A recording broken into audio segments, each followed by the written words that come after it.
running on YouTube. I will check to make sure that is true right now. Yuck. Different issue tonight. Oh, whoa, whoa, whoa, whoa, don't start playing random shorts. Whoa, whoa, whoa, whoa, whoa. What is you doing, YouTube? Don't do that. Don't do that.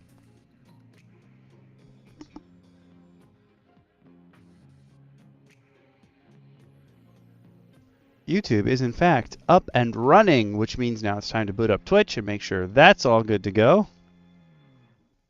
But so far so good on YouTube. That's good. And haven't immediately lost frames. Yo, last week's stream was absolutely crazy because not DM Roundtable, but the Horizon Forbidden West stream. Literally the second I started up the stream, OBS was like, ugh, and started crashing. That was not my favorite. I don't like that at all.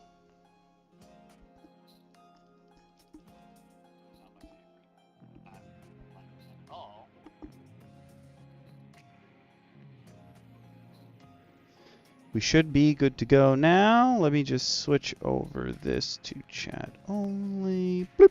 And now we're all set and ready to go. Hello for another week's DM Roundtable. We're here on items. Okay, give me 1 sec. Well, you won't be able to see this anyway. Haha, did I do the poll? I hope I did the poll. I think I did the poll. Obviously, that's for the end, but I believe I did because I had to make some changes, if you will. Yep, okay, we're good. Everything is good to go.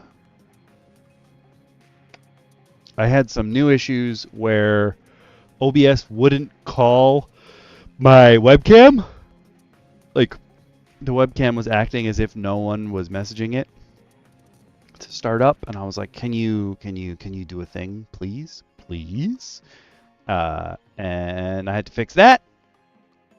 But we're all good to go now. It should be working fine. If not, I have a pretty easy fix. So you might also be like, what do you need the webcam for in DM Roundtable? Well, it's actually related to what's on the screen right now. But while we're still waiting for my fellow DMs to show up, hopefully Dungeon Mommy comes. She has been pinged so many times.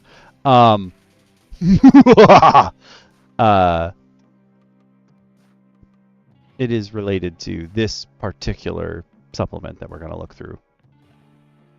That is why I need the camera, because I have physical items for this, which is crazy. If you hang out in the we happen to be talking about this right now in general in the Okami Kura Discord. If you hang out in the Okami Kura Discord, one of the things that Awaz had suggested I start doing is putting up a stream previews weekly post. So there's a channel down at the bottom that has stream previews. But just be aware that I'm using the same kind of schedule that I use for my upload list. So, hey, Awaz. I start the week on Sunday, so the stream preview posts in Okami Kura also start on Sunday. So, be aware that this coming Sunday is going to be the thank you stream. It is not on the stream previews for this week because it will be on the stream previews for next week.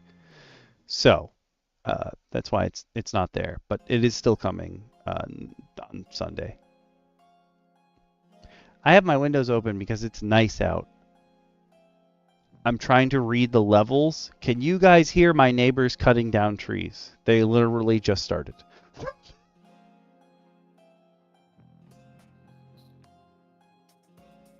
I think it's okay.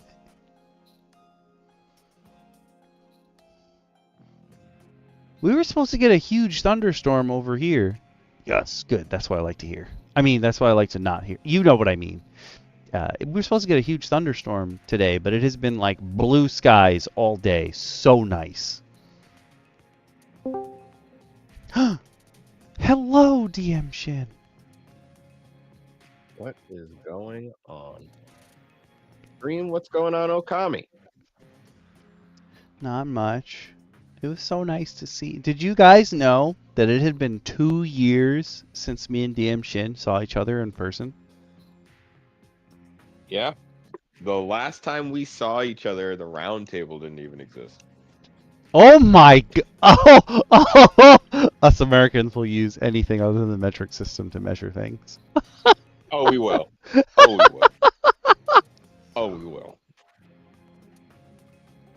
Oh, I was looking for anything but an actual length of time. Oh my god, I love this. We had a pretty good weekend. I feel... I don't know if I've necessarily recovered yet from it. No. No, no, no, no, no. No, no, no, no. I am still... Okay. Okay, so hear me out. Hear me out, stream, okay? So I haven't seen Okami in 2 years. Instinctively, the morning of my partner, she goes off. She's like, "Hey, I'm going to a mermaid festival, and then I'm going out to this like 90s, 2000s music dance party thing." And I'm like, "You go have a blast," because I want to do neither of those things. Fair. And I remembered you had texted me, "Hey, if you're free, come up." And so literally I texted you back I called you, and then I was like, "Shit, you're probably sleeping." So I texted you and let you know that I was coming. And I believe you screamed in capitals for like at least a solid 5 minutes. It was so nice. I missed you, man.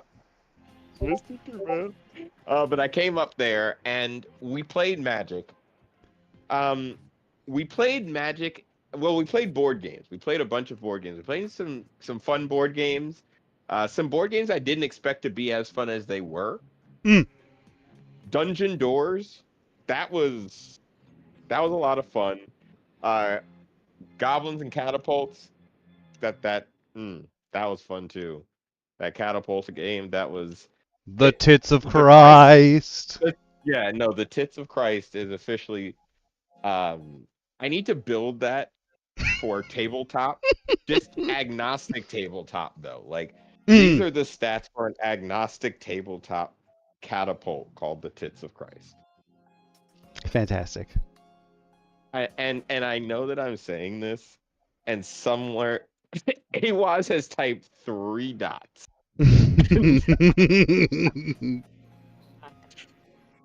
The Tits of Christ are also in the Discord if you want to see what we're talking about.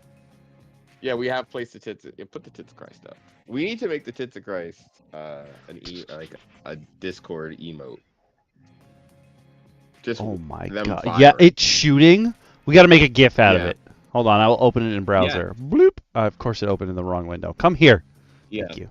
Oh my god! You need to just record yourself firing it. We turn it into a GIF and then put it in the.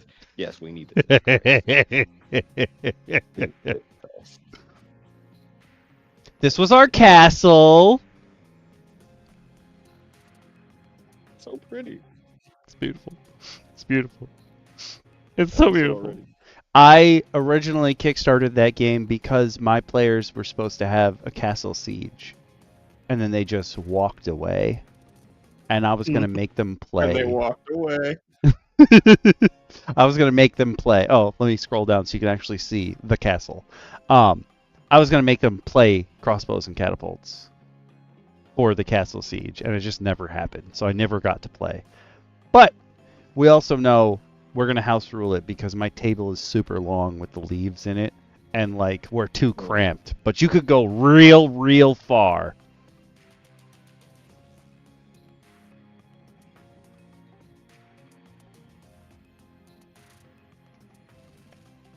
I'm also noticing, I think it's because I got, I've unboxed crossbows and catapults on the channel before.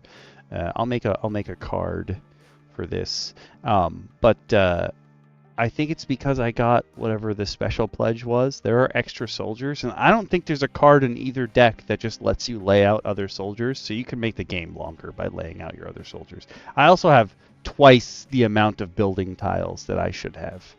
So we'll be making some house rules. Excited.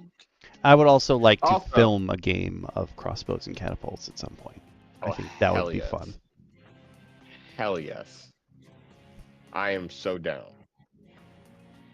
Let me know. Hell you yes. You let me know. I'll appear. As I sometimes do. But speaking of things that sometimes do and will not be able to, just kidding. I'll probably run it again at some point later. There are 5 days left. If you're watching either the VOD or live right now, left to join the first ever campaign of Cardinal. That's Hell going to be yeah. run by me, DM Shin, starring the Roundtable and a couple of others. I think it's really just the Roundtable and the Resident Bard right now. Hey, Waz, you're rope playing with us, right? Hey, Right. Are you? Hey, Waz, Right. are you? I'm We doing know a you have dance maneuver that no one can see, but Is it my big gay dance? Oh, well, it could be. I said my big gay dance, which should be King DDD's, what is it? His smash. But in my head, I always substitute the Dark Souls 1 channeler when you have the channeler staff and you just dance around. Oh, yeah, I know what you're talking about. I think about I think about that and the dark equivalent that they made later. I think it was like Dark Souls 3 had one. And it does the same thing, it just does like dark damage. I want to play Dark Souls. Listen. Okay, so lore within the group. Jack DT was the first one to play any of the From Software, any of the Souls games. And he played Demon Souls by himself. And then when Dark Souls came out, it was out for a little while, and he bought like everybody in our group copies. And he was like, I want you to suffer with me. And I ended up putting like 500 hours into Dark Souls 1, where like I did everything there was to do. And I just had so much fun walking around Dark Souls. And then I played through the vanilla version of 2, hated it. And so I just like never went forward until Bloodborne came out, and I was like, oh my god, yes, love it again, great. So one day I'm gonna go back and play Dark Souls 3. But when Demon Souls the remake came out, Jack DT bought it, I bought it, and he was like, yo, we're gonna play this whole game together. And I was like, yes. And then like a week later, he was like, I'm halfway through the game, and I was like, what the fuck? You said we were gonna play together. And he was like, I'm not waiting for you. And I was like, what? Hey, huh? And he's already finished it, obviously. It's been a while. And, like, that just took away all of my desire to play. But I would love to play with you guys. Or, like, Lords of the Fallen, the original or the remake. I don't care. I love all those games. That would be fun to play. I agree with you wholeheartedly. And anyone who's like, well, you played the wrong version because you didn't play Scholars of the First Sin. The game is still slow. It's so slow. Compared to both Dark Souls 1 and Bloodborne. It's so slow. Yeah, it is. It is slow. Even though 2 has a mechanic that lets you bypass an entire chunk of the game if you get 1,000,000 souls and bring them to the doors. Huh. It will literally let you bypass it. It's the stupidest failsafe because technically you should not be able to get 1,000,000 souls because you would spend it. True, you can then true. bypass the doors and go into the castle to continue forward into the game, into the later parts of the game. Oh, interesting. I mean, I'm never gonna play it again, but No, that's good to know. no. I will eventually play 3, for sure, one day. And If you ever want to also, play 3, I'll play with you. yes.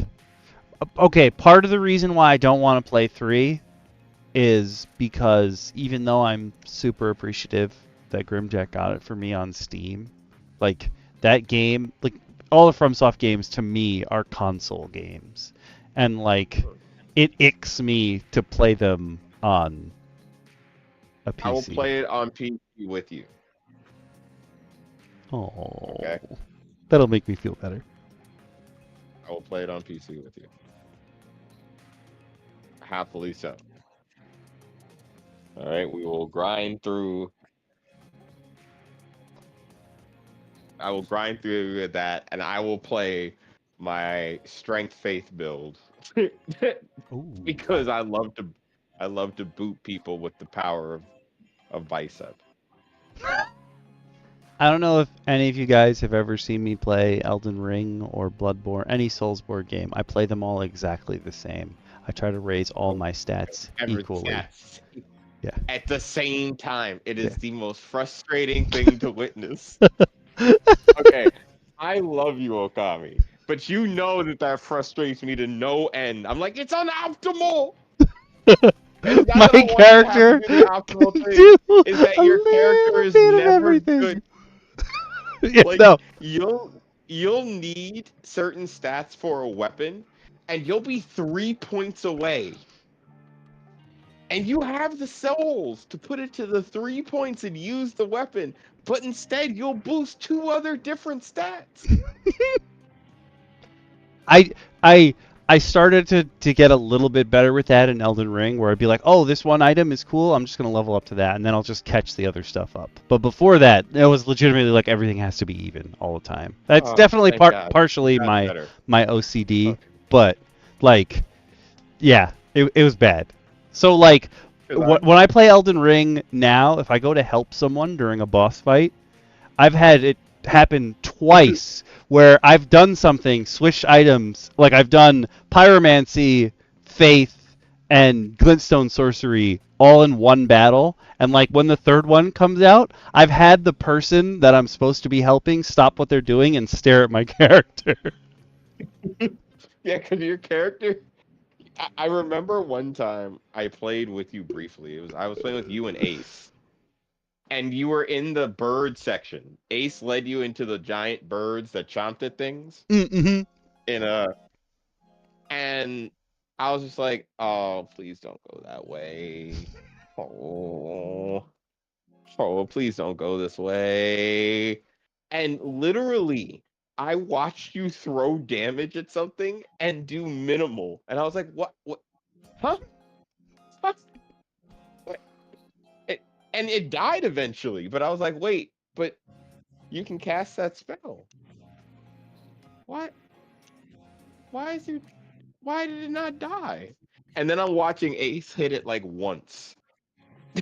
Oh yeah, Ace is like if you're like in the middle of building for what your character's meta is, Ace is like, this is gonna be the optimal build. I'm gonna do it. I'm gonna do this. I look for the. I play one of 5 ways in a Souls like. I play either the weird status effect build because I just want to watch things slowly die. Mm, mm, mm. I play a faith build because I hate intelligence build. Okay. um, in most Souls games, I will try a pyromancy build because I like it, or some kind of dark build. Uh, I've done it a couple of times. Nowadays, I will do a strength build, and then every once in a while, I will find some way to go with a hand-to-hand or a melee build that's just like fists. I Mm. just want a character that buffs itself. I was a menace in Dark Souls 2 with that because I had a character that had like the turtle shell armor, and I would just run at people buffed up with like the holy explosion and just beat the shit out of people. It was menacing fun. I miss it. Never even finished the game. I'm right where I need to be to join the DLC, and I'm just like too cheap to buy it because it never goes on sale. Oh yeah, I wanted to go on sale so I can buy it again for PC. I'm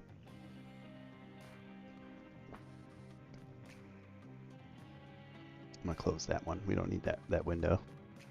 We're gonna do our usual. Wait until 15 to start. So technically speaking, we finish most of these sub 2 hours because we don't actually talk about stuff for the full 2 hours. Yeah, we get off topic, just a little bit. Just a bit. Some may say. Why can't you play Souls games? I think you can play a Soul. I feel like a lot of people who are upset with the level of challenge in them. Sure, there are tons of times where I'm playing a game where I just feel like, if any of you watched Horizon Forbidden West, what was it, last week? I did the last melee pit challenge, and the leader has the moveset of regular bad guys that you meet in the field, but they just let him cheat. And I don't feel like that's a challenge. Like, that's a bad user experience to me. That he literally can backstep and it makes him invincible, but he can do it while he's still hit stunned. So he'll backstep and it turns the camera away from him. And I was like, so you let him cheat so that he can do this backstep. He can hit you just like in Elden Ring when you have like that. If you're in hit stun, you can whap and hit people like out of it. He has that, but it makes him invincible when he does it. And it auto tracks on you no matter where you go. And I'm like, I don't feel like this is a good user experience. I feel like you just intentionally made this guy cheat, and now I have to find a way around you cheating him. And I know that is like Miyazaki's. He's like, I want you to find the weirdest. Like, I love when people, even that's how I play my games. Like, I can't beat them head on. I have to find some way to cheat through them. But like, there's a level where that just becomes the game is cheating and it's not fun anymore. Sure, but I feel like a lot of what really annoys people with the Soulsborne games is that they function like old school Castlevania, where they function as if they didn't have the memory to know that enemy died, so it would just respawn when you went on the screen. And like, I'm used to that because that's what I grew up playing. I feel like a lot of people think that's so challenging, but no, you had to memorize what was going to happen in the game because the game didn't have enough memory to act like a brain. I'm so sorry, my friend. I am so sorry that you went through that. At one point in my screaming, I was like, what is this, Ninja Gaiden? You're just going to make the camera really bad because you couldn't figure out how to change difficulty? Come on, man. Sometimes, yes. I hate it. It's an unfortunate side effect. 9 months. I would have given up a long time. Or, hear me out. When you do that thing when you can't beat something in a video game, and you put that game down, you come back to it like a month later, and you just wipe the floor with it, and you're like, I don't know what changed, but I'm good now. I got good. 9 times out of 10, I feel like nothing changed for me. I'm just less impatient. Yeah. Because I do know myself well enough to know I can occasionally get wildly impatient in like RPGs and stuff like that. And I'll look down and I'll be like, I could be more patient. Like, this isn't me.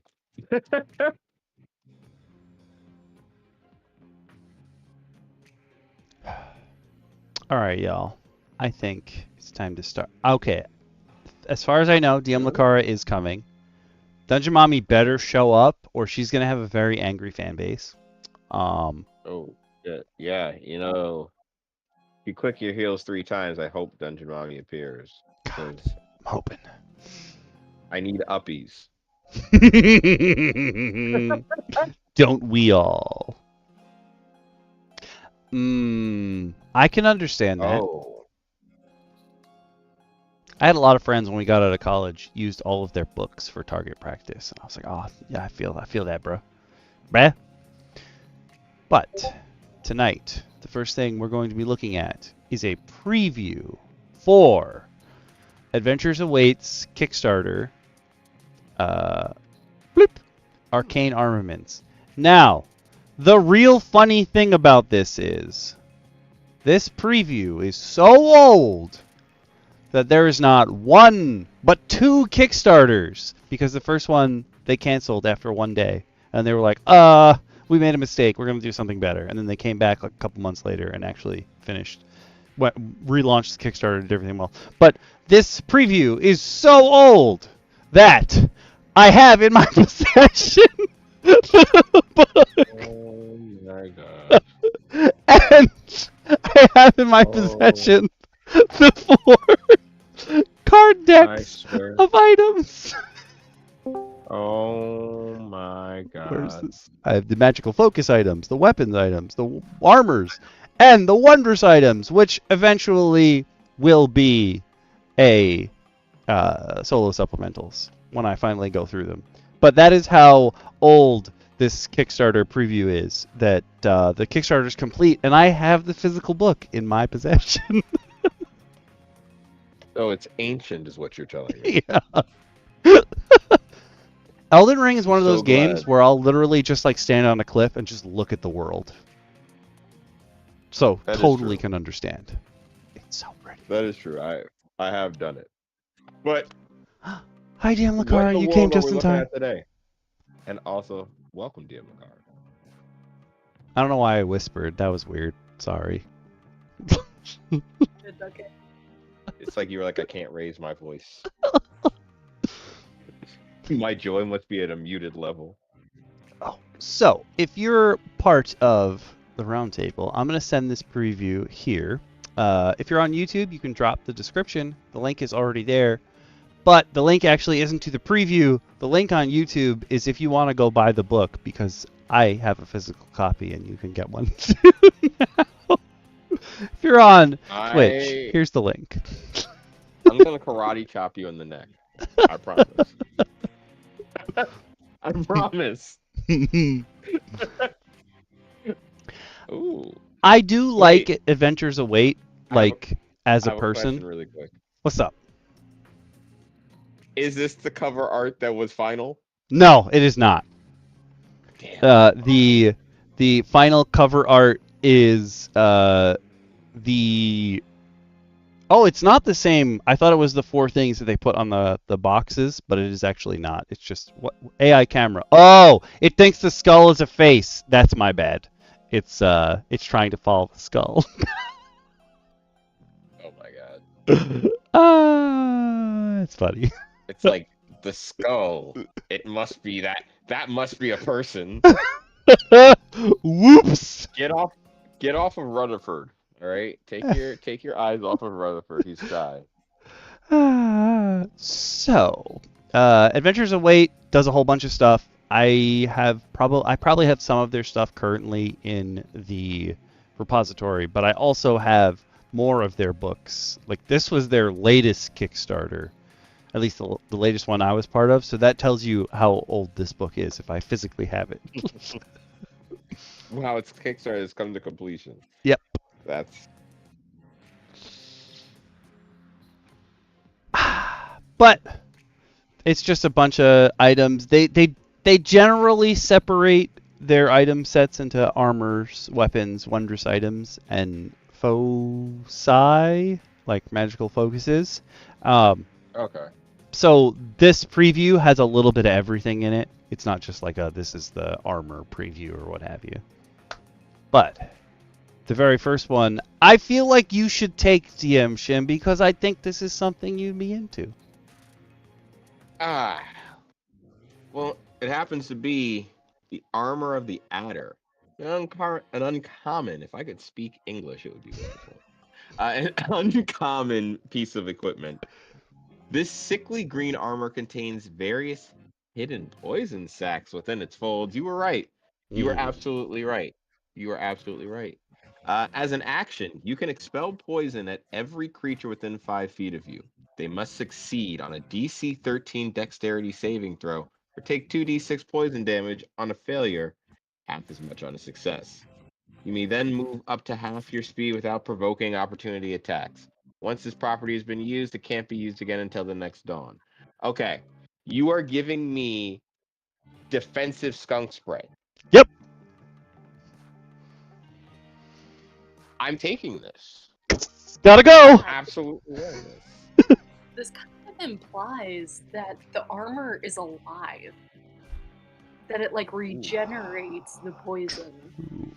in It an kind of organic like. way. I thought it was like I don't know what the part of your armor is called that like goes over your hips, but I think that this is just a big face. I think like this hisses at people when they get too close to you. Imagine your entire like armament, all of your armaments are literally just faces of something. Like you've got the adder armor on, you've got the lion face shield my character wore in the Theros campaign.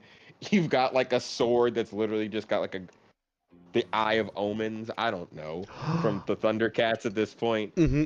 Just decked out with like I don't even know griffin boots that had literally have the face of a griffin and a kilt with a dragon's head that talks.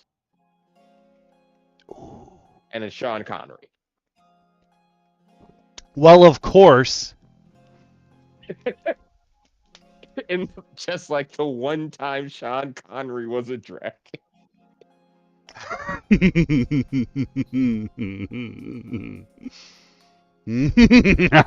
A whole set.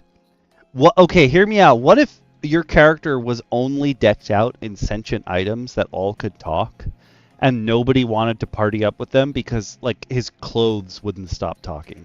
That would be such a Ooh. It wouldn't be a fun character to run unless you had a bunch of like guests every session that were speaking as if they were his clothes. You're a party of one at that point. Yeah. Hey, can you come guest star? Do I have to make a sheet? No. You're gonna be a boot. What? I mean, and not even one, like not even a pair of boots, just a single boot. The other boot, completely different voice actor. You fell in love with the con man. I see. I was typing that. I don't need to type it. I can just say it out loud. You can hear me. Haven't we all? Haven't we all? Fall in love with a con man? Oh. Next up, we have... I guess I'll take this one. I don't think this is DM Lacara's speed. This would be Jundi's speed, because he always wants to be a necromancer. But this is Bones of the Dead. It's very rare DM plate armor. Speedies. Oh, yeah. DM Speedies, for sure. 100%. And actually, and this is DM Club's speed. This is his vibe. Where are they? But this suit of armor consists of various bones of unknown origin. While wearing this armor, you no longer require food, water, or sleep, although you must remain inactive for a period of 4 hours once a day or gain a level of exhaustion. Additionally, you gain resistance to necrotic and poison damage. I love that it's not specified about being inactive, so I'm just imagining you stand still, like facing a doorway for 4 hours a day. Your character's just like, wait. I have to shut down briefly. Just stands in the corner and just lays their head there. It's just like, I'm not moving. You guys go ahead. I'll meet up with you. You always have like an item on you that's just permanently hunter's marked. Or, I'm just thinking, what if what you said is correct, where like you just shut down, and it's a choice, but once you make the choice, you appear dead to outside sources, and that's how they sneak you in places. Weekend at Bernie's? Yeah. You just instantly Bernie? We have 4 hours to complete this heist. We need to get him in there before then. How are we going to do this? The bard's like, I got an idea. They literally wait till you shut down. He goes inside the tavern, starts playing a beat, and your body just starts limping to life, Weekend at Bernie's style. Not the dreaded Cheeto dust. Whoa. Whoa. Yo, we gotta make a cheat. I bet you in that 80s themed pack, there must be something involving Cheeto dust, and it probably works like fairy fire. I will say this though, I appreciate that both of these items so far are magical in thought, but not strictly magical. Mm-hmm.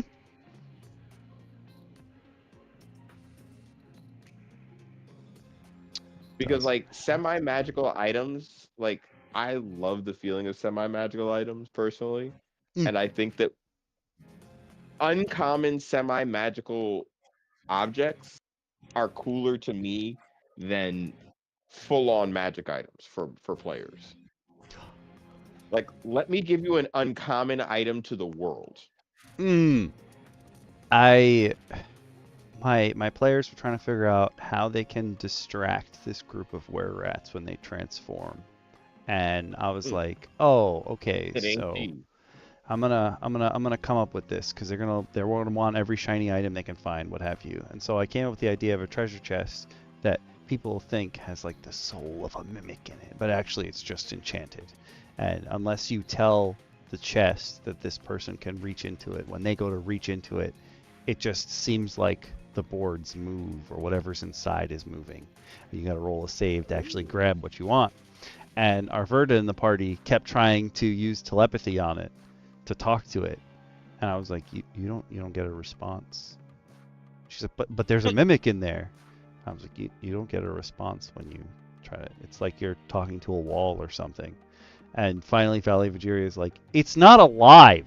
It's just a chest that someone enchanted.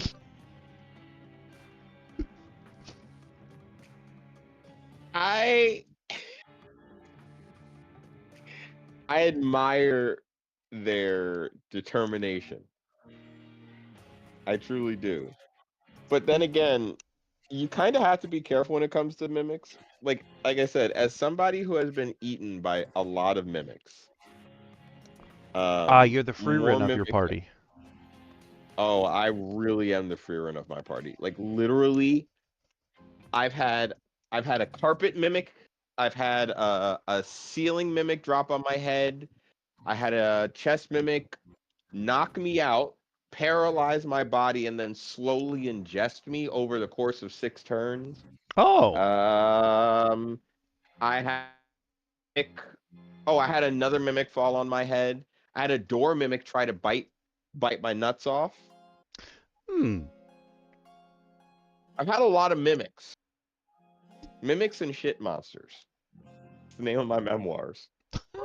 That's my DM memoir name, Mimic and Shit Monsters. A Tale of DM Shin. Was it a carpet mimic? Yes. So here's what it did. This carpet mimic AWAS proceeded to wrap itself around our party and then proceed to try and death roll like an alligator. Oh, it was a big boy. I was thinking like rug of smothering size, but that's a big car. Oh god, that's scary. You ever almost get death rolled by a carpet? Oh my god. Think Aladdin's carpet if it was just like from Compton. Oh yeah, my players for sure would have been like, we're gonna recruit this carpet. Which sounds so weird when you say it. I hope that carpet killed Grimjack. What a way to go. What a way to go.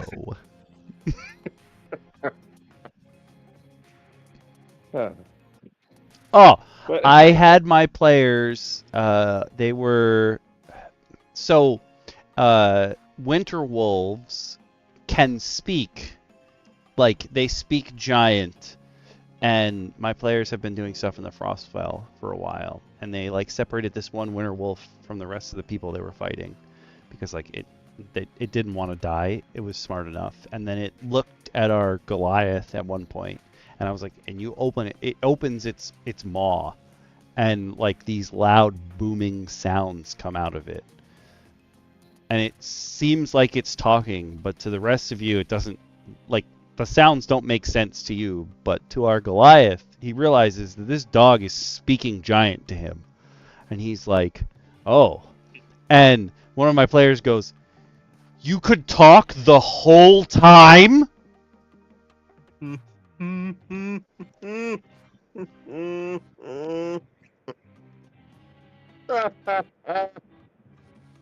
No, none of you asked if it could talk. You didn't try to speak to it.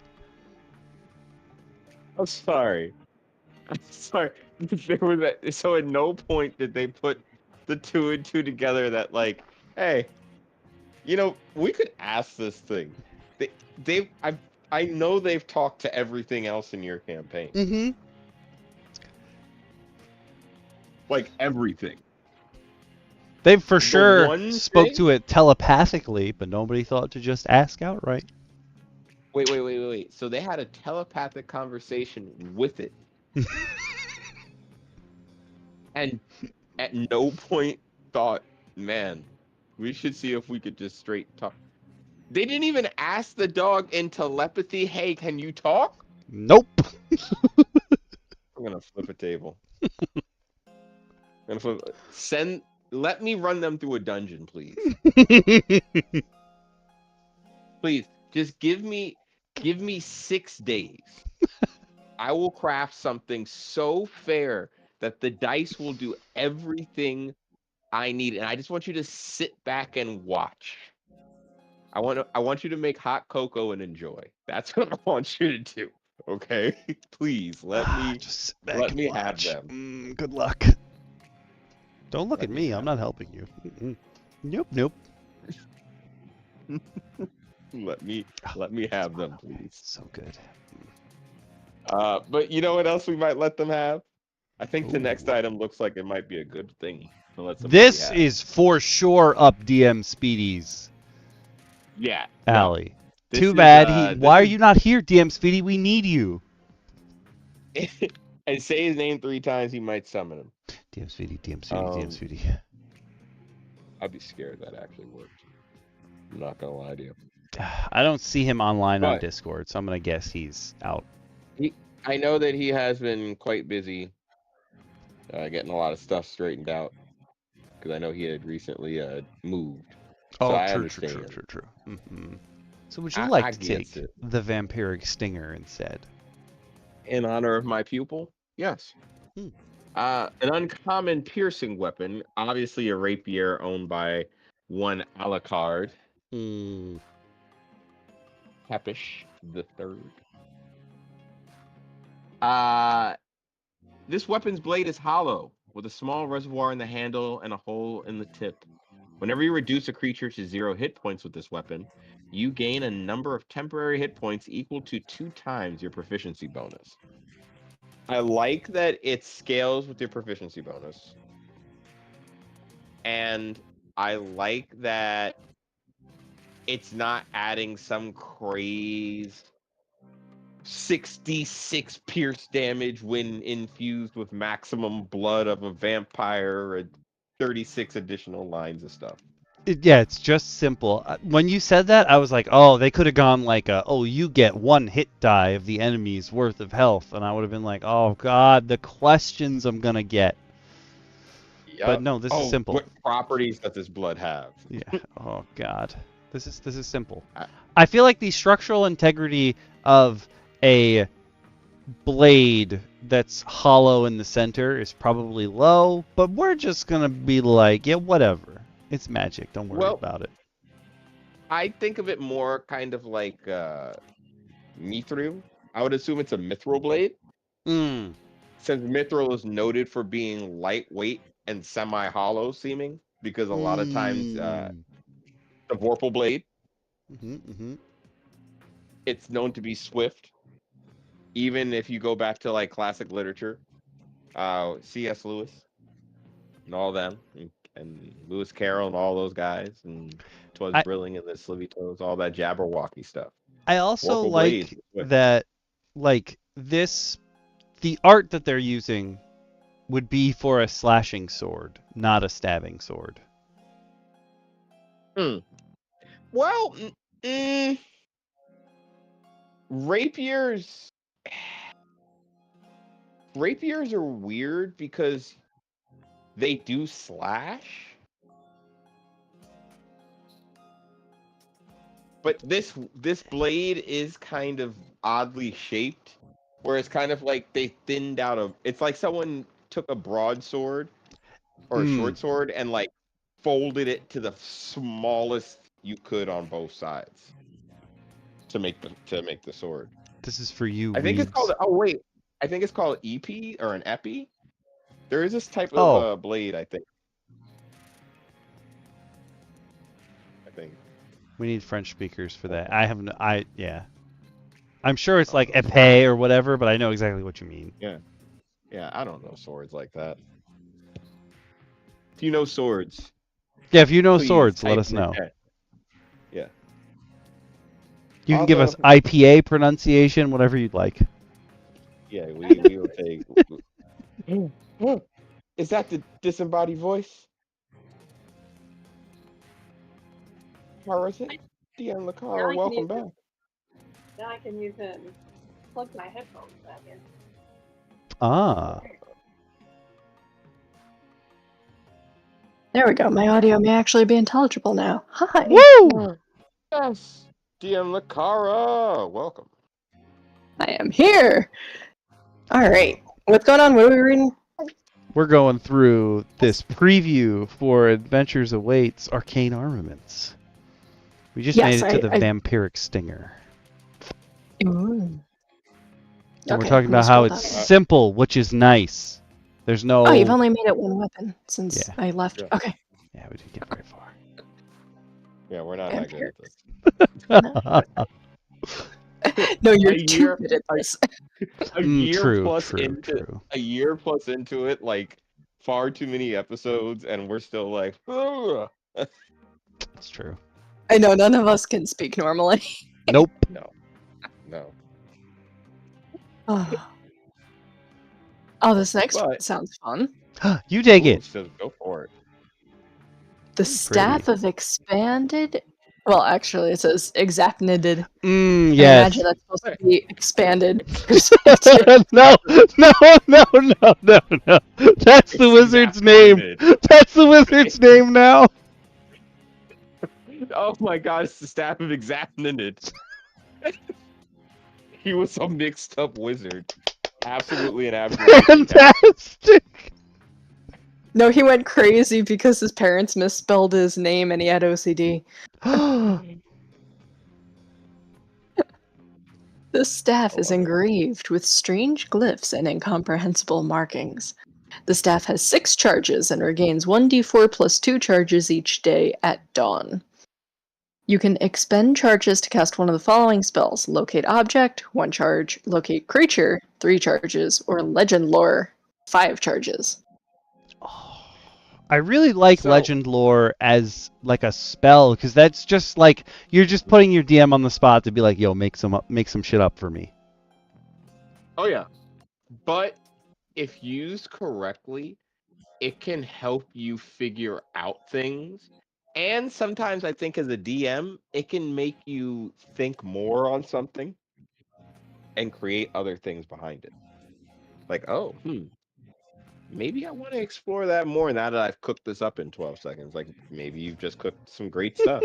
We cook great things here all the time. We certainly try. We succeed. You can make whatever you want.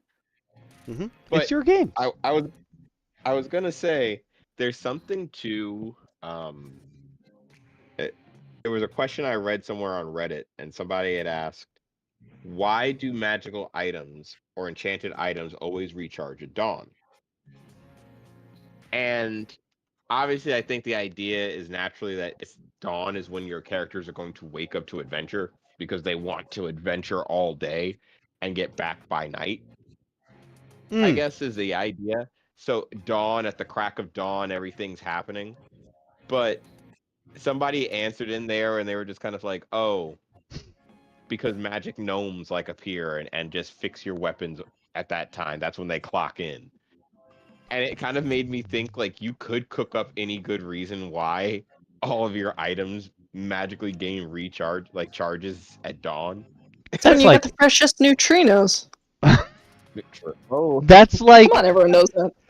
that's like on the level of canonically Elminster waiting for adventurers to go into a dungeon, and when they leave, he goes and refills the dungeon with items for the next set of adventurers to go in.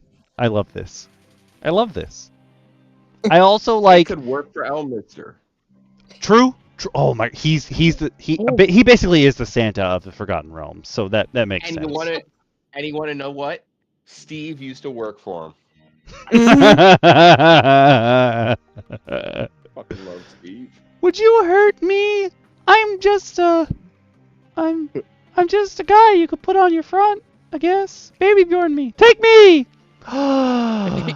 You really could, baby Bjorn. Steve. Your items only get charged when someone sits in the bastion in the morning and gets their 80 temp HP.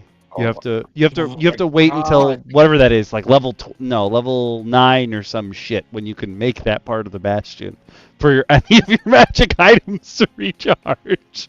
I swear to you, if I ever am asked to run a 5e campaign, and I'll run it, don't get me wrong, but if someone gets snarky with their bastion, I'm sinking their bastion to the demi-plane of sludge. Yep. Absolutely, just straight to hell. I am not a vengeful DM. I let the dice do that for me. I'm a firm believer that I don't have to hurt my players in game because the game is designed to let choice do whatever it needs to do, and I just get to sit back and watch.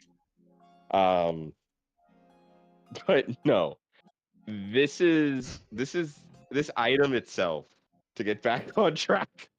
There was a reason I got back here. Stuff like locate object and legend lore and locate creature. If you create a creature with your legend lore, and then next day they're just like locate creature, that could be kind of fun.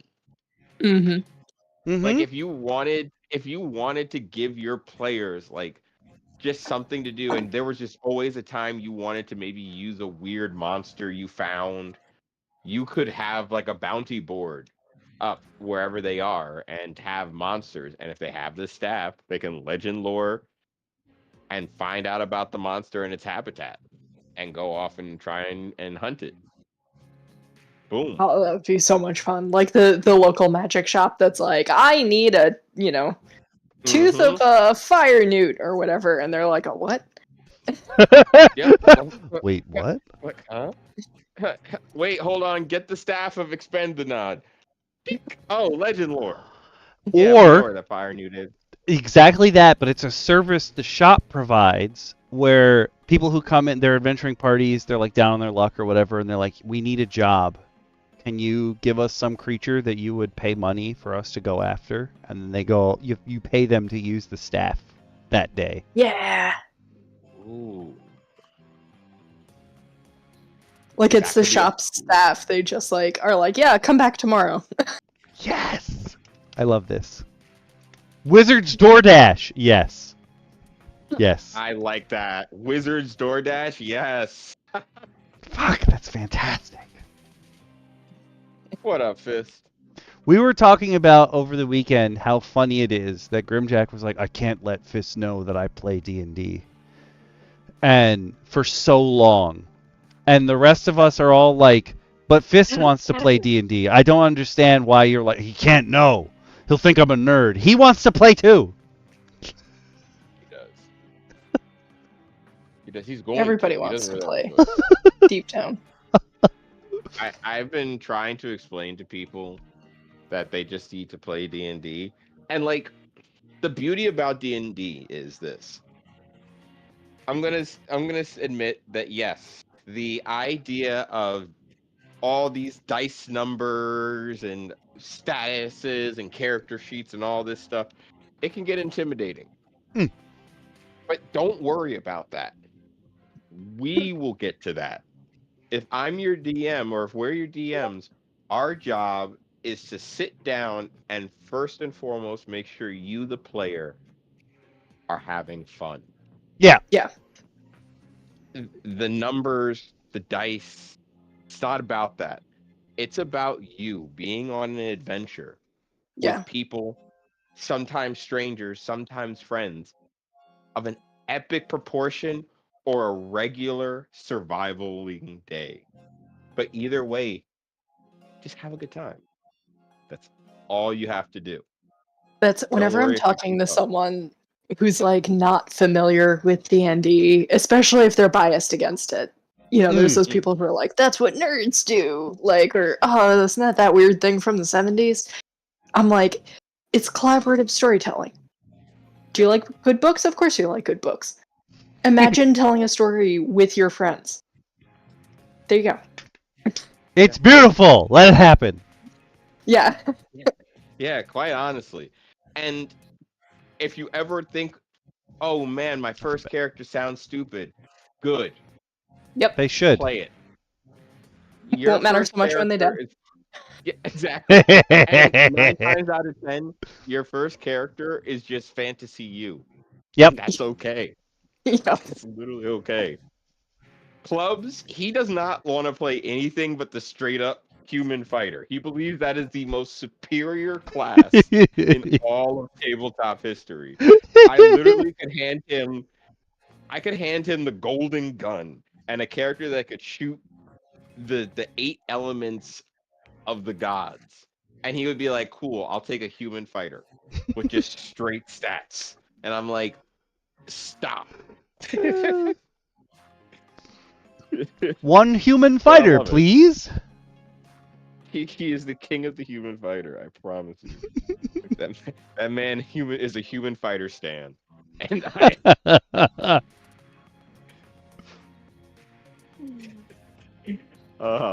but if you're not a human fighter or using the staff of expending it, you might use this. I made What's him this Indian. idea That was gonna do? unintentional. Sorry. I asked because I definitely want the next item. I absolutely want This the next item. for sure looks like something out of Cardna. Okay, take it. Oh, actually, no. I want the one after that. You want the one for Grimbo? Yeah. I was like, oh, there's a gun in here. Fantastic. Oh, don't worry. I'm gonna make it. I'm gonna make it. The so wand much looks fun. like something that Tiny Barbarian would draw on the weekend. Then you should take the wand of Witchlight. Yeah. Come on. Double down. You are a resident, sage of the sky. So It's true. it only makes sense. This wand is brightly colored and tipped with a purple star. The wand has 6 charges and regains 1d4 plus 2 charges each day at dawn. You can expend the charges to cast one of the following spells: Eldritch Blast, 1 charge, Oh. Witch Bolt, 2 charges, or Fairy Fire, 3 charges. Eldritch Blast. I'm kind of surprised that Eldritch Blast costs 1 and Fairy Fire costs 3. Yeah, I was like, why is Fairy Fire so expensive? Because, you can cast Fairy Fire and then Eldritch Blast with advantage 3 more times? It also, seemed I'm noticing that OP. it doesn't say on these.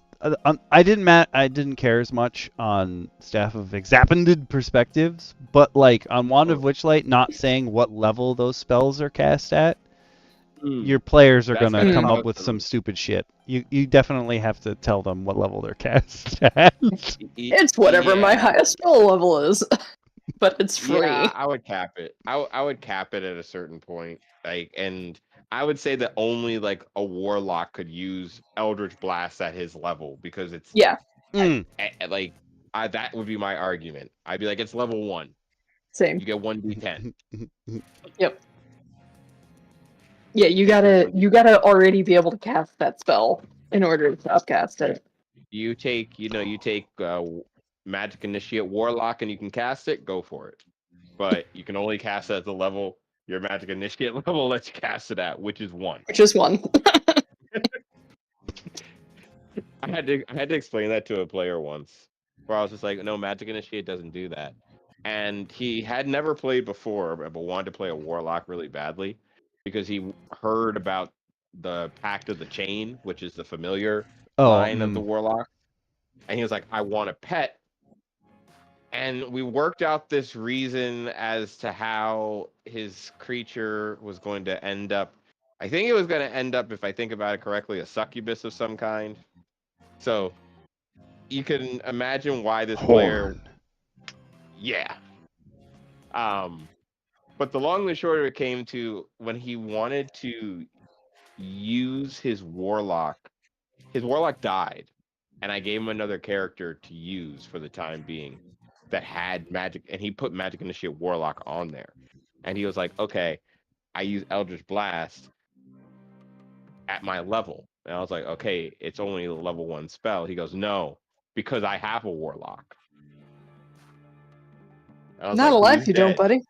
I was like, who's dead? In cold storage. Like, yes. She's like, yes, but my dead Warlock imbues my current character with his power. And I was like, through what means? He goes, an amulet. And I go, huh? What?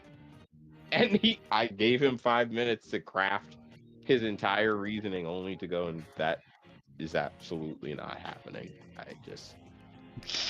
No. Because he just wanted it to be stronger and didn't like the idea of it being still 1d10, which is a lot of damage. For free. A lot of damage for free. Yeah. Hey, Waz, you pull those glasses right back up. I see you. I see what you're doing. We know what you're in. We can hear you wiggling your eyebrows. Yeah. Yeah.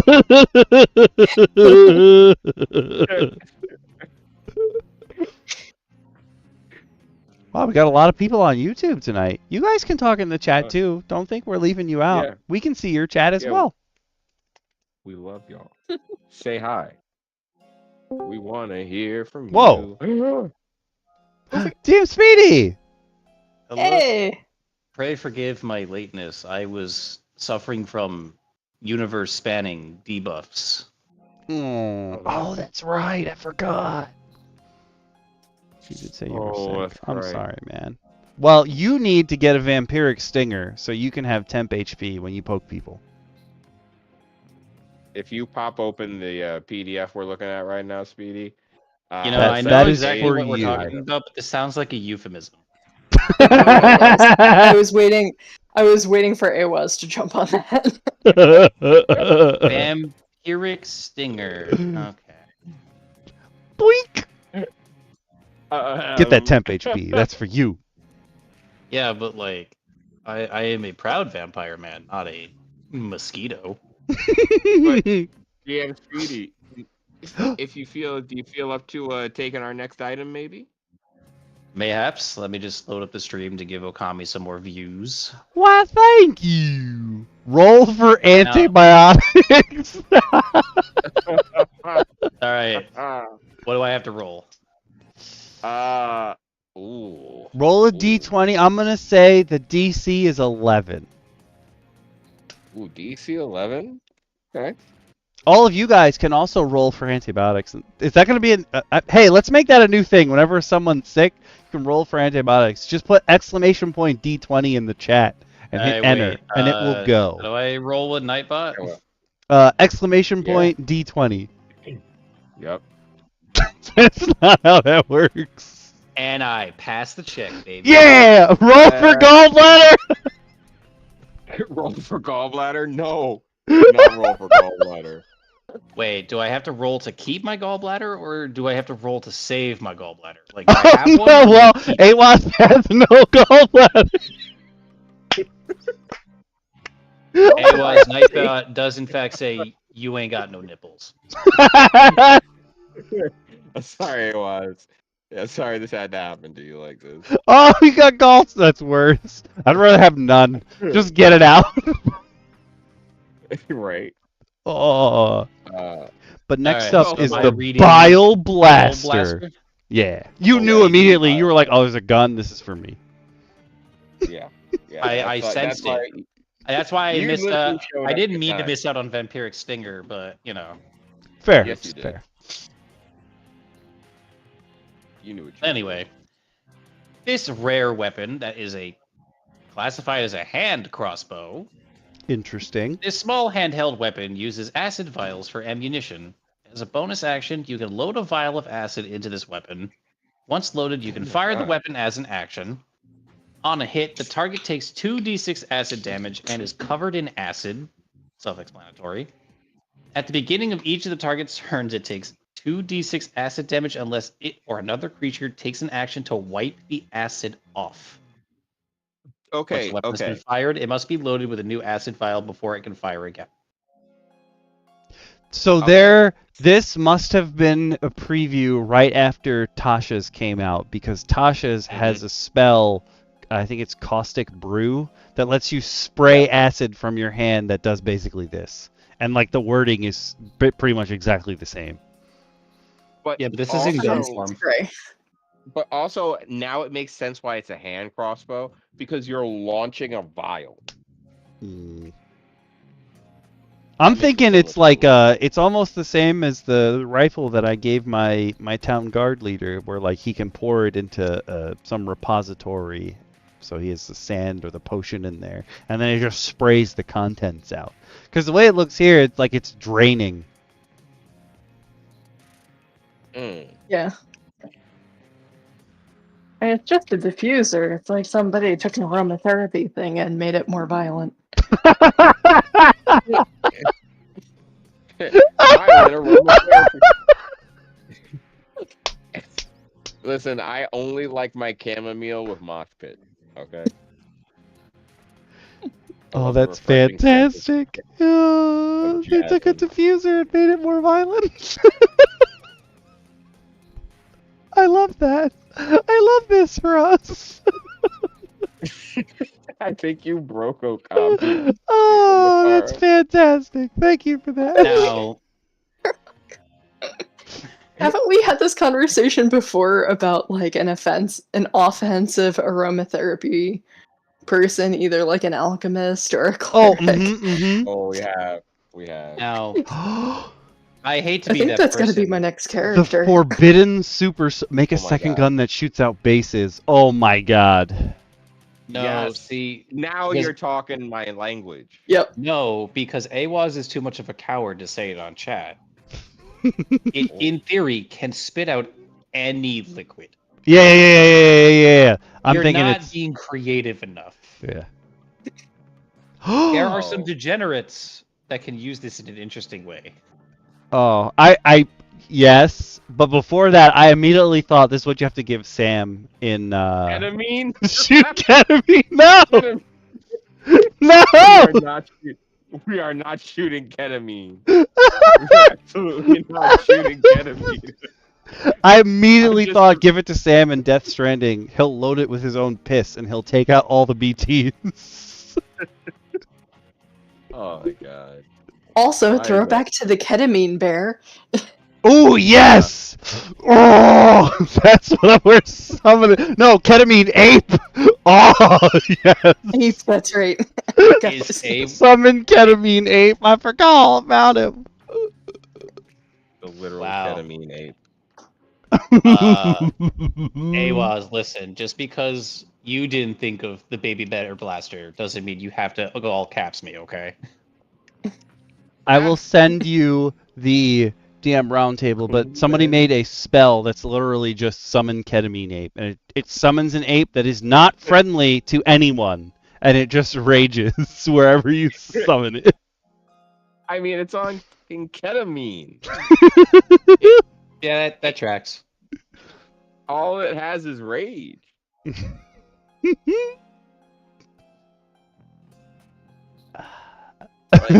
I will not be challenged. I'm terrified. I'm scared. I would start moving, DM Speedy. We can only protect you, but for so long, from AWAS and what will occur. I promise you this, though, it will be swift. You fail to realize I will pass the check. That's the prepared move. Oh, goblin time. Let's go. Oh boy. Who wants to take the orb of collapsed time? I would love to. Because this is some cardness shit. I don't like that. It's a collapsed time orb. Why not? It's only a rare item. And the time within this milky white orb appears to have stopped. Once per day as an action, you can grant a creature you can see within 30 feet of you a single d20. Whenever that creature would make an attack roll, saving throw, or ability check, it can roll that d20 and use either result. It can choose to do so before or after making an initial roll, but before it knows whether or not the roll was a success. So literally, you're granting them just free dice. A second chance. Yeah. So essentially, this is for the divination wizard who really is just conflicted about what they want to be. You need to get that little girl in your class, DM Speedy. You need to give this to her. Another subscription. You don't have to. Wait, we got another subscription from whom? AWAS. From where? AWAS for 7 months. Thank you. AWAS. You are a cool wolf after all. AWAS, you need to stop. No, the only one, Shin, that needs this item from one of my players is someone from yesterday. Ah! Oh dear. Yes, it's working! I changed all notifications! You don't have to give subs! Ah! You guys are too good. You've given 20 tier 1 subs? Oh my god, you and Dex are too much. You really are too much. Okami might cry. I'm holding it together. I've seen it. You are not. You are not. I witnessed you cry this weekend. You are not. He's gonna bioblast his tears. Yikes. That sounds like a threat. If I'm bioblasting, it's not coming out the top. Oh God. Now that's the balls of time. Yeah, I figured this was going to be one of those things. I cannot tell you the amount of times I've come across a magic item that someone has been like, oh, I mess with time. And someone has written like a 4-page long description for this one item. And basically what it does is like rewind the last 5 minutes of in-game time. And I'm like, no, nobody is going to do that. Yeah, this one's literally just a free divination die. Which I have no problem with, personally. I think that's kind of a cool thing to throw at a player and kind of see how they want to use it. And it's just once a day, and it goes to one person. So, like, who do you think this is going to most count? It's only related to things that creature does. So it's not like a divination die where it's like, oh yeah, whatever happens, they can just go, haha, no. Thanks, Dr. Strange. Yeah. Yeah. Poor Mamu had come to bargain. No, Zivator, I'm still coming back to bargain. Yes, Zivator, I've come to bargain. Oh my god, I love that. We all know Shin is a disciple of Bargle, and he will come to bargain. We don't talk about that, alright? Don't make me. Oh my god. Okay, so specifically related to Zivator, Fist, I just got to one of the podcasts you sent me way back when the Retro Gamers podcast, and they were talking about Zivator's games, and one of them goes, yes, this game was made by Z Viter, and I was like, it hurts. Why did you pronounce it like that? Z Viter? Like that? No, I don't think so. However, Zivator does sometimes hang out on the channel. So if you are actually Z Viter, I think I have to like eat a paper or something. Please Let me You'll have know. you'll have to eat a shot from the Bile Blaster. Yeah, you of Awaz's choosing. Oh, I no! really don't say that. So you know it's gonna be. You know exactly what it's gonna be. I'll give you something to eat. I hate it Alright, here. hold on. Awaz, that's Awaz. a threat and a promise. Awaz has to compile a list of 10 things that will be in the Absolutely Bile not. Blaster, and then roll a d10 to figure out what is in it, finally. Oh god. Absolutely Oh, not. God. Absolutely not. That's gonna be for a Patreon video. Which, in fact, you know Oh what? my god. Yeah, we should I remind hate it folks here. how they can help out the channel.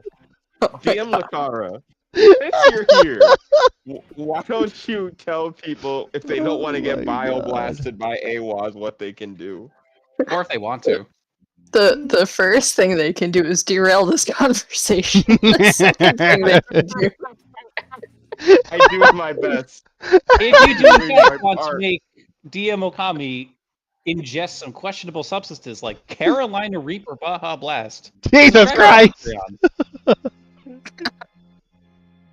Oh god. How can they help DM Lacara? People, please help me. Hit some buttons. If you have money and feel like sharing it, there is a Patreon, the YouTube, the Twitch, the things that I don't know the name of or how to spell, and our Redbubble shop that has lots and lots of fun stuff. You can buy things. We promise that Awaz has not bought all of them. It's true. Most Yes, of them. Most. She Yes. has done her best. Awaz, and And we Awaz, appreciate I'll that. never forget we love you. And never forget how much we love there, you.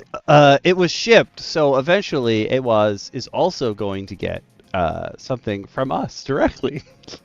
Yes. Awaz is just quality control, let's be real. Yes. Seriously, I have checked prints from the stuff that she has gotten. Thank you. And if you do not have money but wish you did, you can still like, subscribe, share, all of that fun stuff, and help us spread, not unlike the spray from the Bile Blaster, but Oh. you know, more pleasant. That's a good one. True. Very true.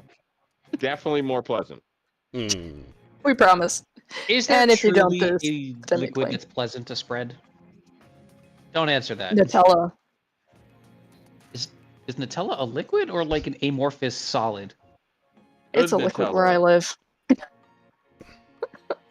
I was thinking honey, but No. Honey? Dude, you it know would that's gum up the It's just gonna gun. leak out awkwardly. Huh? Yeah, it'll gum up the gun.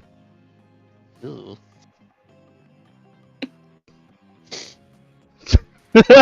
Immediately after that, I said, my brain said Paula Dean's liquid Oh. butter gun.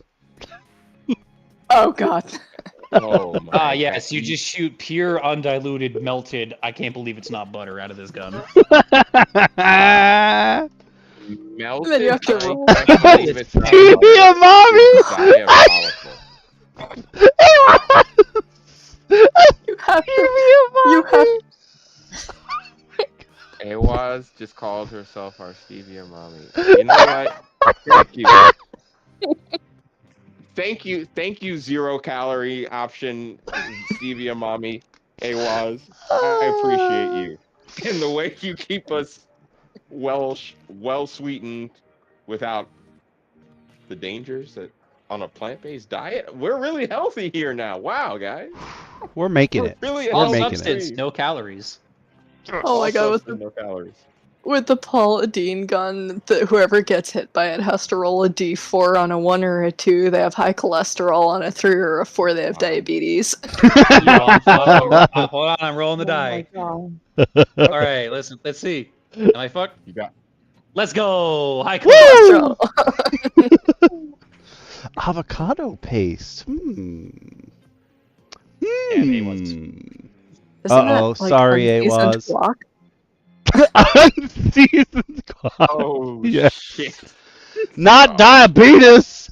Where's Wilford Brimley's ghost when you need him? I hope I need pipes clean. I hope that if anyone could ever become a Force ghost, it's Wilford Brimley. I need Wilford Brimley. If I ever become a Jedi by magical way of anything, I need Wilford Brimley to teach me ways of the Force. Just because I want to hear this man come back and say diabetes. I didn't cry, but my nose is running and I'm lightheaded. So thank you. Would you That's learn good about enough. the light side of diabetes or the dark side of diabetes? No. As the Is that dark side? diabetes? Oh, The light side is using the insulin. The dark side is embracing it further. I was gonna say the dark side. Wilford Brimley is just like, do it, diabetes. Dark side Do leads it. to paths that many Do might it. consider stage 4. I hate it here. Well, Anyway, if you don't have diabetes, maybe you can actually heal yourself from that with the Reliquary of Life, which is a rare holy symbol. Now, I'm gonna say It's just a rare apostrophe or star. I guess they have this. I don't actually know if this says what the star. This doesn't say what the star means, but I'm assuming that just means you can pick whatever you want. It doesn't say it like the bottom of the book. Nope. Maybe at the top. no. Nope. It's really short. To be Really? fair, this preview Oh, was it's very maybe it's early saying it's because probably like, oh hey, if you want to make it like God himself is in here. go for true, it. true. Because as we said before, this preview is so old. I have the physical book in my hand. what the hell? The Reliquary. Sorry. True. Hmm? No, I'm reading ahead. For this one? Yeah. Then you take it. Take it. We're not there yet. I will. Oh, okay. Read this one then. It's demented. This small vial contains the bone of a celestial entity. Okay, someone's coming for you. I guarantee it. Whenever you heal a living creature via a spell of first level or higher, it regains additional hit points equal to your proficiency bonus. Additionally, once per day, you can emit a burst of healing. Each creature of your choice within 30 feet of you regains hit points equal to double your proficiency bonus. That's not bad, but I guarantee, this could be the reason your whole, campaign exists. Bad things want that celestial piece, or maybe the celestials want that piece back, but the worshippers are crazy. You could do so much with just this one item. The Celestials trying to put themselves back together, but they're missing that chunk. Yes. Oh my Yes. god. That's fantastic. Yes. But there's other pieces, almost Horcrux-like, Mm-hmm. but more along the lines of Did someone say Steve? however you reassemble this god depends on how this god reacts. It's a new god. Ooh. Yeah. You literally have the power to shape a new god in your image. Or, I love that. Or this god has kind of a hit or miss past and is promising that their whatever remains of their spirit, disembodied Sauron level, is promising that they'll be better. But there's the moral ambiguity of, are we doing more good with the chunks of it now, or do we give it back and take our chances? Ooh. It could also be that people are trying to gather these pieces to become God, like some kind of ingestion ritual that we sometimes see, where in which they sacrifice themselves into the spirit of this new body and become a god. Mm-hmm. And therein lies the problem. Once you later learn, as you're going through, you realize that all the gods of your world are literally people who have assembled and completed this ritual. Because every once in a while, they just drop pieces of God. Wow. Ooh. This is the shit people come for. Sorry. I get excited when we No, craft I stuff like up. this. You could even go the Candlekeep Mysteries route, the route that I use. My mother's envoy. The reason she has to it has to find her son is because he has an implant, like a piece of some greater creature inside of him that is slowly overriding him. You could do that with these too. Like, can I put this in myself and gain his power, or will it go wrong and they'll just overwrite me? We don't know. Maybe we need his power, maybe we don't. Okay. I like all of these options. Or even if you use the power too much, it just overwrites you. Ooh, you slowly become more and more like the god, and you like the people who have done it a whole bunch are kind of like the people in Bloodborne, like when your insight's super high and they start going crazy because they're realizing that, like, oh, this isn't what I thought it was. Oh no. Because, I mean, if you're looking at this from, like, just a pure item perspective, you're abusing this at lower levels, because this will just instantly heal, like, your Oh, paper-thin true. So you can use it as if, depending on how much the character who owns this uses it at a lower level, will influence the story later on. Because technically, if you're, like you guys were saying earlier, if you're pumping power through it, you're slowly resurrecting whatever it's connected to. Oh yeah. Yeah. To even use the example, DM Speedy, you know, from our first adventures into Blackmoor, my character Candier finding the Staff of Healing, literally being able to cast Cure Wounds once a day, once per person, just for free, is super powerful. Because I can literally just walk into a town and be like, I'll heal everybody. Mm-hmm. Hear me out. We don't talk about Wanderer here. Everybody you've healed, all the health that you've given to other creatures, whenever you reassemble this god, this celestial, or what have you, he pulls back in as much health as you've dealt away from the things That's that you've what healed. I was just thinking. For its power. So if you've not used it a bunch, when he comes back, he's weak. But if he has healed a whole bunch of people, there's a chance that they all die, but he's nigh omnipotent at this point. Yeah, because my favorite example of an item vaguely similar to this that I saw online. The barbarian will be fine. Was this DM gave this magical ring to, I don't know what class he was. I wasn't paying attention that much. But it essentially made him immune to magical effects and damage. And he wore this thing for like 5 to 10 levels. Oh, damn. So he would just be the quote-unquote tank of the party, just absorbing magical damage. Yeah. And then there was another party member who was like, hey, listen, can I use your ring for this adventure we're about to go on? And he's like, yeah, sure. And he takes off the ring, and the DM goes, okay, so I have tallied up every magical effect you've been hit with over the years. They happen all at once. Oh, shit. It absorbed every bit of damage he ever took and dished it out the moment he took the ring off. Damn. That man's deleted. Yeah. Yeah, that's a new character sheet, my guy. Actually, imagine surviving with 1 HP. That's like a... But like everything wrong with you possible. Yeah. Mm-hmm. That's like a Zoro taking Luffy's pain type moment. Just maybe you live. Mm-hmm. Yeah, it was crazy. All right, Wow. DM Lacara, is this the one that you were looking at? The Wand of Riches? Yeah. Listen to this. So, this is only uncommon. Uh-oh. You may This have riches, but you do not have bitches. This golden rod is covered in... Stop it, Awaz. Is covered in small gemstones and has a small slot at the base. No, seriously, stop it. The rod has 6 charges and regains 1d4 plus 2 charges each day at dawn.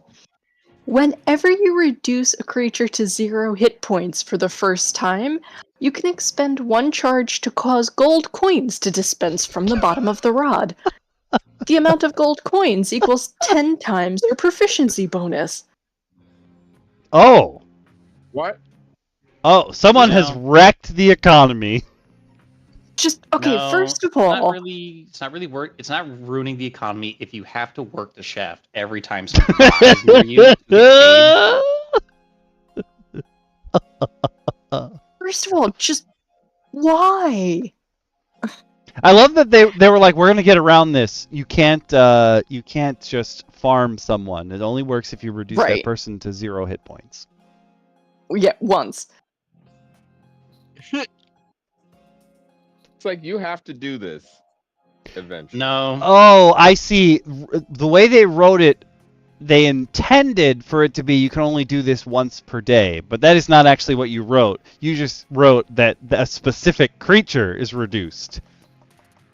You guys aren't thinking about this well enough. So, say you have, a paper-thin wizard, and you have a 6-man party, right? Mhm. You take the person who found the Wand of Riches. They beat the shit out of this wizard. They get a shitload of money. Cool. Pass it on to the next party member. The wizard gets rezzed. Oh, look, they haven't brought down the creature to 0 hit points for the first time. Beat the shit out of the wizard. Get paid. Next person. Get the True. shit beat out of the wizard. Basically, if you have a party of 5, you're sitting on a couple thousand gold. All Oh my god. right, this one not making And it you into can my list afford of the items. diamond. Oh yeah, You yeah, yeah. can You could afford the definitely diamond. afford the diamond after this. Oh, when the barbarian Your accidentally cleric? goes too crazy, oops. Yeah, your cleric absolutely learns resurrection. Absolutely gets to cast this.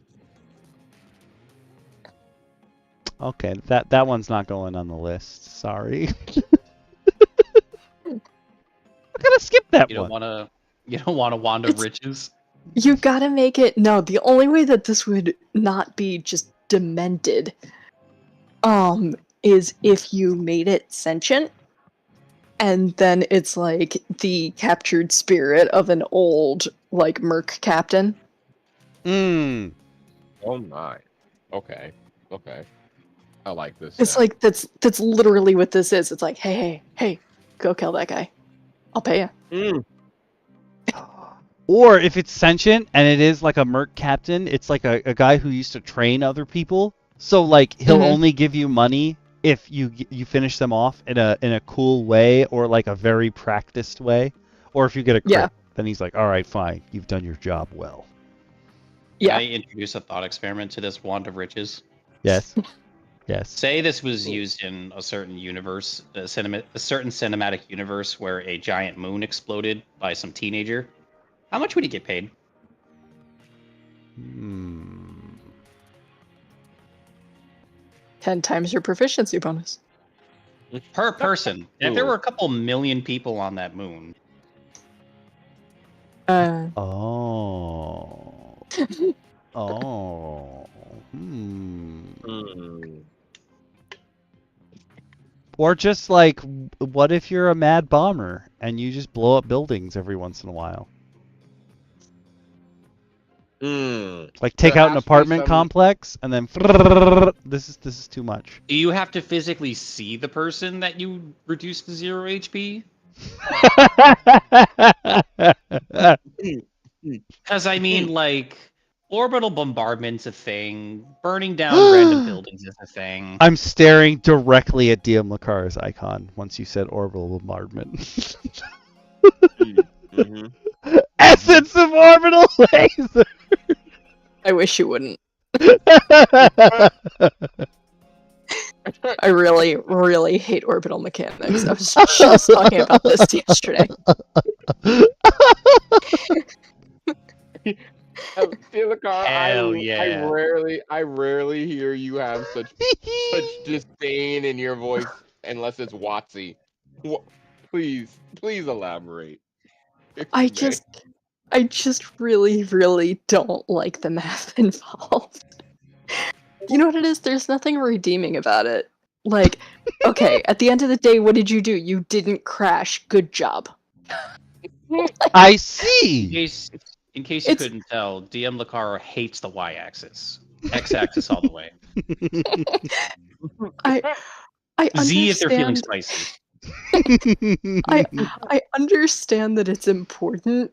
It just doesn't have much return on investment for me compared to a lot of the other math I've had to do. Are you trying to tell me you don't find it satisfying to drop a motherfucker from orbit? No, because that's never the kind of problem you're dealing with. It's not the problem. It's the message you send.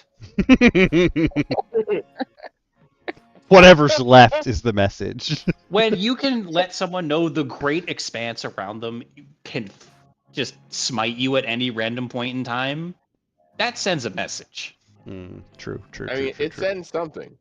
When you send, listen, anyone can send like a drow rogue into their bed chambers at night. Not many people can weaponize the space around people. True. Oh, but if you have Victorian orphan magic, you can. Oh, yes! absolutely with Victorian orphan magic. Yo, I cannot tell Timmmi, you sweet how children. difficult it was for me not to add the shirt to my cart while I was buying things. I was like, no, now's not a good time. I need Victorian orphan magic. Oh, you did yeah. not listen to Oh, that episode. that was before you were part of. Oh my God, we went over Yeah. a supplement that it was supposed to be runes, and after the first spell, they just completely disregarded anything about runes, and They gave like one of the spells was like, I take the air away from me in a 5-foot radius, and another one was like, I boil water, and we were like, these are stupidest spells. We couldn't understand why the hell they gave someone like chimney sweep magic and like quite literally like servant magic. I was like, what are you? I think at one point we were like, what are you, Dobby?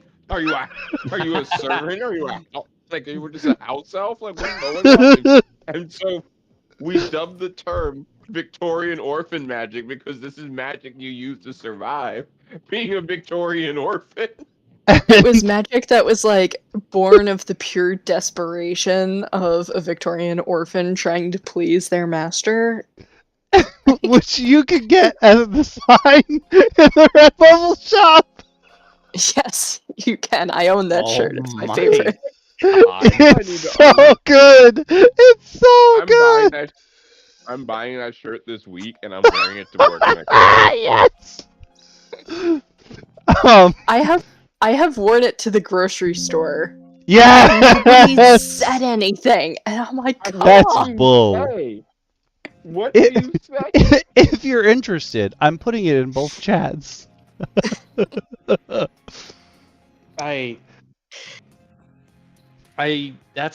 That shirt is cursed, but I love it. No, this shirt is beautiful. A beautiful shirt. Oh man. All right. Oh, I love Victorian orphan magic. There's just one thing left in this preview. The Gauntlets of the Destroyer. They're very rare. They're massive stone gauntlets, and they add great force to your strikes. While wearing these gauntlets, you can reroll all ones when rolling damage dice for melee weapons, but you must use the new results. And whenever you score a crit with a melee weapon, you deal maximum damage. I thought these were for fisting people. You're just putting them on. Hey, imagine using these gauntlets with that one barbarian subclass we covered a few weeks ago. Oh, fantastic! When I realized that these were not for you to punch people, I got a little bit disappointed and then I was like, no, I like this better because I'm still mad about the Mana Cork gauntlets and all of Loot Tavern's gauntlets make it so that you can't hold weapons. I'm like, but I still have my fingies. Like, I have all my fingies. Why can't I hold weapons? Well, here apparently it's like a half mitten. True. Mm-hmm. This is for like the Teenage Mutant Ninja Turtles. It's got 3. Yeah. It's got 3. Yeah, this is not meant for a You have to reroll your fingering. Hey, well, I was roll a dexterity check right now to see how bad you did on your roll. Also, why are you dealing damage? Listen, sometimes that Forgot to cut your nails? Look, here's the bigger problem. My big problem with this right now, though, is why is this? There's only one person who wants this, and it's your wizard. fighter or your barbarian. Well, I mean, the wizard might want to grab this. Maybe the wizard's sick and tired of being sick and tired. Yeah, you're right. It says melee weapons specifically, but like I would give this to unarmed strikes as well. Like, Technically, those count as melee weapons. Yeah. Like, why wouldn't the Gauntlets of the Destroyer allow a physical punch with them on to still do max damage when you hit with a critical strike? yeah, because it specifically says melee weapons, so it wouldn't count for a monk. Like, I'm gonna give this to the monk. This is what the monk is going to have. The question is, this, completely. What if like a Hexblade Warlock had it? Would it count for Green Flame Blade and shit like that? Yeah, it's still a part of a melee weapon. But the question is, technically, if the spell uses a melee weapon as its catalyst, would you re-roll the damage of you just smacking someone with the weapon, or would you also be able to re-roll the damage just the on weapon. the spell? No, just the weapon. Because Yeah. the spell is not the weapon. Yeah. It specifically states that it's a melee weapon. But I give it to. This is unarmed strike slander right now. That's what this is. Yeah, justice for the unarmed strike. I guess they're considering it, unless they're considering it now your weapons, now you're armed because you have gloves on. That's not quite the same. That's not even close. They're not that. Look, I'd love to say, even as much as I enjoy most of the items in this, that they've thought something that thorough, but they didn't. It's true. It's true. You're right. You're right. But that brings us to the end of this preview from Adventures Awaits Arcane Armaments, which eventually I will go through the book and the cards, and it'll be a solo supplementals. But for right now, we just have this. So we're on to our second thing, which is literally just one item, but it brings like a whole new status effect that I think is cool. I don't think enough things use it. So the next thing is just one single item. It's from Timmi's Treasure Vault, which we came across for some reason before. I don't remember why we came across Timmi's. It's got 3 M's. Treasure Vault. But this is the trap on a rope. I was trying to figure out why you kept making a humming like noise. Wait a minute. What in the hell? Bear trap on a rope. Why is this a wondrous item? Because this thing is magical. Are you kidding me? You know the fear you're putting in the eyes of your enemy with a bear trap on a rope? Wait, Holy shit. So you can throw the rope within 15 feet? Sure, you're going woof, woof, woof, woof around your head like it's a lasso, man. You're getting ready. Your opponents are terrified. Listen, I'm going to try to read this whole entire page without breaking. Okay. Good luck. As you can see, this is a bear trap on a rope. Wondrous item, uncommon, because who the hell thinks to do this? You can use an action to throw the trap on a rope at a creature within 15 feet of you. The target must make a DC 13 dexterity saving throw. On a fail, the target takes 2d10 piercing damage and is tethered to you. See tethered below. On its turn, the target can use an action to make a DC 15 strength athletics check. On a success, the creature breaks free of the tether. Hit or miss after using the trap on a rope, you need to use an action to reset the trap before you can use it again. Speaking of that tethered condition, while tethered, the target speed is halved. Its movement is limited to 15 feet away from you in any direction. They can make an athletics check contested by your strength to try to pull you along as it moves. No action required.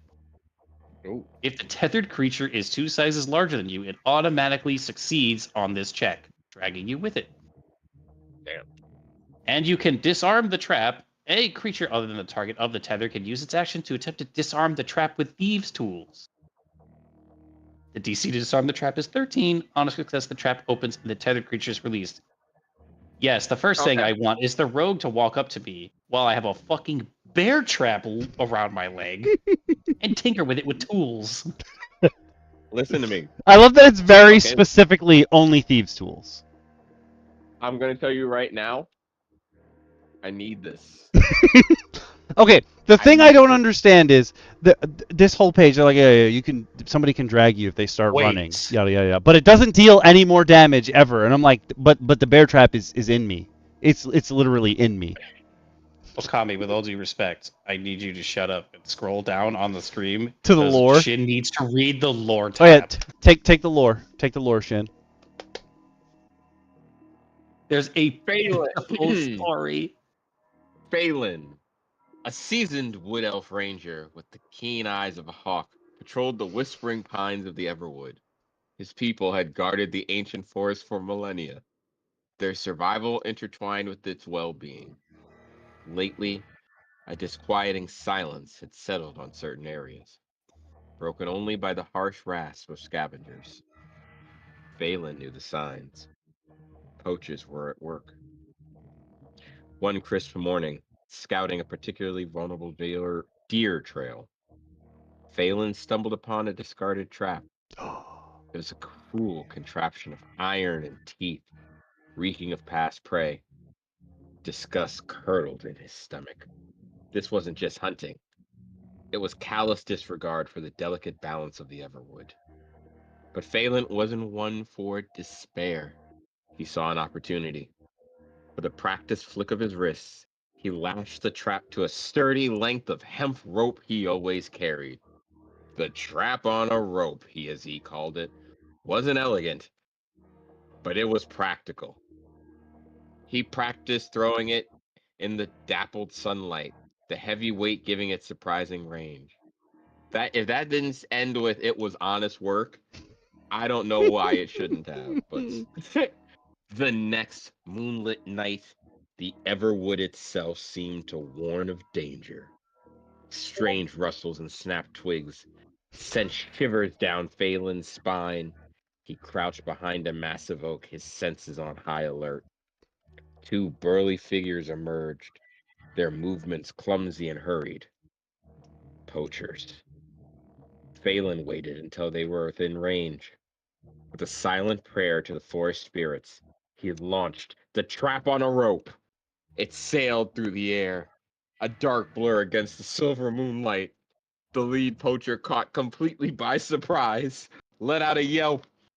The trap snapped shut around his leg. His companion froze, then turned to flee, only to find Phelan blocking his path, a resolute glint in his eyes. The trap on a rope became a symbol of Phelan's unwavering defense of the Everwood. It was a simple tool, a reminder that respect for nature demanded vigilance. News of the captured poacher spread like wildfire, a chilling deterrent to those who sought to exploit the forest bounty. Phelan continued his silent patrols, the trap on a rope a constant companion, a whisper of warning in the ever-listening Everwood. I gotta admit, that was Michael Bay level of storytelling, and I was for it. I never have clicked I show more because I thought show more was show me another item.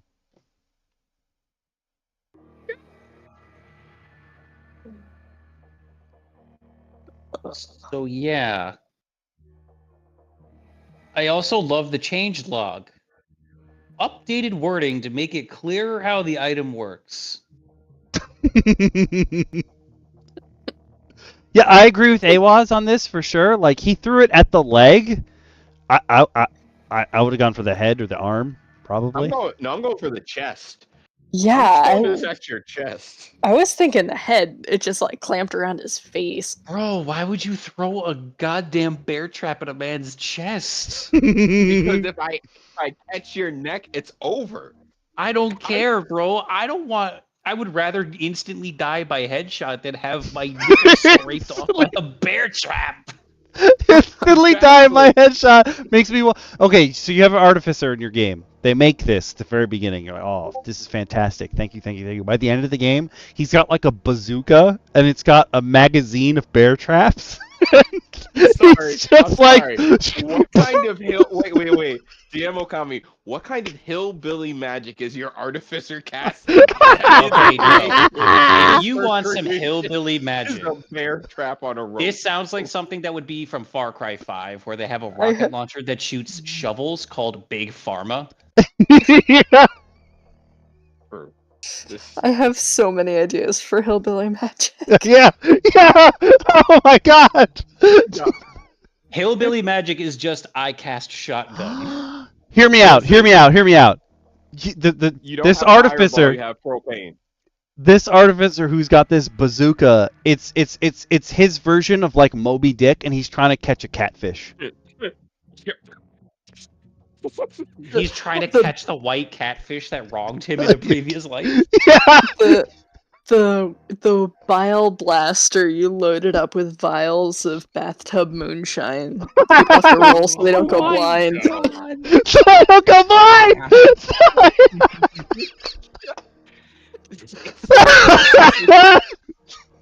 This is the shit that gets cooked up when you come to the round table.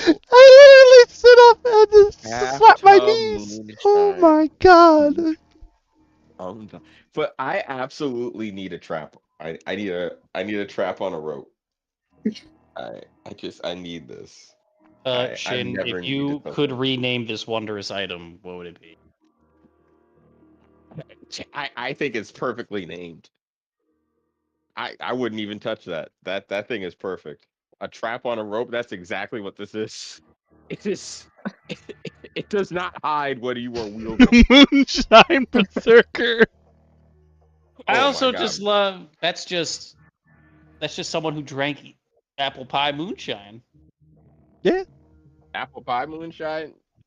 Why apple my pie uncle- specifically? That's the most hillbilly shit you can think of, where they make it taste like apple No. pie. It's No, good. No, hillbillies don't want you to have good tasting stuff. True. My uncle- Listen, My uncles made me drink moonshine that allegedly somebody had made. It was taking a straight shot of 120 proof moonshine. I know how you feel. I don't know what the proof was. It was not They graded. couldn't leave it open often. I will say that was my, if you've ever seen Parks and Rec, that was my Ron Swanson. Leslie, this is enough. I took a swig of that, and they only use that to burn the mules off of the warts off of mules and the varnish off of tractors. That's what I drank. So you drank pure kerosene. Basically. Probably. And they chuckled at my pain. They sure did. How do I know what you have in your fridge? AWAS, I'm in your fridge making a sandwich. In the fridge making the sandwich. Oh, I can't make a sandwich tomorrow. They have my rolls. Damn. Took your buns. They did. They took my buns. I'm gonna have to. That'll be sad if I have to bust out my silky. I won't have buns to go with it. After seeing me before, y'all know I'm now like the whitest person you know. So the fact that I used the term silky instead of do-rag and then I have one should scare you. But I assure you it's quite funny. It is quite funny, though. You also proclaim to be the self-proclaimed glizzy gobbler. Delicious. What's the next item we've got? So, if What's the you last guys Next, are if we don't have some terrified, cowboy shit, be sad. maybe some knight stuff. They are riding horses, but not with guns, probably. If you're terrified of being attacked by a trap on a rope, that might be because what you've got your hands on are a collection of unique shields. So, I'm going to try to pronounce this dude's name, but apparently they're well known enough that they have their own emblem on their homebrew. But I believe this guy is Glass. They've made some other stuff, but here in the round table. That's an actual language, my dear. Oh, I know. Yeah, that's. I think it's Gaelic. Yeah. I have no idea how to pronounce it, but I recognize it. Very sure it's Glass Guybenin. Yeah. I just Just I sound think drunk. the pH is usually a V, isn't it? Yeah, it's Yes. usually Guyven. Usually Gloss Guyven. Yeah. Something like that. And yes, A was. Okami does gobble glizzies. delicious. Delicious. But this is version 4. I don't know if that means there's 3 other collections or if they've just been updating it over and over again. I didn't really stop to look. That's Why not on both? me. Yeah, it could be No, both. not loading. But this is one of those. Okay, so it's not just me. Whenever I try to load this, 50% of the time it tells me to wait because something isn't loading right, and then I just refresh and it works fine. I don't know why. Loaded fine. I don't know why. Not I thought it loading. was just me, but apparently not. That makes me feel a little bit better. Nope, Oh, so the we'll have to show's just read on. off the stream for a bit. Okay. At least for Oh, my. mine actually locked up my case. browser. That's what usually happens to me. You see what you do? Sorry. Wait a minute. But Also, I eventually think you it'll come up broke- and be like, wait. I think you broke A was. Hot dogs are delicious. I do not drink White Claw. White Claw is gross. He's not that Sorry white. to all the people who enjoy White Claw. That's just not for me. It just isn't for me. AWA's just when AWA went feral. Listen, you know what? If AWAS wants to make fun of a glizzy gobbler, I am not one. But if you roll a natural 20 on a check, I'll concoct some random bullshit from this cooler I have in my closet. I'll just pick shit at random. Why is your cooler in the closet? Well, it's not really cooler. It's more like I just have like a gigantic Tupperware container filled with various alcohols, and I'll just like mix something together and pray I don't die. Okay, Don't die. Julio. Aren't you sick? Also No. true. Yeah, no. I was suffering from sleep. Fair. Me and Shin are not really recovered yet either. Yeah, hey, I appreciate you dropping me off at the train at 6 in the morning. And you, You know what I did at fools the end of didn't that think day? to invite me. You would have been awake at 6 in the morning. I don't give a fuck. You're right, I didn't. Next time for sure. Yeah, Next time for damn sure. So Glaz breaks shields down into different types. In regular D&D, you don't really have that, but there's also Shield Mastery, which basically just lets you shield bash people. But depending on the type of shield, it might have some extra ability. Just from the beginning, okay? I'm giving him credit. I'm giving them credit for dueling cloaks because that is amazing to give a player a light armor cloak and treating the dueling cloak as something essentially protective in its own right.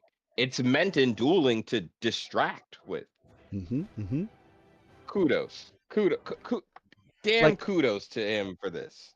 Like all the feathers and shit on spears in China. I can't say China normally anymore because reasons. China! It's huge. Huge country. I'm gonna beat you with the fish, I promise you. So basically he's adding in shield mastery as like a weapon master type thing. So like when you would normally get like your weird little clubs, come join us. When you would normally get to choose a mastery ability, you can add shield mastery in there if you want to. You don't have to. So you got dueling cloak, which everyone loves. You got heavy shield, which lets you hide behind the shield. You got round shields. You can use a bonus action to raise your shield in front of you as a defense, and you reduce damage equal to your strength mod. It doesn't reduce damage from things that make you do intelligence, wisdom, or charisma saving throws, though. Wisdom. Wisdom. What up, Club? Hi. What's up, gang? How's it going? Pretty good. Better now. He heard about shields, and he I was like something. shields. Let's learn more about shields. Did this thing load finally? No. Sorry. Oh, it did! Yeah. Welcome. Where do we stop? Small shields are kind of like making the bucklers in like from soft games. Like I can parry, kind of, sorta, but not quite. And spike It's a shields are the theme ones that shield. let you pink people when they get too close. Don't touch I them. think of small shields as like the duelist shield or the soldier shield, because I don't think a soldier wants the standard soldier wants a huge, big, bulky shield. Yeah. I think you want the smaller shield, the slightly smaller shield, the buckler, so that you can still move quickly. And like the more infantry guys, they're gonna get the heavier shields, and like the tower shields go to obviously like the big armor knights kind of guys. Obviously, I'm thinking pure medieval fantasy on this, but Why wouldn't you? all I know. It's beautiful. I like all these shield distinctions. In my mind, it conjures up like a military type campaign. Like, and I mean that in like a knights, and like everyone is armored, and like battlefields, and like something on that scale, specialists and weapons and things like that. Kind of. Yeah, that's cool. You got to do this with weapons too, right? Like all weapons have different properties and things, and if you went all out like that, that could be really cool. I hadn't thought of that, but that makes a lot of sense. Like this really will also make your battlefield like feel more alive. Like you wouldn't send like the small guys to like block the big things coming at them. You would send like the phalanx dudes in the front to stand tall, and then send the other guys like in between.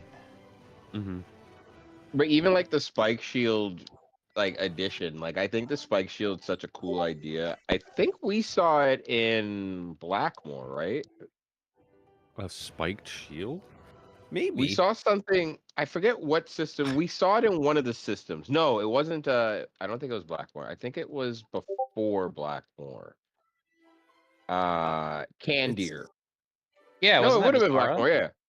Yeah, that's Was that Mystara. Blackmore or Mystara? Mystara. Candir was your last character in Mystara when we were playing. Yeah, Candir. Candir had a spike shield.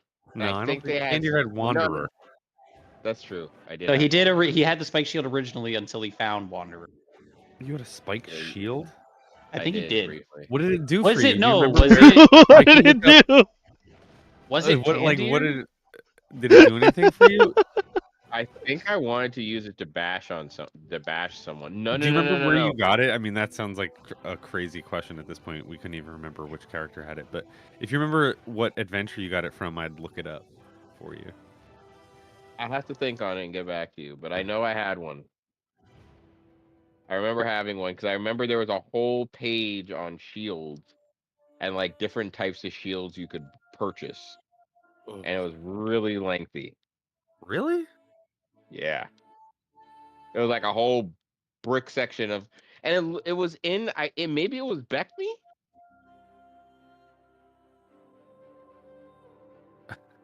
Shield section?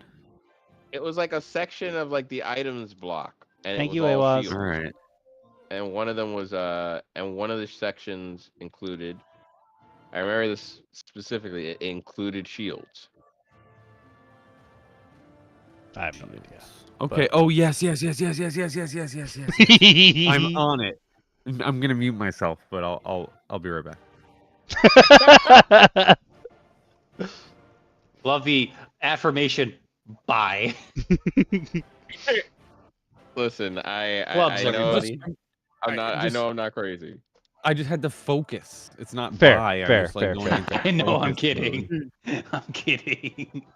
But I know what you're talking about, and I can pull it up in a second.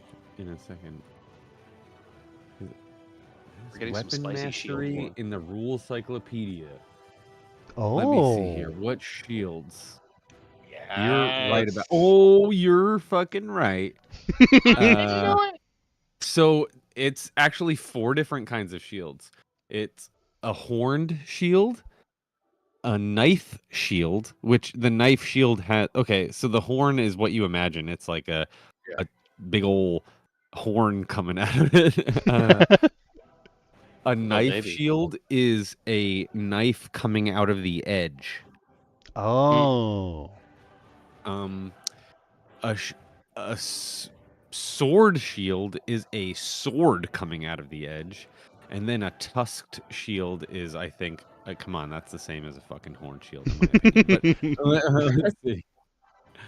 I mean, you guys don't have to hold up while I read this, but he's right. It was in Beckme. It That's was in cool. the Rules Cyclopedia. Yeah, and I think I can get a explanation of what each of those things are, but I have no idea how to find it. No. I realize this particular thing actually has more than items, but like, whatever, we're gonna consider this items. It does have a feat in here. You can be a vanguard. Increase your strength, dex, and con by 1, and then you become a shield adept. So when you decide to use a shield's mastery property, you can make it so you can still apply weapon masteries to attacks with that attack action. You can do this twice, and you regain both uses on a short or long rest. So I'm realizing now this is for 2024 rules. That actually might be what V4 is updated to 2024. That'll do it. I'm so sorry. You get a new fighter ability. At level 11, each time you take the attack action and use a shield mastery, you can still use a weapon mastery. So basically the same thing as that feat, but you automatically get it if you're a fighter. At level 20, you can apply a weapon mastery to 2 attacks with your attack action rather than only 1. Okay. Why'd you say sorry when it turns out it was 2024? Just I hate 2024. yeah, just some residual hate. No, I'm not gonna beat around the bush about it. I fucking hate 2024. I think it was a waste. So, you don't like it? No. Okay. I don't know anything about it, so that's why I'm asking. Oh, so I think that my issue with 2024 clubs is that it over video games. It turns D&D away from the storytelling and turns it into a fight monster academy, which I understand is kind of what the original D&D was beforehand. It was just exploring dungeons to some extent, right? No. No. No? I mean, you're still building a I can tell you story, this. but That's true. Well, I can tell you this then. if you want to. 2024 took all the storytelling elements out of characters and replaced it with pure archetype building, kind of like you were building a character in a Souls game, where you have to pick these options, like clerics, for instance. You get a choice between being a martial cleric and you gain heavy armor mastery, or a casting cleric and then you can use cantrips and certain other things. And it's like you have to, but once you choose it, you can't do the other. And it's like, what is this? Why is that? Yeah, like the 2024 character building it's way more geared towards you knowing what you want your character to do from level 1 to 20, and like their adventure shouldn't have any bearing on that character as they level up. It's just like, I decided what I'm going to do from 1 to 20 before the campaign even started.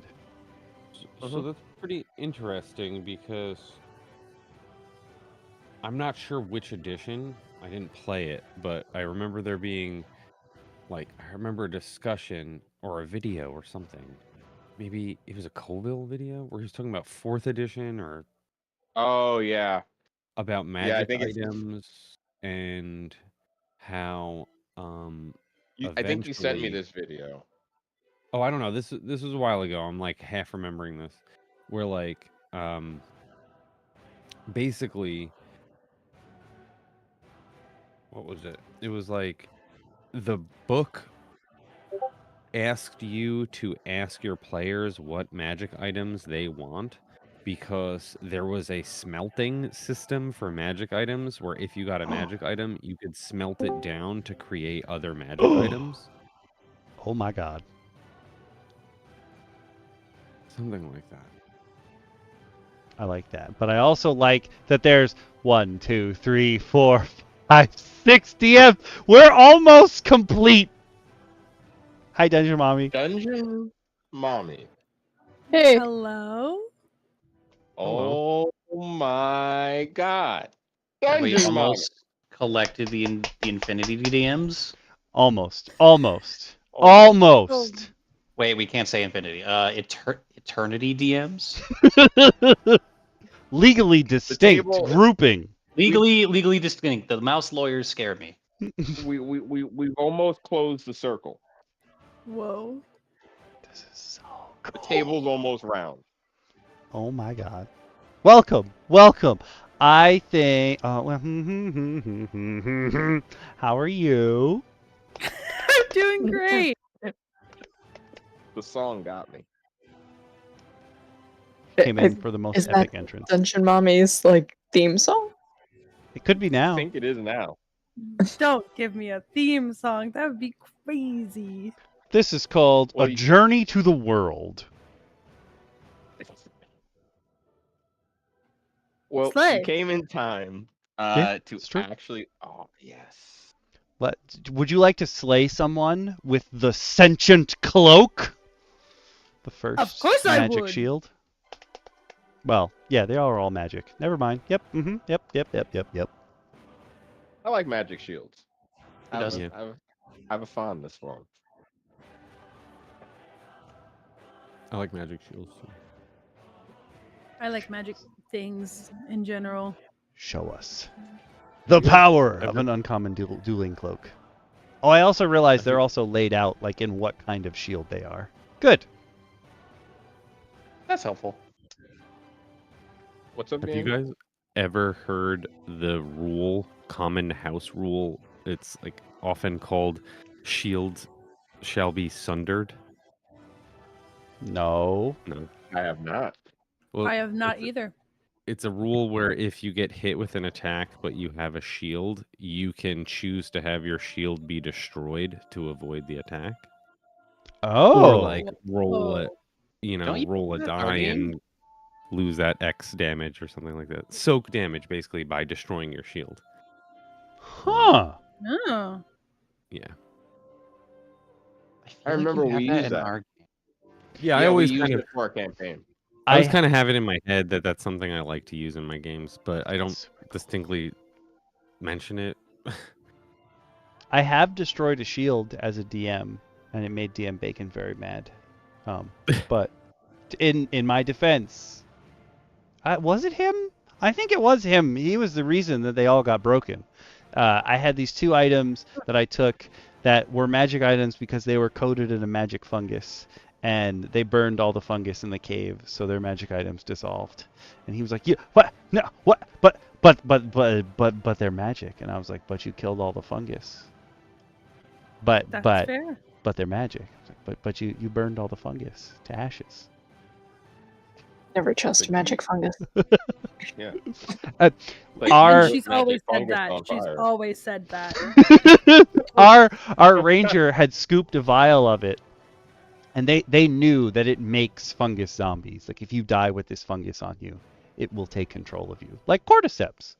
And he had taken a vial of it, and like a year and a half later in the campaign, our ranger was like, "Yo, I have an idea," and he takes out this vial that still has fungus in it, the last fungus, and he throws it at a berserk goblin, and the rest of the party goes, like they're saying it in real time, but in the game world, I just hear all of them collectively go, "No," as this vial flies at this goblin. That is tragic. Every time you say fungus, I gained 1 XP. It's a new drinking no. game. We're currently dealing with fungus in our campaign. Don't give him more power. Yeah. Hey, fungus is your friend. Oh, it's Trust fantastic. in no. fungus.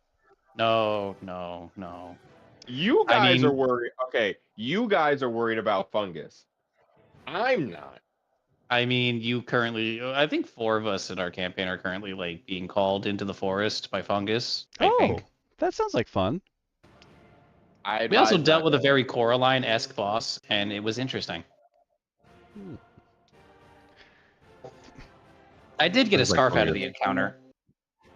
Oh, please don't put the scarf on. Has Got anyone fungus on it. interpretive danced their way away from the fungus's control? No, but our cat almost got murdered. Oh, that tracks. The He's cat is a worried person, about though, yeast. it's not a Saying our cat got murdered is wild. It's another player in the campaign. It's not a cat. Close was like, let me shut that shit down immediately. Our Like, cat hold on. will die. I am not going on the record. for I trying to thought it kill was like cat. a companion. No, Jordan. he's It is. he's a He's our sentient fairy companion. cat, and he Oh was my God. mauled by this thing. I hated it. He's Hate a it 3-foot so tall much. cat person. He's like a 3-foot Uh. tall. What is he? Purple Cheshire cat He's a purple cat. in a little Yeah. tweed suit. Oh, I love it. He's precious. We must protect him. At all costs. He's also our highest level character. He's the only starting character that didn't die. Oh, I'm proud of him. No. My Oh, first character's you not retired dead. a character. You Yeah. retired. Yeah. That's true. I'm not taking this. I'm not joining them in the death crowd this time. That was last day. This time. This time, he says. but Dungeon Mommy, do you have the link?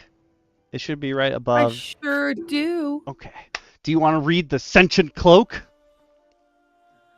Oh my God, don't I? Let me scroll to that part of the thing. Take it away. The enthusiasm. Okay, great. I've been working with kids all day, so I'm, I Hi, friend. that got me all hopped up on, ADHD or whatever. Woo! Ooh. All right, I you love ready? looking at the stream and I'm just being sold Taco I'm Bell. ready. Okay, great. Sentient cloak. Uncommon dueling cloak. This shield is a sentient cloak and actively attacks enemies as you use it. When you use this shield's mastery property of if an enemy fails the saving throw against the effect, you can either make them take an extra 1d6 bludgeoning damage or get pushed 10 feet away from you as the cloak reaches to strike them.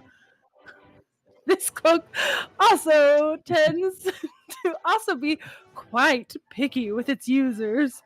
If you roll a 1 on an attack roll, the AC bonus from this shield is reduced by 1 before the start of your next turn, as it likes you less. Ooh. It's a pick me. That said, if you get a critical if you get a critical hit on an attack roll, the AC bonus from the shield instead increases by 1 before the start of your next turn, as it likes you more. Oh. This cloak's personality seems a lot like that of a cat, as it's seeming to not enjoy being wielded by most, but also seeming to stick closely to those that it likes. Having a sentient cat cloak, Oh my I feel god. like this item Yeah, it's Doctor falls to Strange me. for sure. Yeah. I was No, literally it- about to say, it sounds like Doctor Strange's cloak. It needs to be like made out of like cat yarn or something like that. Ooh. It plays with balls of yarn. It's like a cat's bandana. Man, I thought It it was always has one loose thread. Always. I just, as I were reading these cloaks, I'm just imagining like a swashbuckler rogue wearing these. Ooh. Oh, yeah. Specifically the sentient cloak, just to pay, like, probably because, you know, rogues just get, oh, look, I crit on a 19, 18, 17, 16. The where it like its AC reduces. I have a shield in my campaign that I took from the guy who makes Mike's free maps, on DM's Guild, and it's related to some god from his campaign. So in my campaign, it is related to that, but whatever. It is a sentient shield made of bones, and my players took it from some dudes who worshipped this other god. And my players were like, okay, I'm gonna equip it, and this is gonna be my new favorite shield because like it talks and what have you, and like it's never said anything to them except show me your strength, and none of them will take up its challenge. And so they brought it into battle the first time, and they know that it can move and change shape, and they took it out to battle, and literally all it's ever said to them is, show me your strength. I'll let you know, like, if I want you to wield me. And they take it into battle, and the first time they get attacked, the guy swings at them with a big hammer, and the shield just opens up, and they take it on their forearm. And Grimjack goes, what? And I was like, did you show it your strength? No, you just equipped it. It doesn't like my you. God. Yep. But there's something to, so there's an item in 5e, the Stone of Galore. Ooh. It is a very interesting stone. I won't spoil what its uses are, but it is a sentient item, and it can choose to detach from you if you don't serve its purpose, because it's given you a purpose. And if you're not actively pushing towards, like, it'll let you ask it questions. It doesn't care, as long as you eventually serve its purpose. But the longer you take, the less it likes you. And when it gets fed up, it will search for someone else to latch on to and serve its purpose. I was lucky enough to keep the Stone of Galore and serve its purpose and actually remember what happened when it detached from me briefly. And then it came back to me, which was very strange. Actually, I think I ended with the Stone of Galore, didn't I? The boner blocker. Oh my god. Clubs, didn't I? I do not recall. No, I don't think so. I think it was taken away from you guys at the end. Okay. Aw. Tragic. Good. No, that need to be taken away from us. Okay. Clubs. That was from Dragon Heist. Since you also like dueling cloaks, I think you should take the next one. And I think obviously Star Cloak is going to DM Lacara. Flame Cloak? Yeah. All right, it's a rare dueling cloak. Let's see. While holding this shield, you have a +1 bonus to AC. This bonus is in addition to the shield's normal bonus to AC. Okay. What is the shield's normal bonus to AC in 5e/2024? Is it 2? Yep. I believe so, Wow. yeah. Okay. Interesting. When you use your shield's mastery property, you can have flames flourish out from your cloak as you use it. When you do, all creatures within 5 feet of you take 1d8 fire damage. I'm getting some Clive Rosefield from 16. As you use it, meaning like when you defend against an attack. I think when you use the ability, so after you swing, if you, they have to make a wisdom save. When you use its mastery property. Yeah, so it's like you swing it around to distract them. Oh, so you're like, haha, and then you burn. But this one doesn't say like people of your choice. It's everyone. So like if your team's grouped up, you're burning them too. Before you make any attacks, select one target you can see. Okay, sorry. Yeah. Interesting.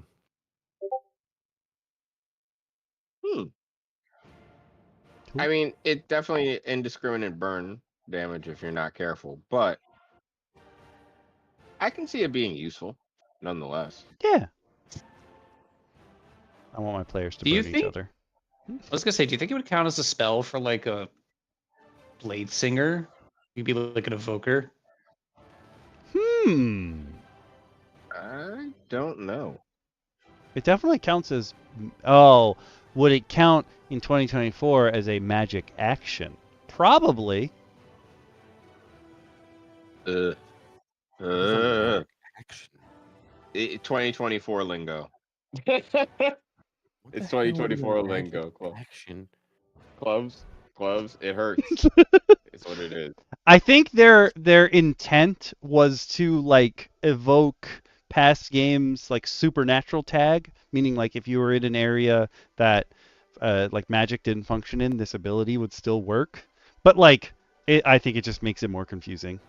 Maybe if 2024 rules are the first thing you've ever gone into, it would make more sense. But to like us who have played before, I think it's just adding more stuff on. You guys It's all... like you have your. Sorry. No, go ahead. I was gonna say you guys all are sticking to 5e. Yeah. Oh no, I abandoned 5e long ago. I think he means 2014 rules specifically. Yeah. I'm sorry. I don't know how to say it the right way. What do I say? You guys are all sticking with 2014 rules? I think, yeah. If we're running 5e, I think all of us are sticking with 5e. Oh yeah, if I'm running 5e, then yes, for sure. My players want to run 2024, and I told them tentatively yes, but I'm going to comb through that player's handbook, and I'm going to rip some things out of it and say, no, we're not doing that. I think you're gonna have to rip the whole book out. Do you know of anything offhand or like the vibe of something that you would rip out? No, not at all. Okay. I'm just curious because again, I have like zero idea. I did add. I just heard something about magic actions. I did add to my game. We're still running 2014 rules, but I let my players get the new healing spells because they added an extra die onto every healing spell for 2024. I was like, fine, you guys can have those. An extra, like, wow. Apparently people were very mad that like when you healed your teammates, they would just die again. I was like, I mean, yeah. I mean, Loki, yeah. If you heal them in the middle of danger, yeah, they're still in danger. And they were just dead. Hate to break it to you, they might die again. Just throwing it out. What do you mean? I know. I feel like Grimjack right now is just like convulsing. He's about to froth at the mouth. Oh, highly unfortunate. I'm sorry, but not really sorry. I can't help that. So, DM Lacara. Oh, no, go ahead. I was going to say, sometimes people have discussions about, like, does system even matter? And I guess it does, right? Like, because you guys are saying some things that are very interesting, and it kind of makes you have a certain tone or type of game, I guess. Yeah. 2024, I definitely think pushes towards. Oh, sorry. No, I was just gonna say I definitely agree. Like, system does matter because like the guidelines for how to do certain things make it more or less prevalent within the game, I think. I also think that system, if it's players that you know you can trust without system and kind of like throw pieces together as you need them, then no. Because like you can freeform, like I know as I slowly moved away from 5 or slowly moved out of 5e being my normal kind of game that I ran. It was more of me taking parts that I didn't like of 5e and replacing it with, oh, this from 3.5, oh, that from 1e, oh, that from 2e, you know what I mean? And slowly having kind of my own house, and then like having eventually my own house rules as I adjusted those to kind of meet my own needs. And then eventually I feel like we all have moved out of 5e. I think 5e is probably the basis, but eventually as you create your own house rules and things that you put into your game that just work best for you, you know, whether it's a night and day system or weeks or just something simple like a collection of spells or items that you've created, I think that's moving out of 5e because you're no longer confined to 5e. And I think that it's kind of like you can kind of take off the safety belt or take off the training wheels of 5e and say, okay, now I'm in like my own edition. Because eventually that's the goal, I guess, to kind of make your own edition.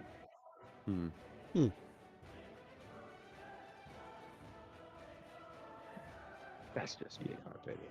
No, that's a that like this specific conversation. I feel is like why like people like Joe Cat when he does an actual play, he starts with like a disclaimer that's it. Not only does it say like, hey, I'm gonna do things as the DM that maybe you wouldn't see at your table. That's just the way I play. But he even writes like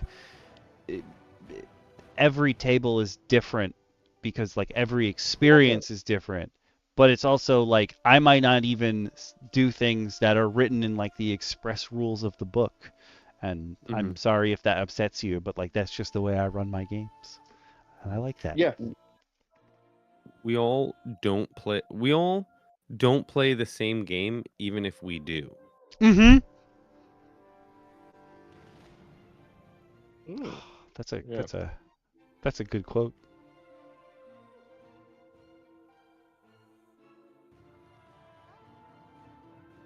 You need to put that on the bottom of whatever book or pamphlet you make next. Yeah. It's fantastic.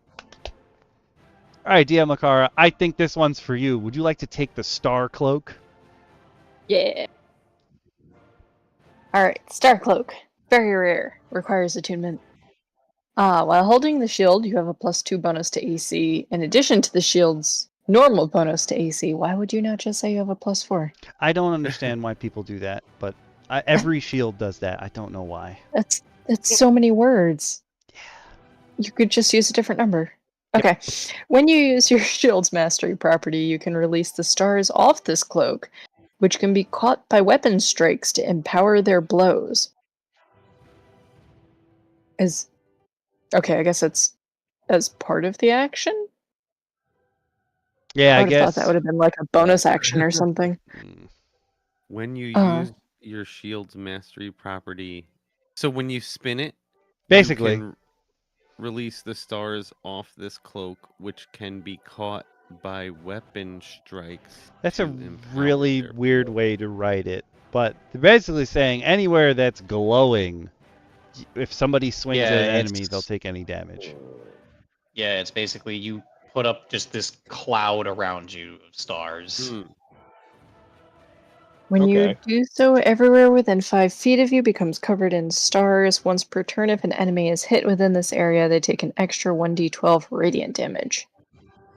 These stars only linger in the area you use this, so if you move, the stars stay wherever you use this. These stars last until the start of your next turn, and make everywhere within 20 feet of them brightly lit, and everywhere within an additional 20 feet be dimly lit. It's interesting. When you use your shielding ability, yeah.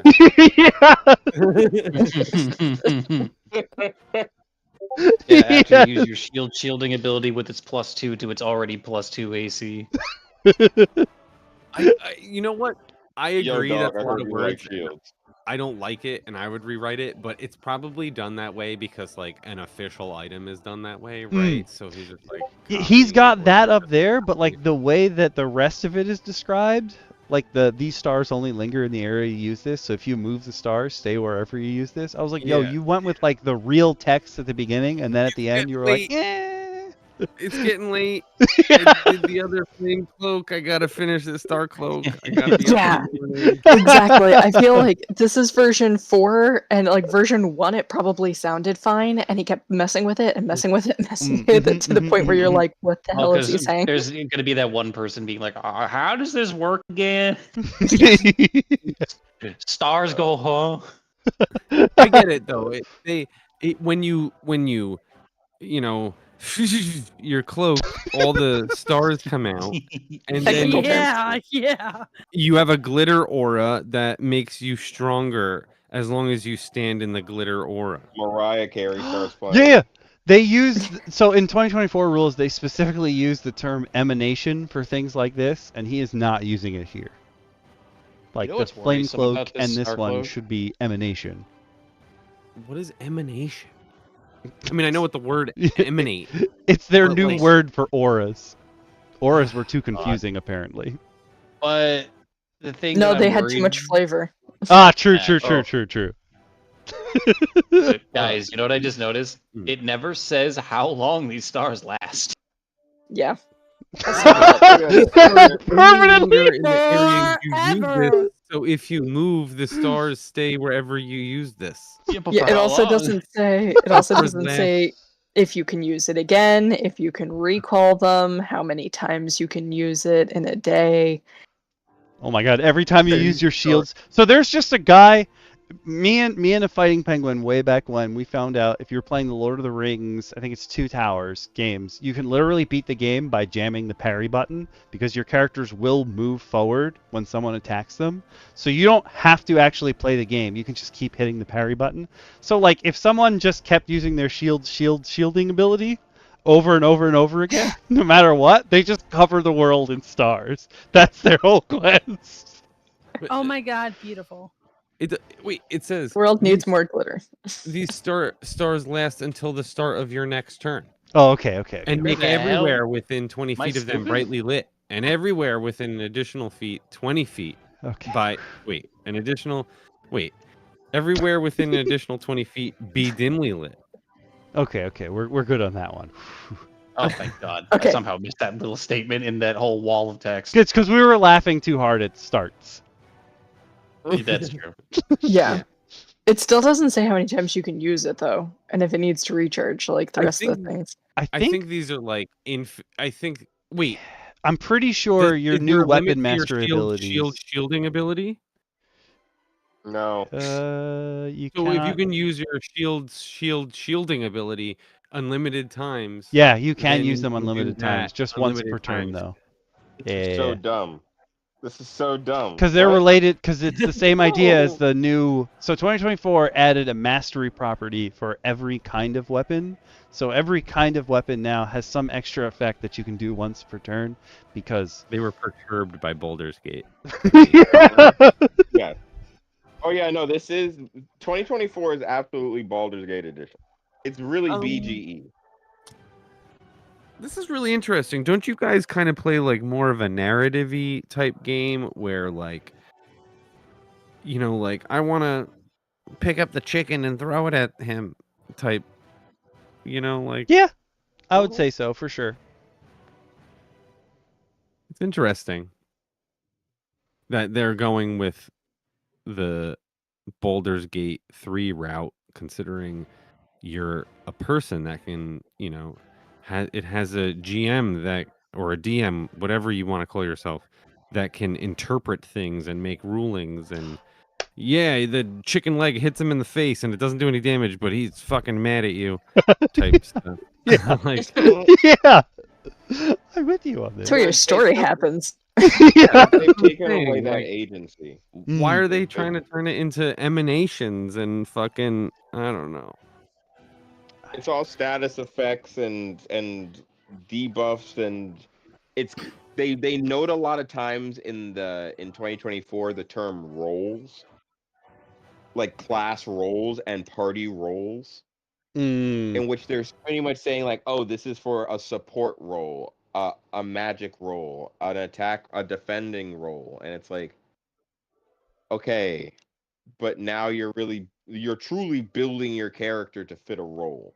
You're looking at your party. It's like, okay, who wants to be the healer? It's not an MMO. It's D&D. I guess they're turning it sort of. I mean, this is like the does system matter thing. I guess they're sort of putting the focus on a certain, they're spotlighting a certain part of the game. And it's really interesting. I wouldn't think that would be like my choice of what to spotlight, considering how I believe people play. And it's like the chicken leg in the face style. I don't know. I'm gonna use mean, that it- from now on. Chicken leg in the face. Neither would we have. You should have listened to us complaining for like months, going over each class as they came up with it. We were like, "What are you doing?" It's Because super it was- interesting also just because like so much of the D&D media is like so heavy around like role playing. Yeah. And that's what's getting a lot of people into D&D is like Critical Role and Dimension 20 and all that kind of stuff. And that's like so heavy in the role playing. So it's so crazy how they're just like, actually, we know that these little boys who play D&D just want to hit with Pokeniner. bigger stick. So we shall give them bigger stick. You're right about that, but I also am afraid that it's kind of going away from the role play, not only because of what you just said, but also because like if we do, then a computer can GM it. We can take away the human aspect and make it Yeah. a single player situation. That's a very good point. That's I horrifying. had not considered that. That is a very We good can take point. the table out of tabletop. Ugh. Yeah, because that's sort of what I'm hearing is like if we standardize all this into things, then it's just like AI GM stuff, right? It's like so an algorithm can do it. Because if you're I mean, not, just go play a video game then. Yeah. I agree. No, really. I agree. I would rather chicken leg to the face style.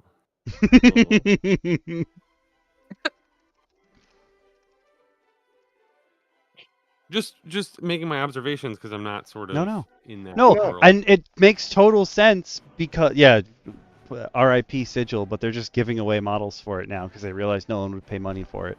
But like the idea, we kept saying like 2024 rules are they're so big on role play ROLL that they don't ROLE play at all.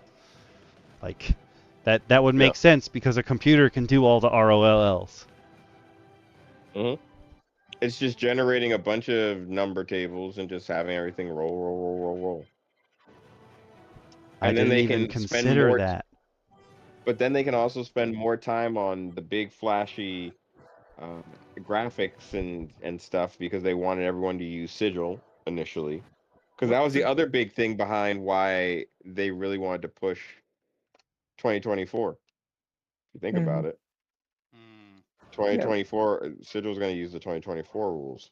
They hid on D&D Beyond. They hid 2014 rules. They were like, "Hey, we're going to lock this away. If you want it, I guess you can select this big." They'll just shame you for it the whole time. Are you sure you want to use this antiquated idea?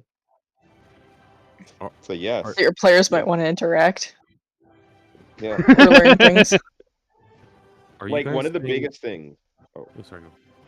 I was gonna say one of the big things that really upset me was they moved stat bonuses into your background. Yeah, like your background now has to be related to your character being an adventurer. It's not like it can't just be what they did in life before they became an adventurer. Yeah, they're basically if you choose the wrong background, you won't have the right stat bonuses. That's Silly. really important. Well, okay. You're good. All right, I'm going to take Bolt Shield. I got excited thinking this was going to shoot lightning because the last one shot stars. But no, this is just Dwarven Plate, but as a shield. It's an uncommon heavy shield, and while holding the shield, you have a +1 to AC, but it's in addition to your normal AC, so +3. When you use the shield's mastery property, 4 mechanical bolts extend from its base to lock it to the ground. When this happens, you can't be moved against your will. At the start of your next turn, the bolts retract and this effect stops. I feel like if they're extending from the base, in my head, it's shooting chains. like because they have to have like some kind of propulsion. So it's shooting chains into the floor instead of just like 4 spikes that come out. So I feel like you could be pushed a little bit. I mean, It could have depends on telescoping how you- staves, true, but like this seems hard to run. It is magic. It can do whatever it wants. yeah, You have I to, think like, that's the big thing. put it to the ground and like Gears of War behind it. Mm. So the bolts shoot out from the front of it, and then you jam it into the ground, and then you use that as kind of like a stage, and then you shimmy your feet into the part where you normally hold your arm, and that's how you don't move.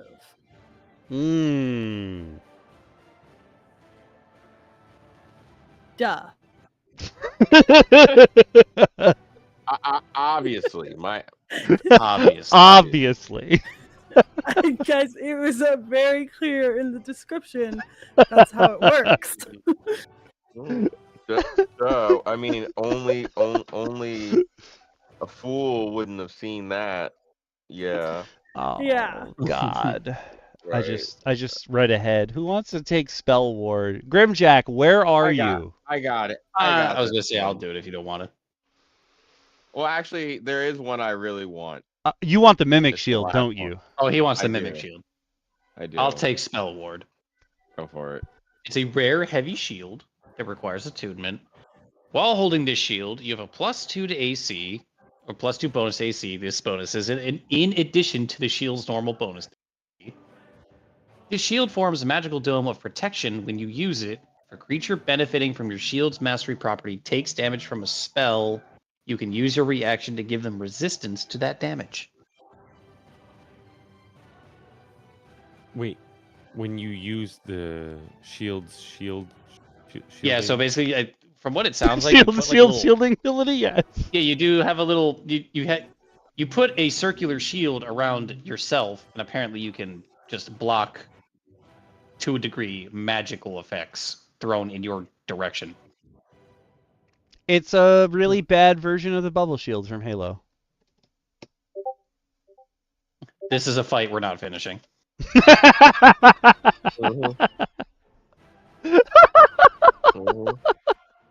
See, thank you.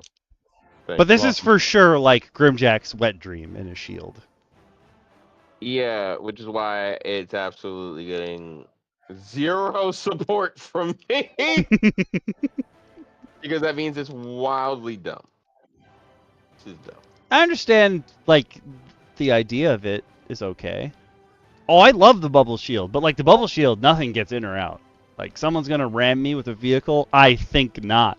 The vehicle would still hit you in this one. It would just be a regular action, not a magic action. No resistance. Are you telling me it's not a magic action to run someone over with my Ford F-150? No. Someone explain magic action to me? So basically, they decided that we didn't have enough distinction behind actions. So they decided that we needed an additional distinction known as a magic action, which is any action involving magic. So casting is a magic action, not an action. What do we get from knowing if the action is magical or not? Nothing. I Not just a goddamn thing. No point. I assume they're trying to mimic the idea of the Sue tag in old games, that like if you were in an area of anti-magic, it would still work. But like, you can figure that out in most cases anyway. Yeah. Nothing to gain. Oh, I see what you're saying. It's like when someone's like, I detect magic, does that count as magic? Yeah. Okay, gotcha. Okay. It's supposed to make it At least easier. that's something. Yeah. It's supposed to make it easier, but most of the times it's probably pretty self-explanatory. Gotcha. No. No. Because you're like, yeah, I gotcha. A lot, the GMs get asked the question like, is the gas it's breathing magical? And you're like, no, it just turns you to stone. It's a natural thing. Yeah. It's a basilisk. This is what they do. Yeah. Okay, understood. Who wants to take walking wall? I'll do it. Yeah. All right, it's a very rare heavy shield. While holding this shield, you have a +2 bonus to AC. I'm reading the one from the stream. Is it like different on the? No. No, same Okay. link. No, All right, cool. Just make exact sure. same. Sorry. So while holding the shield, you have a +2 bonus to AC. This bonus is in addition to the shield's normal bonus to AC. Whenever you use the mastery property of this shield, it now affects all allies within 20 feet of you instead of only 5 feet, as the shield conjures a wall of soldiers to create a shield wall to defend your allies. Additionally, that 20-foot area becomes difficult terrain for your enemies, but not for your allies, as the soldiers move to block your foes.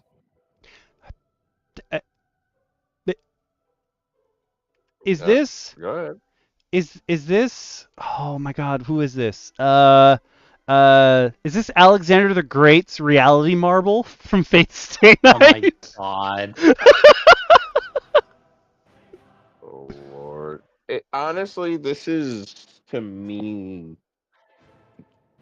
Why am I handing this to anybody? This legitimately has the most flavor that we've seen so far, but like I don't know if I would put the. It has flavor, but you're just like, why?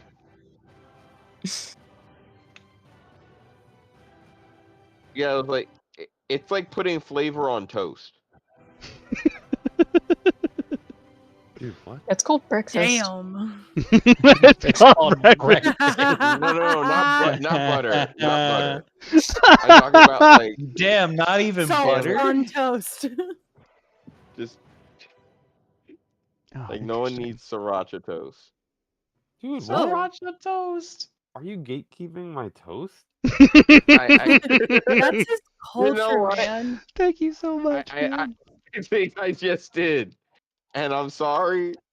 I still love you, man, but I have to stand on 10 toes. All right. It's okay. What they I eat taught me. cottage cheese every morning. Oh, nothing wrong with that. It's delicious. Hiya, Gift of Gabby. Wow, we got a lot of new people in the chat today. Hell yeah. Again, people on YouTube chat, I'm sorry that you can't see the Twitch chat, but you are also welcome to chat too. We can see all of you, all of your chats, and you have the We can same see commands on YouTube that you do on Twitch. So like if we say roll a d20, you totally can, just exclamation point d20. You can actually roll any of the standard TTRPG dice with exclamation point D and then whatever they are. 4, 6, 8, 10, 12, 20, 100. You can? Yup, Yes. Mm-hmm. Wait, you can do this on Twitch and YouTube or just YouTube? both. I'm gonna try it right now. Yes, please. And don't forget, folks, you can always show how much fun you're having listening to us banter on about Not bad. everything tabletop related by pressing the various buttons located below. There's so many All the buttons. information. Help our buddy Okami out by subscribing, liking, joining the Patreon. There is a free tier. Come on in. Just join. You know, you'll still get updates and links to stuff that comes out. There's a lot of stuff still given away at the free tier. So don't think you're just getting free tier and buffing a number. You're actually going to get stuff from it. And if you have the monies, check out the awesome Redbubble shop. I'm pretty sure I had to step away for a half second, but I'm pretty sure Awaz has proceeded to put the link down Not yet, but she will. as soon as possible. So check it out. There's some awesome stuff up there. You can get your Victorian Orphan magic. I'm sure Hillbilly Magic will be joining it soon. Because Oh my God, if I know magic, DM yes. Lacara, she's cooking in the background right now up something nonsensical and hilarious. Love it. Beautiful. Love it. All right. Pokeniner has just given us another item, so let's make it through these shields so we can get to that. Who wants to take the ramming shield? I'll You grab sounded very the excited next- about that. I'll grab the next two. I got these. Okay. Give it to The us, Shin. ramming shield. It's an uncommon round shield that does require attunement.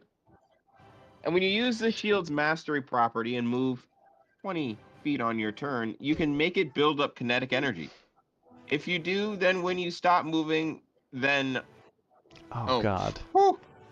If you do, then when you stop moving, then all creatures within 5 feet of you need to make a DC 14 strength saving throw. On a failure, they are pushed 10 feet away from you. Again, it's late. I did all of these in Yeah. one night. Yeah. We I don't didn't write this. we don't hate on the people who like No. it's fine. This is Yeah. homebrew. Like you didn't pay someone to edit this, then we'd be angry. Yeah. Yeah, Well, we'd be upset. Yeah, well, we we wouldn't be understand. angry. we understand. This just seems like you've gotten a charge built. This is a vibranium shield. Yeah. What does Yeah, it we- do? I So heard you it read sends out it. a- I just don't get it.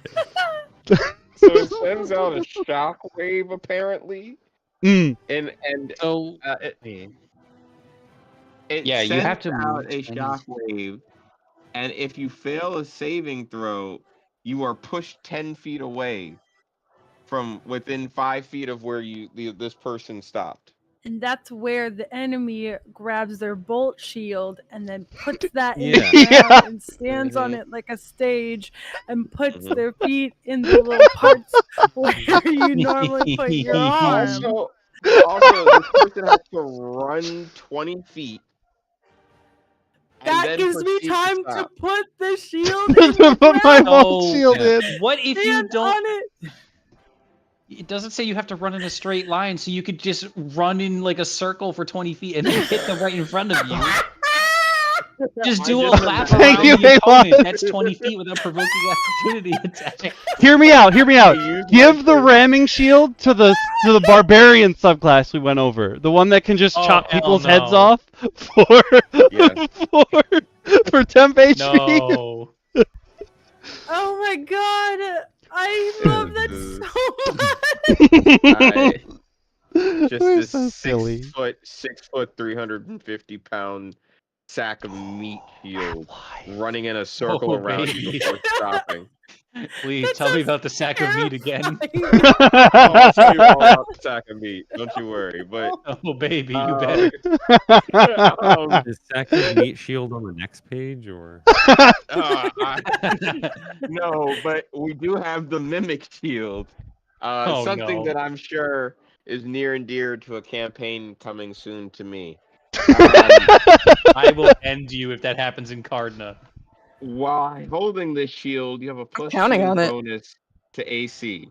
This bonus is in addition to the shield's normal bonus to AC. Street So it's a meat. plus 4 once again.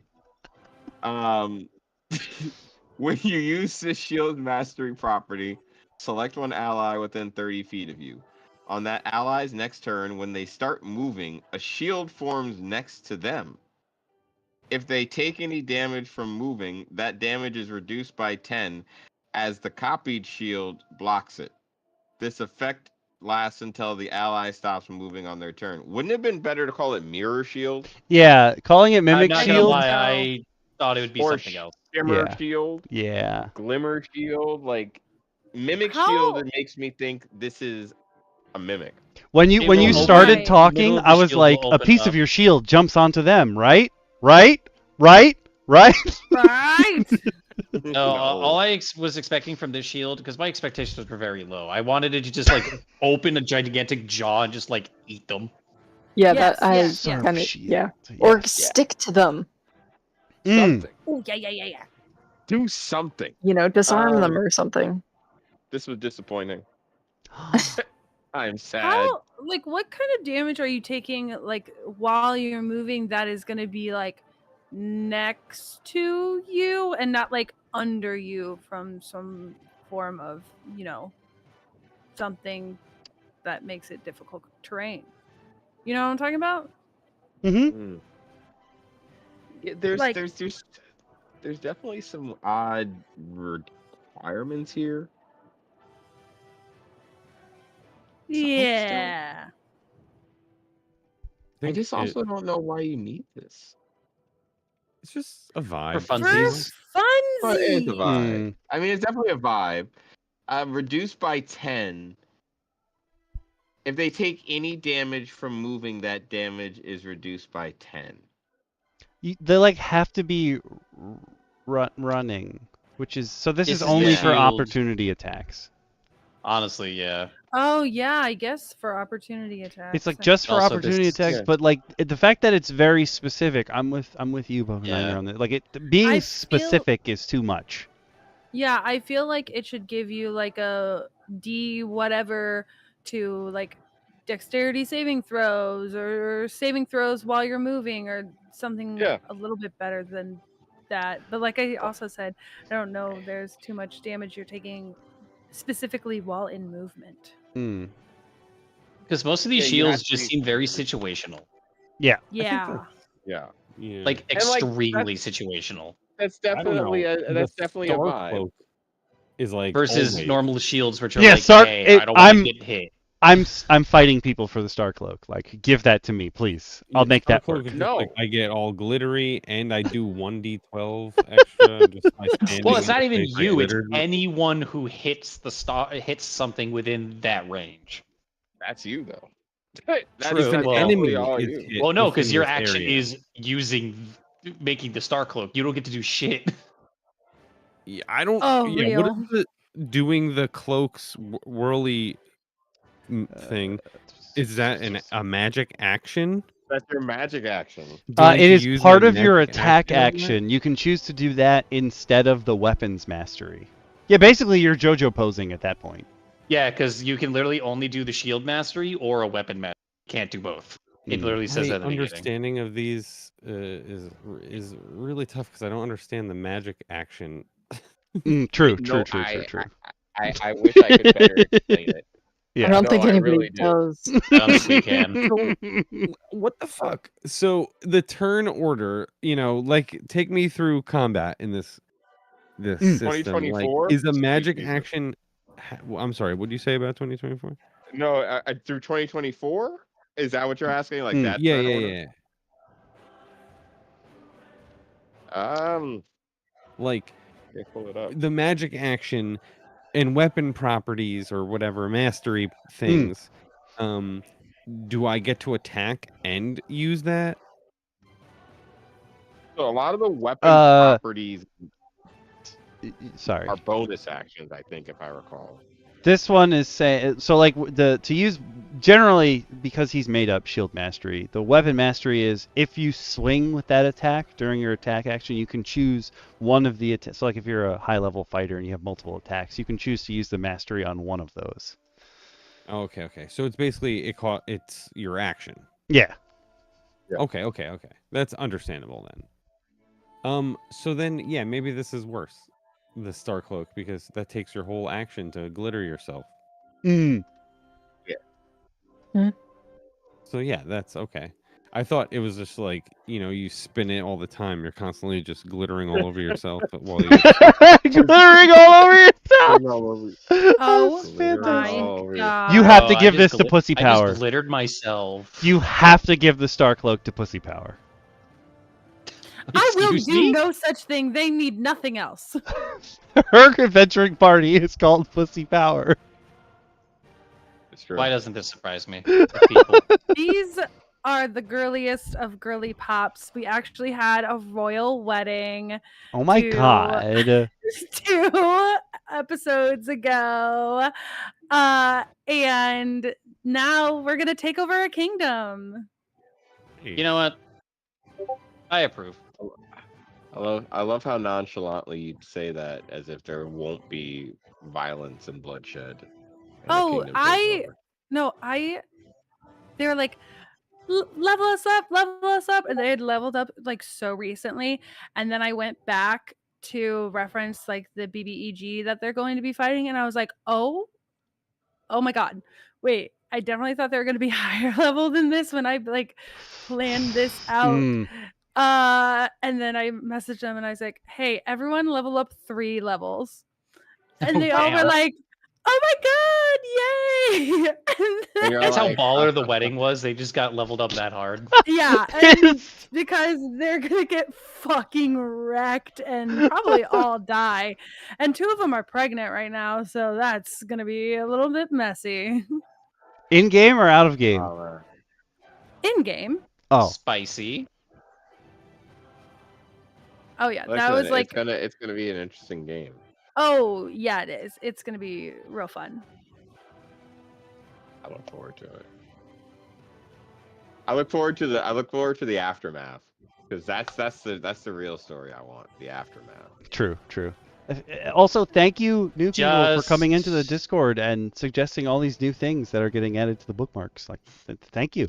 Yeah, just This is whatever what you we're here do, for. don't have the child that my one friend had, I'm where scared. he had a 2-year-old who became a master assassin and threatened our entire party. Oh, Oh. my god, obsessed. Well, so campaign 2, this campaign we have on, only women in our party, and that's why they're called Pussy Power.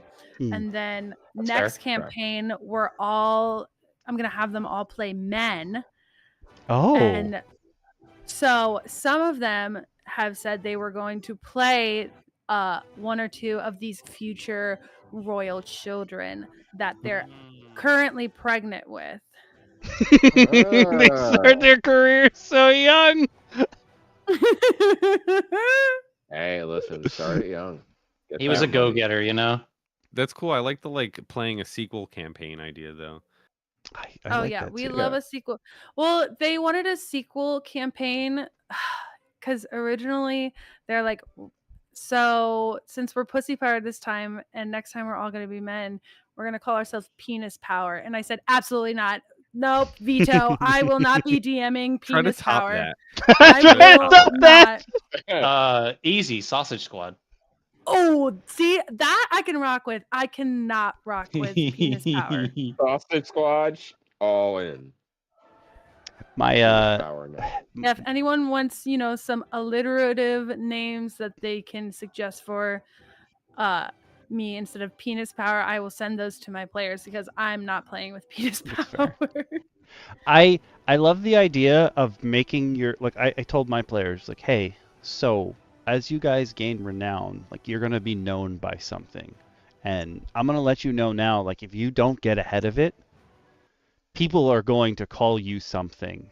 So like if you guys want an adventuring party's name, you're going to have to come up with it. Otherwise, your fans and air quotes are going to be the ones who come up with it. And they were like, "Oh, no, no, no." And for like 2 months out of game, my players were like arguing amongst themselves like, "What are we going to call ourselves before people start calling us something else?"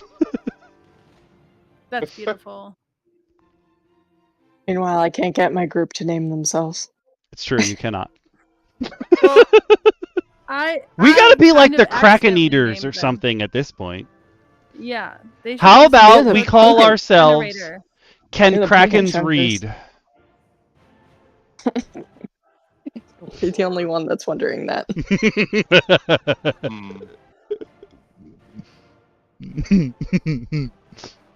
But there are some more shields. There's actually another page of shields, oddly enough. Who wants to Whoa. take Reflecting Shield? Okay, both of Oh my these god, me! sound like they're for Grimjack. Oh, perfect. Yes, read Grimjack what you're going to give him when you visit. Hey, Yikes. Grimjack, this is for you. Sounds threatening. Yeah, it is. I'm coming for you, bitch, with the reflecting shield. Are you ready for this very rare round shield that requires attunement? Yeah! Did you know that while holding this shield, you have a +2 bonus to AC, but really it's a +4, but you just won't say that? If you use your shield's mastery property and take damage while moving, then you can make this shield store that energy. So at the end of your turn, your shield releases a magical pulse of force. When this happens, all creatures other than you within 10 feet of you make a DC 19 dexterity saving throw. They take 3d6 force damage on a failure or half as much on a success. The whole time I heard Home Shopping Network music Yeah. in my head because you sold me a shield. What? You're welcome. But what is with this onus on like you gotta move to make these happen? Because obviously people are just really into the phalanx formation. I think that none of this person's players ever moved, potentially. Oh, you think Like, you're yeah, just a but- really Watch mad every DM? No, his DM was like, I will make you move. All these ranged attack fucks Stop are gonna standing be going still! down. I There's really something to think that. whoever wrote this is a Wait, closet you think dom. there's- Go off, man. Go off, Clubs. Yeah. What's there to this? There's Go something off to on that it. because like it does, it gets across a certain play style, right? True. Like we're all scratching our heads, but to him this is some like, or them, this is some really cool shit. And True. so obviously, This you is know, it someone means who, something Go ahead. to the play style, and I think a lot of us play the chicken leg to the face style. Oh yeah. So it's interesting. It's definitely a weird way, but I think that there's something to this. It seems just unnecessary, and I don't know. I think maybe It's I like- have a bias against 2024 that anything related to it, I'm just like, no. No, well, It's very possible. like you said, like, well, why making everyone move? Well, it's an overcorrection because the players don't move because they're really static encounters, right?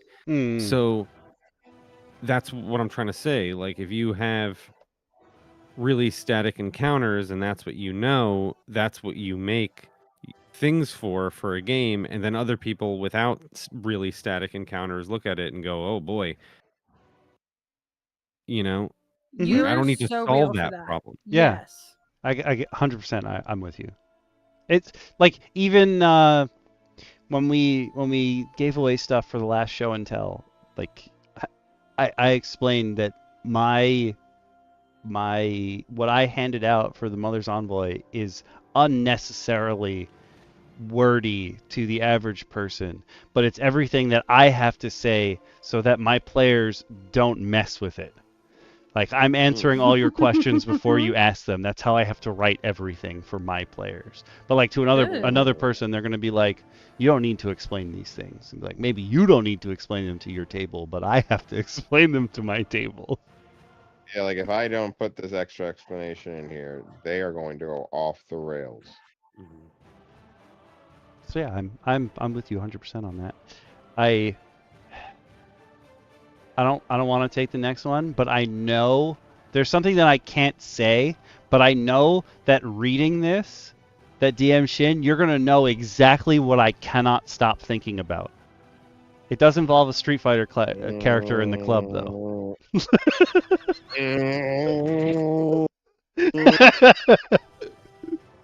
Are you okay over Then there? I'm don't gonna think so. take this one. I'm going to take this one. I'm not, because I can already feel some bullshit. The missile reflector. It's an uncommon small shield. It requires attunement, and while holding the shield, you have a +1 bonus to AC. But just in case you were wondering, this bonus is in addition to your normal bonus AC. If you use your shield's mastery property,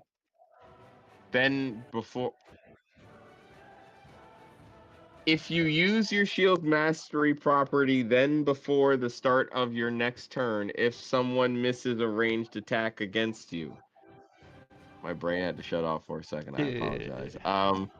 He did them all in one night, okay? He did one night straight shot, no doze. You can use your reaction to make a ranged attack against them as you redirect the attack to them. When making this ranged attack, you make a ranged attack with a range of 80 to 320 feet. Sorry, I couldn't. You make this attack with a proficiency regardless of your weapon proficiencies, and is counted as a weapon, which deals 1d8 piercing on hit.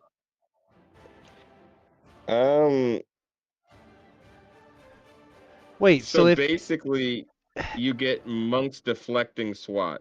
yeah, but so like if someone throws a dagger and you reflect it, it now does sword damage. Mm-hmm. Interesting. So the shield Does that make speeds it up. Yep, the speed at which you spun is just When you amplifying use your damage. shielding ability. When you're shielding with your shielding ability.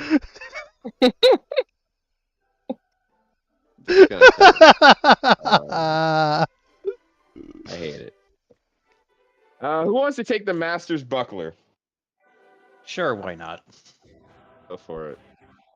The Master's Buckler is a rare small shield that you have to attune to. While holding this shield, you have a +1 bonus to AC. This bonus is in addition to the shield bonus to AC. When you use the shield's mastery property, a soul of a sword master that resides in this shield enters your body to guide your movements. When this happens, you become immune to being charmed, and any attack you make with your reactions is made with advantage. Both effects last until the end of your start of your next turn. Sorry.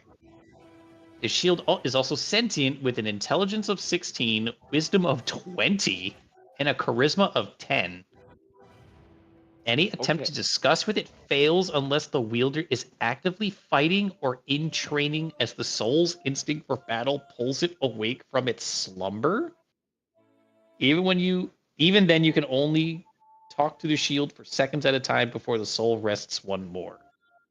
So, I have no idea What is happening with these I was shields? reading along.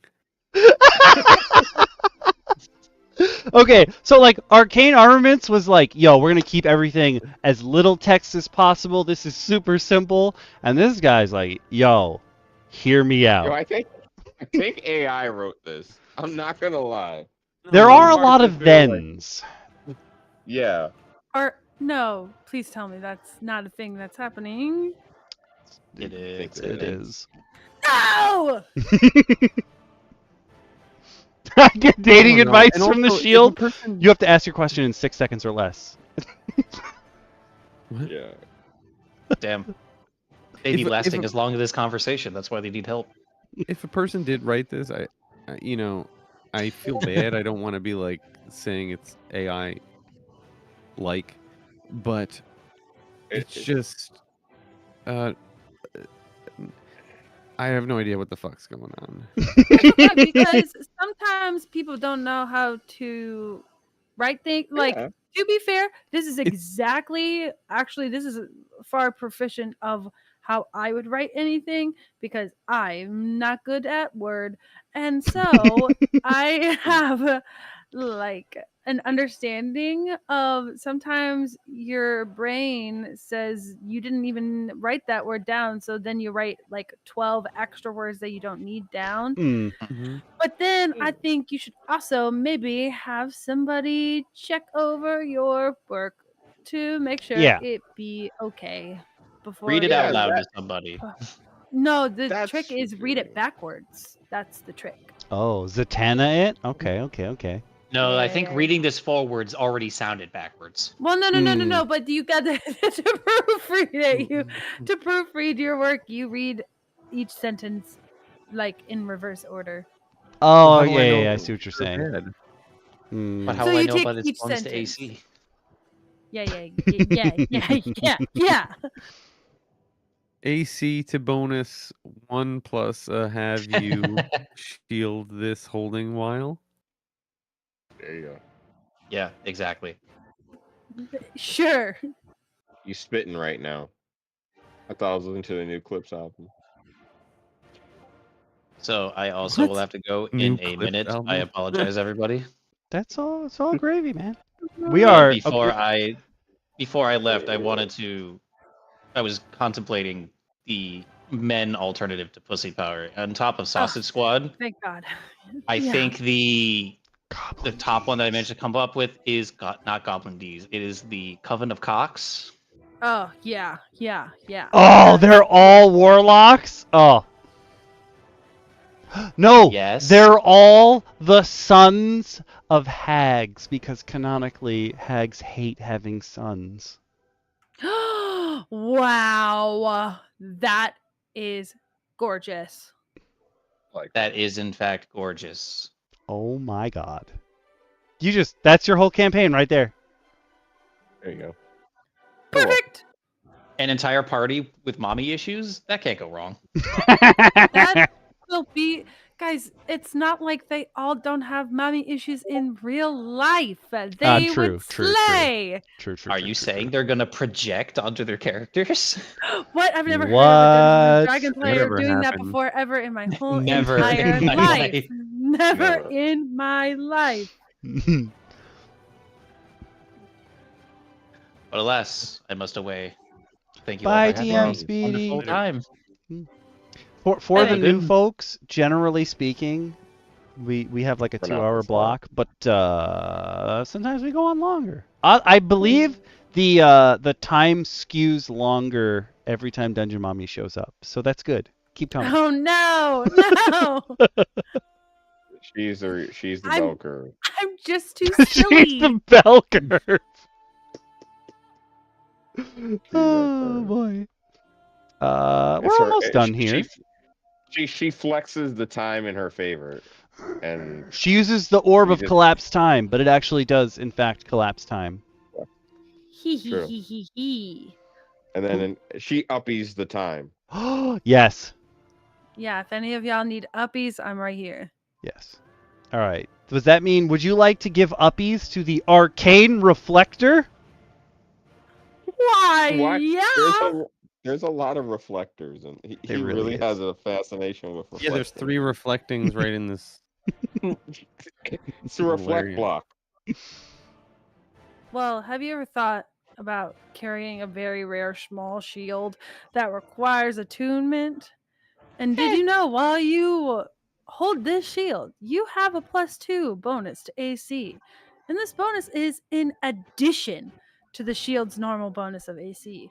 And did you know that if you use your shield's mastery property, you can use your reflection when you succeed on a saving throw against a spell to reflect it back towards the caster before the start of your next turn.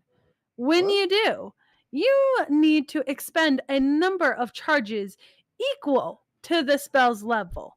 If you do, the caster makes the same saving throw you made. They suffer the effects of their own spell if they fail. The shield has 6 charges, and it regains these charges at the end of a short or long rest. So this is easily the best one so far. It specifically only works on things that require a saving throw, though? I mean, that's true. You know more about that in this edition than I do, but being able to, it's the only one that he's fucking limited so far. So it tells you Yeah, how good yeah. it This is. one actually has hard. This one actually has like a hard limit. It's got structure. I have to agree with Clubs here. This one has actual structure. Holy shit. It has an amount of charges I can use, and when they go away or recharge. Hmm. Yeah. Yeah. Now I feel like he wrote the same shield 3 times. Are Because there? everything is back at somebody. Because, like, the way I'm thinking about it is, I was What thinking else is a Arcane shield gonna Reflector. do? Yeah. What's up? What else is a shield gonna do? True. I'm I just, just- yeah. he was late. It was late. It was late. Yeah. Well, I'm glad that's your defense. It was late. It was late. I feel like the idea that it's stuff you have to do a saving throw for are all AoE spells, mostly. Like, most of the ones that just hit a single target are a roll. So I feel like this is more like someone is about to fireball you, and you like see the small mote of flame it's about to bloom right in front of you, and you go ping and send that back, which makes me feel like this is just to knock AoEs back at AoE casters, which is mean, but it is very specific. Yeah, maybe this person was in a campaign where they never moved and always got hit with AoEs. Or maybe they were always trapped in the AoE space, so they needed ways to make sure No! people move. That makes perfect sense. All of his players were always grouped up, and he kept AoEing them, and it hit everyone. So he's giving them items to reflect AoEs and tell you to split up. That makes actual perfect sense. Guys, it is not the dungeon master of that campaign. You know it's one of the angry players that kept True, getting hit actually, with this that makes shit, sense too. that they're like, you know what I'm gonna make a shield, and then you can't get me. They a whole made book this of whole shields. thing. I made a They whole made book a whole of book of shields. shields to give their DM, and their DM was just like, "Yo, this is a really dope book of shields, but I'm not using any of this. I'm still." It's like, learn to fucking move. Dueling cloak, what are you, insane? Get out of here. Dueling cloak, how about you do better in combat and don't get hit? You're the fucking rogue. Hide. Be at range. I just want to come clean and mention that earlier I said I liked dueling cloaks. That was just a joke, what I just said. JK. It's like a person's work. No. Dueling cloaks as an idea are cool, but Yeah. I I'm think with that you on there's that, also too. a level of like, but all this extra shit that the dueling cloaks doing, like I gotta do backflips. Well, these are collection of magic. stars. These are magic items, I guess. So it's you like, gotta give them some, like, oh, you know what I think these are? These are like boss items. You give it to like a boss, yes, and then your players can take it. if they win, then they get them, and then you kind of forget how they work after a few sessions, unless they become core items, and then you use them a lot. I like this. True. Well, you might get a biting shield. This better bite people. If this doesn't bite people, I'm gonna be pissed. I'm so concerned. I'm so fucking concerned right now. While holding the shield, you have a 1+1 bonus to your AC. This is in addition to your regular bonus. This spike shield has ferocious jaws on the front, which attempt to bite at your enemies. Thank God. You dice. God. Thank you, Elminster, Mistra. Yo, shout out to Gygax. Thank you, Ogma. Yeah, that's a Gygax for this. Holy shit. Once per round, when an enemy takes damage from the shield, they need to make a DC 15 strength saving throw. On a failure, they become restrained as the jaws bite down on them. If an enemy is being held by this, you no longer have this shield's mastery property damage any creature other than the restrained creature. Huh? This is a bad one. The restrained... Oh, I was like, but it doesn't deal damage. And then I was like, oh, no, it does deal damage because you smack people with it. Yeah, it can deal DC 15. They can attempt DC 15 strength saving throw at the end of each turn to remove the effect. So, besides having my eyes go cross trying to read that sentence, that hurt. Clubs, that hurt. That hurt to read. That one. I know I'm not trying to listen. I know it was late. I get it. Dude, it's but hella just, late. At this point, look. It's getting later and later. I get it, man. I get it. But come on. Come. Dude, you couldn't have saved it and read it in the morning? I No, I had a Before deadline you that I s- had put on before- myself to send this to my friend early He in was the morning. He was already late. I had to send it You to were my already DM, late. What was it? who keeps killing me with AoE spells by the What was morning. a couple more hours? What was a couple more Meanwhile, hours? this person is heartbroken. They're like, "No, I made this all because I wanted the biting shield." Yo, a shield that does damage, indistinct damage that requires you to know rules. Yeah. I think this person was just like, "Look, I like shields. I'm gonna make a book about shields, Right. and I'm gonna think of the coolest fucking shields ever." Yeah. But it's late. So It's definitely late. But it's late. It's definitely late. So You're right about that. It's definitely late. Here, fast forward 2 hours later. it's finished. Arcane reflecting missile reflector ghost buckler.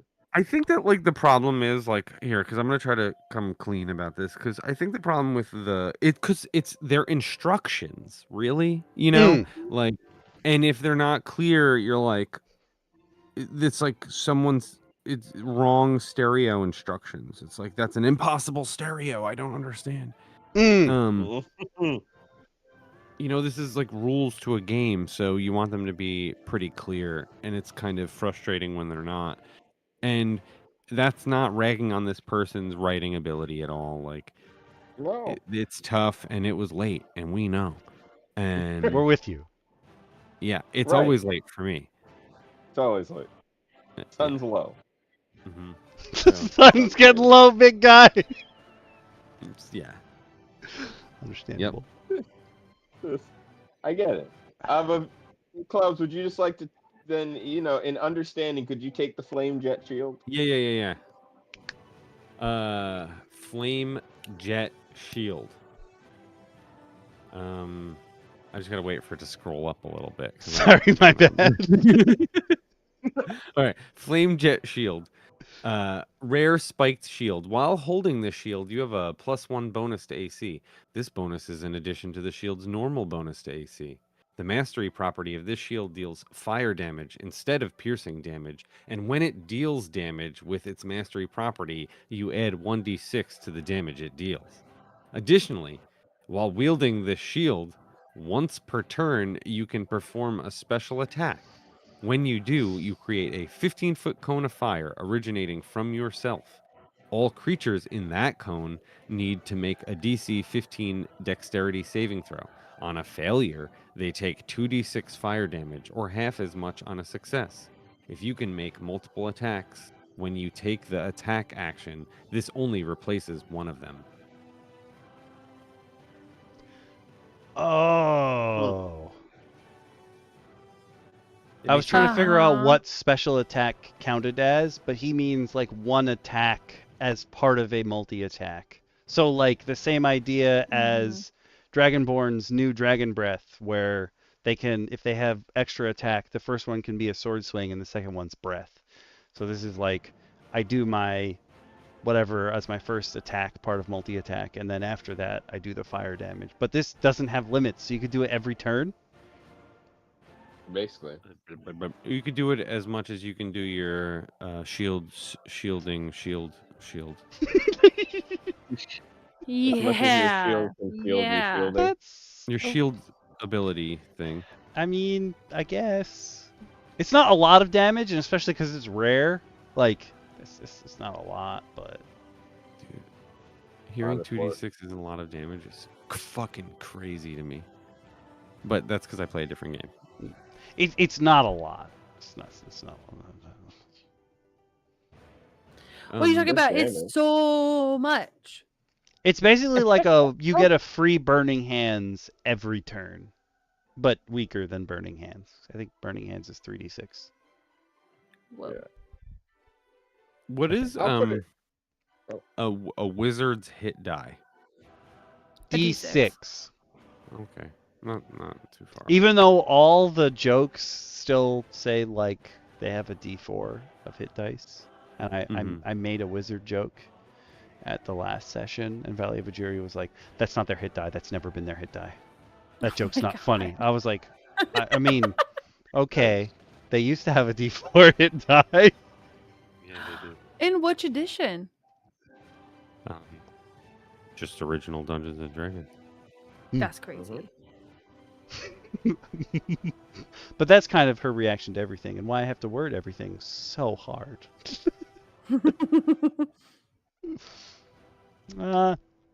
I'll round us out with the claw shield. If this doesn't slash people, I'll be real annoyed.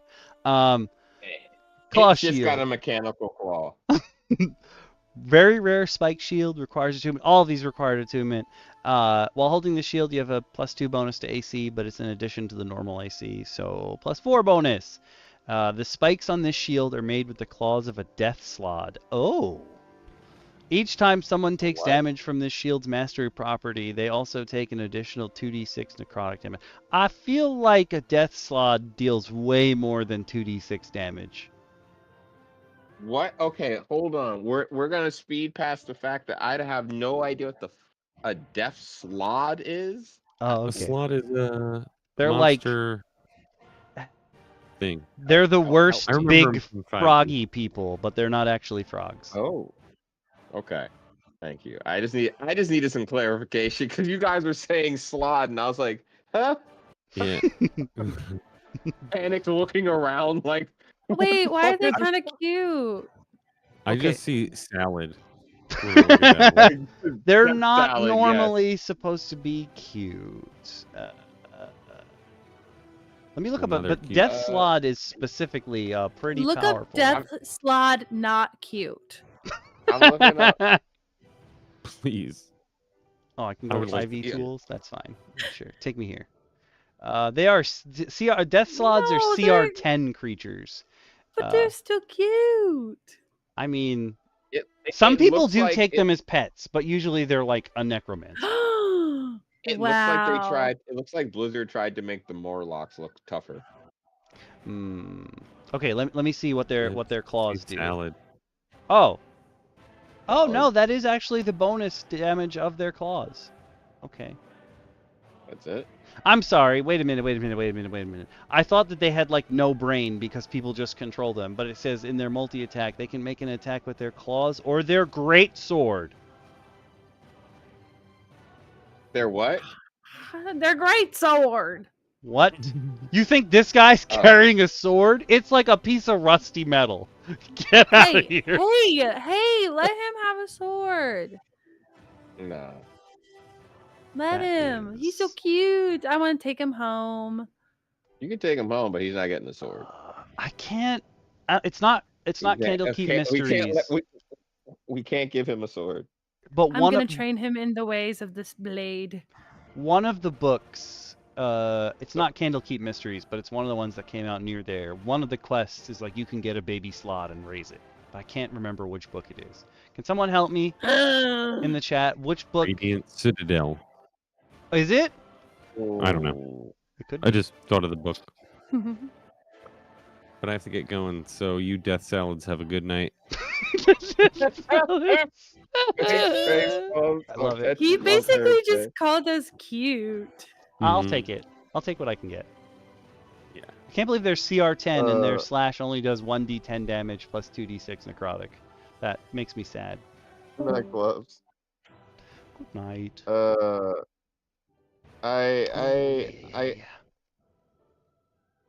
I guess the best way I can put it is this creature. It's not. This. I should actually just say this shield. Hmm. It's not giving me. I should be afraid because again, this seems like this person also really didn't like that they weren't getting enough damage. So they put 2d6 on their shield. Yeah.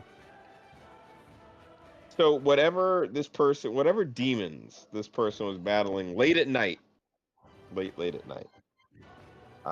as Clubs so elegantly reminded us that this person did this It late picks at back night. on Twitch, right, Fist? I can see it on my screen. I didn't realize what you meant. I thought it was blocking a picture of a slot, and I was like it's porn? And I was like, oh, he means he can't see. Wow. Whoa. Trying to see my slod. You trying to see my death salad? My God. Trying to see my death salad? Mm. Boys. I see my death slod.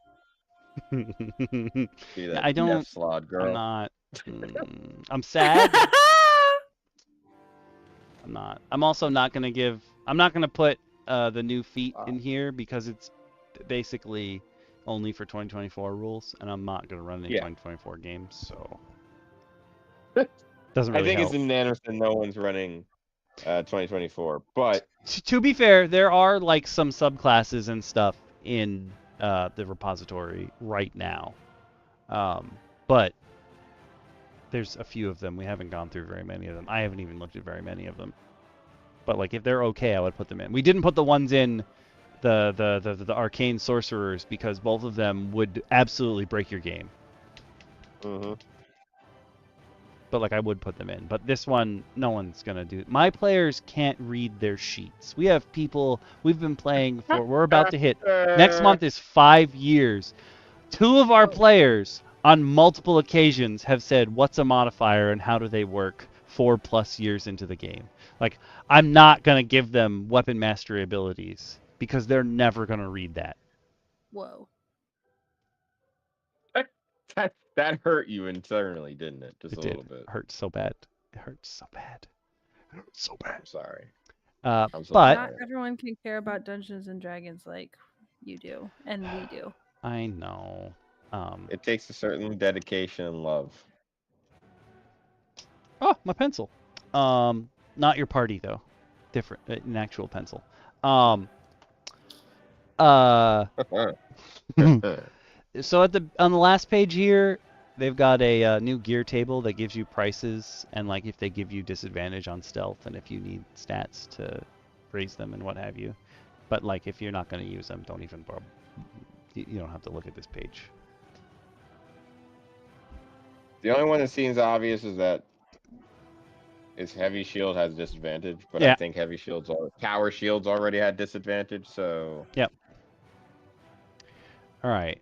So normally what happens at the end of the stream when we're done through all the stuff, we run a poll on Twitch and YouTube, but the poll stays open for 24 hours because we have a separate one in the DM chat that we can all vote on. It's how we guessed Dungeon Mommy was going to come tonight because she voted in the poll. So the poll stays open for 24 hours. If you don't vote in the Twitch version, comment. You can leave a comment on the Discord. You can go on YouTube and leave it on the VOD. If for some reason you don't vote in the poll that I'm about to throw up. The poll stays open on Twitch for 10 minutes, and then if it's after that, you can just come leave it in. Nope. So normally I would run it for the last 10 minutes and we would just chat. But Pokeniner was kind enough to give us a new item. So while the poll is running, we're going to look at this new item. I don't know. This I is haven't super looked at it yet. overtime for the roundtable, which Yeah. is interesting. I haven't looked at it yet, so I won't grab new music for it.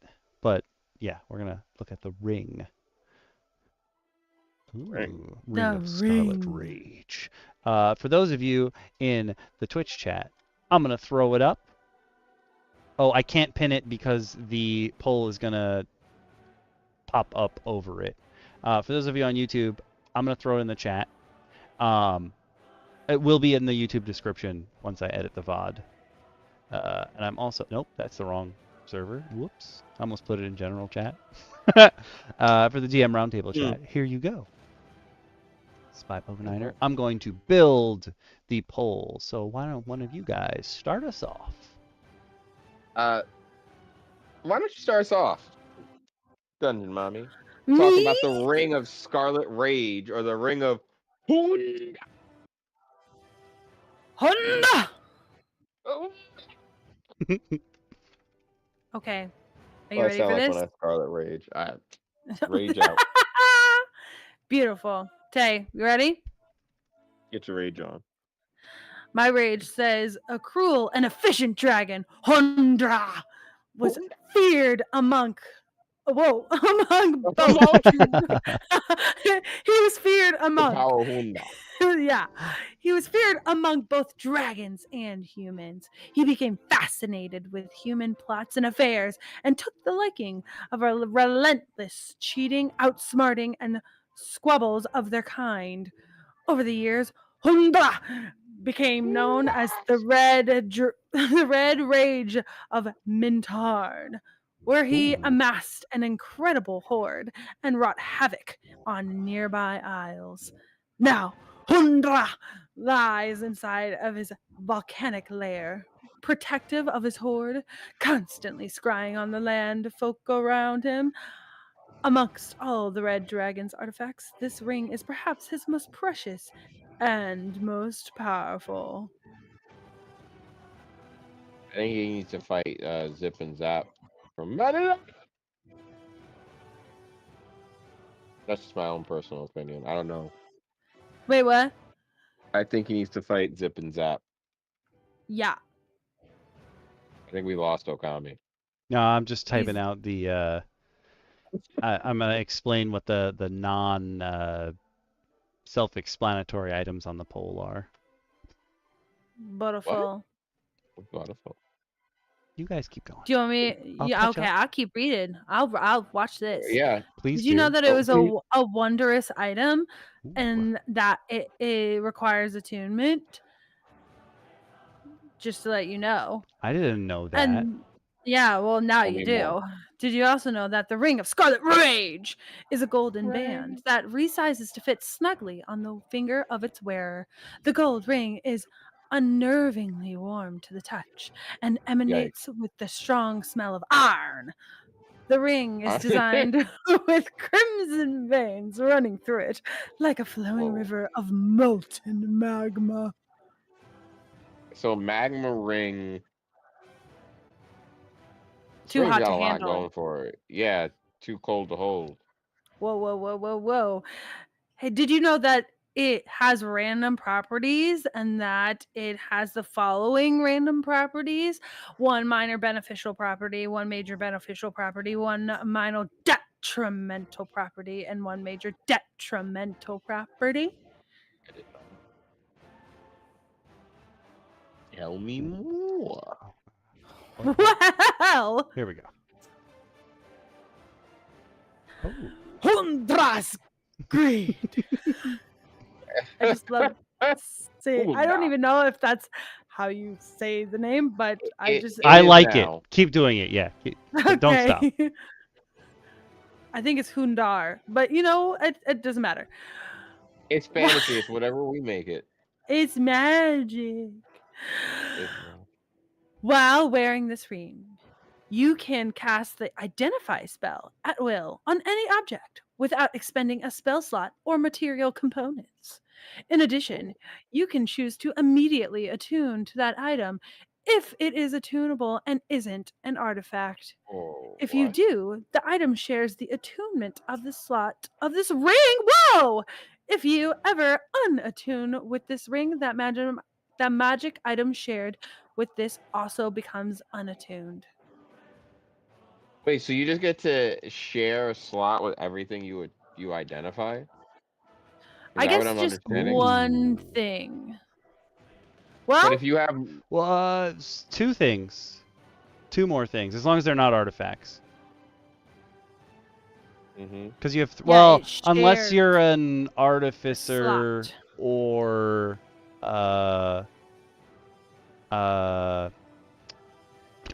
there's another class that gets this, but I don't know what it is. But artificer definitely gets an extra attunement slot. That is so cool. So if you were an artificer and you had this ring, you would have 5 slots of attunement.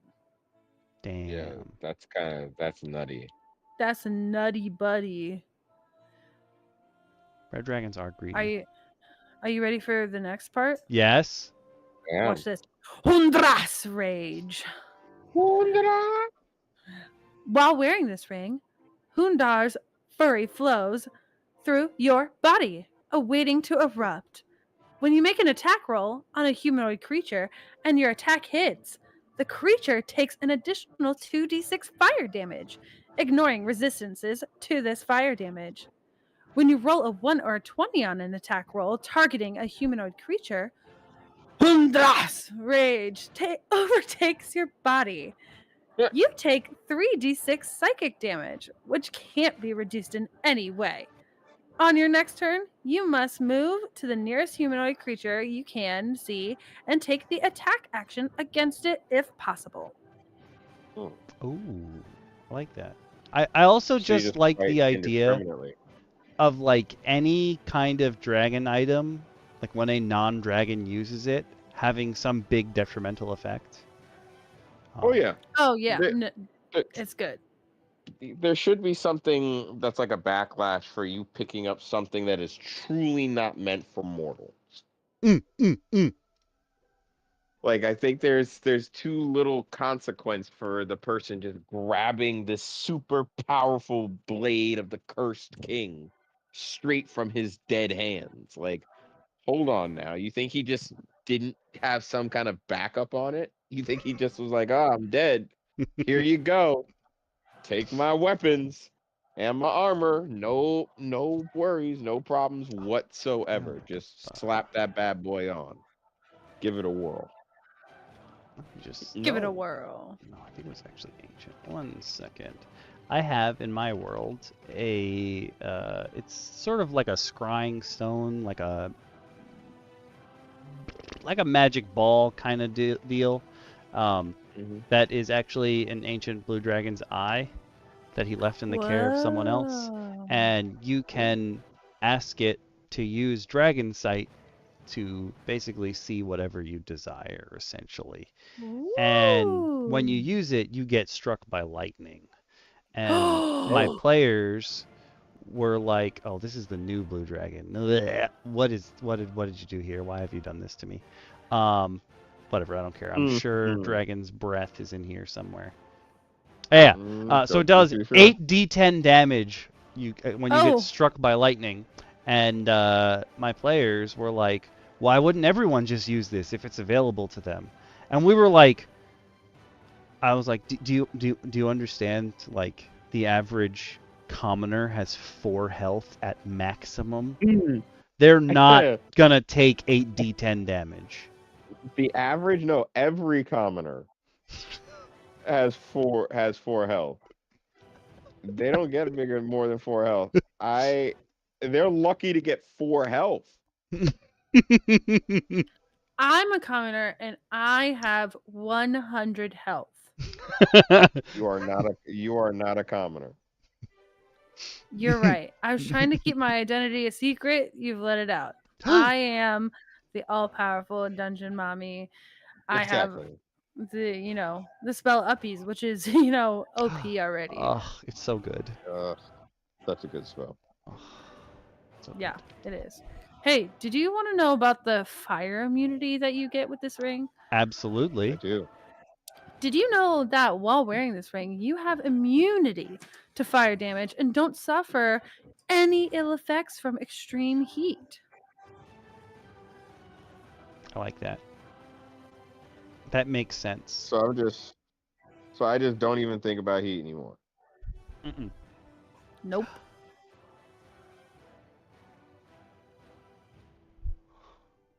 I'm waiting till we get down to the bottom to make it. Well, 2 more sections to make a comment about the fire immunity.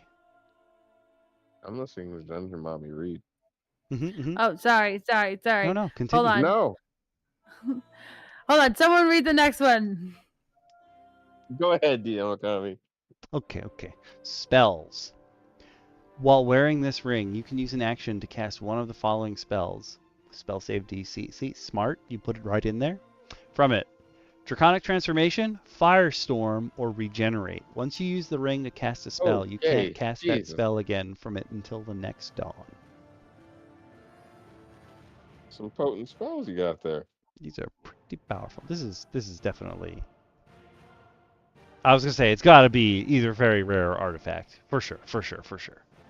This is like we beat the boss. Now we are the boss kind of item. All right, Yeah, I'm gonna take but again- sentience because it's gonna Oh. feed into the comment that I was building from before. But sentience. The Ring of Scarlet Rage is a sentient chaotic evil item with an intelligence of 13, a wisdom of 15, and a charisma of 19. It has hearing and true sight out to a range of 120 feet. The ring communicates telepathically with its wielder and can speak, read, and understand Common and Draconic. So, the sentience part and fire immunity. In my campaign, we started in the Lost Mines of Phandelver, and so when we got to Wave Echo Cave, I changed the Forge of Spells to have been affected by the Spell Plague, so you can basically pour your own magical energy into it to make magic items. And one of my players, the way I've been running it with my players is like, you have to tell me what you're thinking of when you put this item in, and like what kind of magic you're pouring into it. So my players haven't put 2 and 2 together yet, but sorcerers have the easiest time putting like magic, their own magic, into items because their magic comes from them. Everybody else's magic has a chance to bounce around the room. Like warlocks get their magic lent to them. Clerics pray to their magic. Clerics are just holy warlocks. Wizards need spell books, and bards need song, and then any other kind, and druids need nature because they're also borrowing. So theirs is more of a pact. Specifically, what you just came up with, Pokeniner, is semi-related. So my Fire Genasi made a shield that granted fire immunity to someone in the party. And they're like, oh my god, we have immunity. This is so fantastic. And then Fire Genasi went and met the start of her bloodline. She met Megara, the Dawn Titan. But they like walked through her traps. So this huge wall of flame burst out of the wall, and they stood behind the shield. And after the flames came through, I lowered the immunity to resistance. And my players were like, I don't understand. This makes no sense. How could you take away my power? And I was like, you're just a lowly Fire Genasi. You're like a 1% of your great grandma. You think that shield was meant to stop blows from that? And now they're terrified to use it again because they think the resistance will go away if it takes fire again. And I'm like, it depends on the power level of the thing that's hitting it, man. It came from you. You're still weak little baby. So all of their items, they're like, yo, they're all going to fail? I'm like, you don't know. We'll find out. Period. But yes, I agree. Maybe the item doesn't like you. Like my bone shield doesn't like you. It just moves out of the way when someone swings at it. It doesn't want to get hit. It's like, nah, I'm good. You want to take personality, DM Shin? Why not? Because, what's a ring without a little personality? The ring's purpose is to cause animosity and bloodshed amongst humans. So it wakes up every day and it says, I don't want peace. I want problems always. Me as fuck. I'm going to put something in tabletop. Leaving behind their spoils and stories for Hunda's own amusement. Inciting conflict and violence with human creatures, stealing their possessions, causing destruction of their property, or ending the life of a human creature, all fulfill its goals. So basically, for the party that is a murder hobo, you could explain it as Hunda's ring. God made me do it. And God is this dragon living in my brain. Yes. Yes. Yes. Oh my god. Calm down. You can't. It's a bad, bad ring. Whoa. It's not him right now, Dungeon Mommy. It's Hunda. It's because I'm cursed. You must tell me about Hundar. Did you know that when you're cursed, that the ring is cursed too? I don't know. This ring is cursed, and attuning to it extends the curse to its wearer. Upon being attuned, the ancient red dragon knows of the attuned creature's exact location at all times. The ring's curse causes the user to become increasingly paranoid for the ring's safety as it wishes to be returned to Hundar. While the cursed creature isn't wearing the ring, they have disadvantage on all saving throws and ability checks that use intelligence, wisdom, or charisma. The curse can be dispelled short of a wish spell or divine intervention. Makes Bring me sense. back to Hunda. You know what I really love? When your players are like, I identified that item. You should have told me if there was a curse. That's not how identify works. Yeah. I feel bad when that happens sometimes because I'm like, you truly didn't read your spell, did you? Reading the spell explains I knew you were going for that. the spell. I don't know how to read. Reading. This is a very common. Actually, specifically, the person who came up with this does not read the things ever. But the very first person to ever tell me reading is hard is, in fact, the one who we say reading is hard for. It is the Laundry King. Mm-hmm. Reading is hard, Daniel. Yes, reading is hard. Who wants to read about destroying the ring? I love when artifacts are really, really hard to break. That's my favorite. Well, I'll tell you this much about it. And quite honestly, I need you to never tell anybody. This ring is nigh indestructible.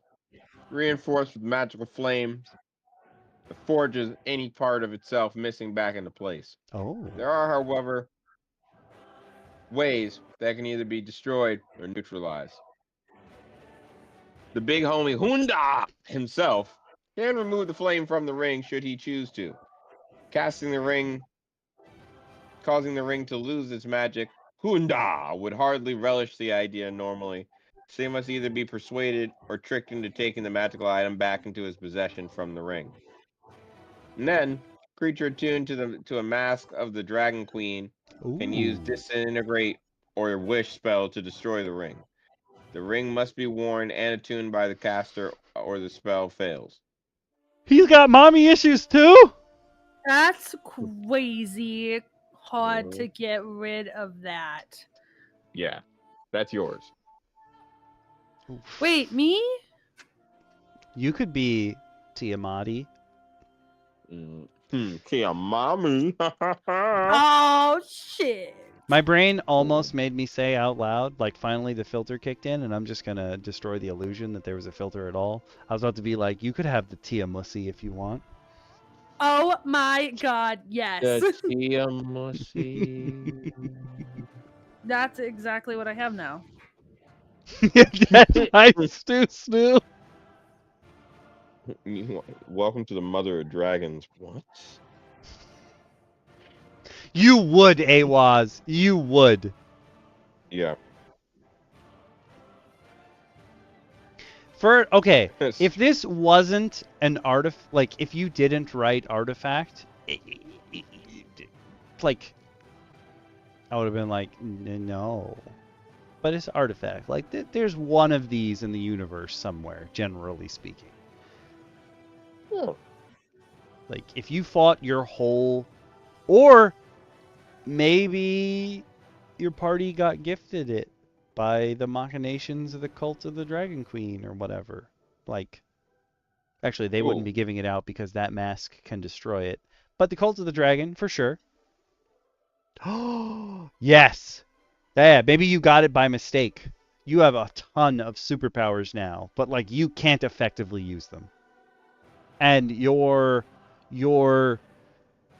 the spirit is trying to make it, because it's sentient, it's trying to just get more and more powerful users so it can use and abuse them.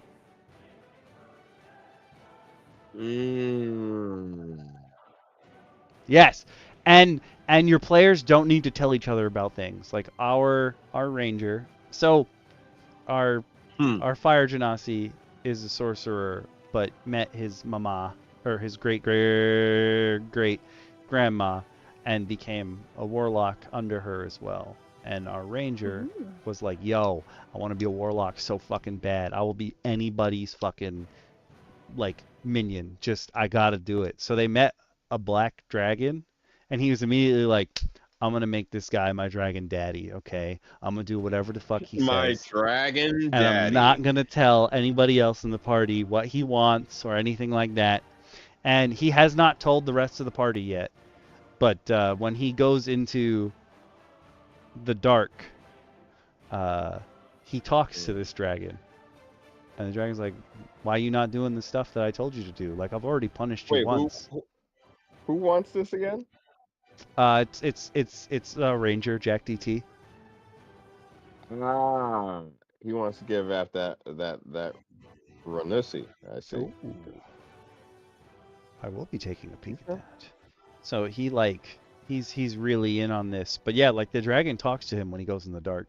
And the only time he's not had to deal with it was when he was in Waterdeep because of the Dragon Ward.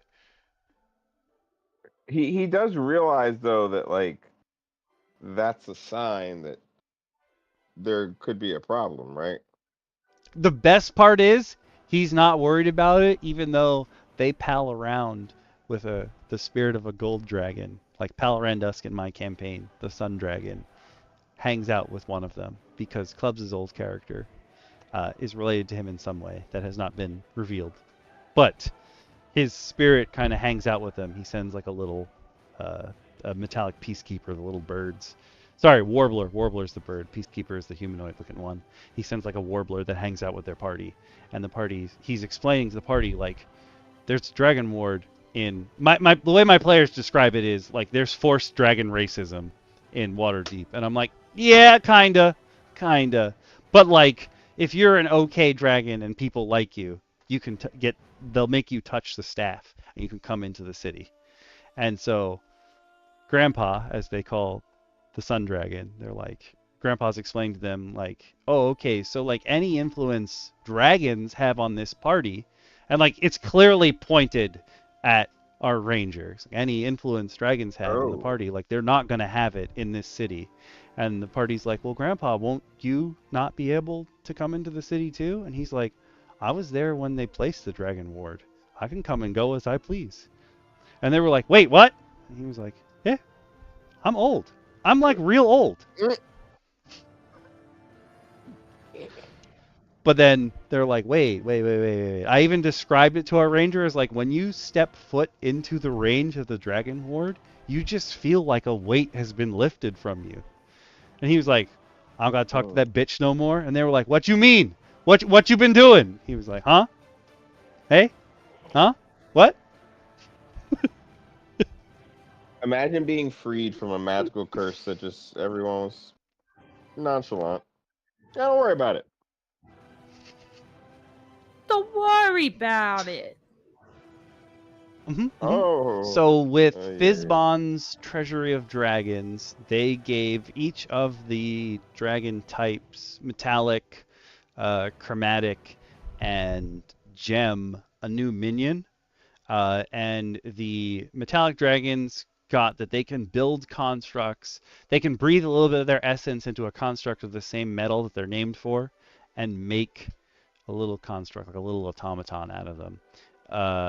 Chromatic dragons got the ability to literally breathe their breath weapon and then make it alive, and it's their new elemental minion.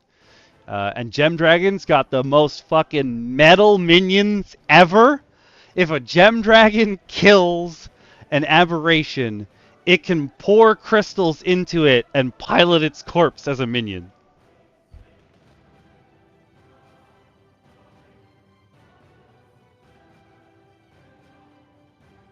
It's so metal. Which is funny because like gem dragons So- are totally neutral, generally speaking. Well, they don't have to be. They don't have to be. It's true. Where do baby constructs come from? It's true. So the warbler and the peacekeeper are like two versions of the automatons that the metallic dragons can make.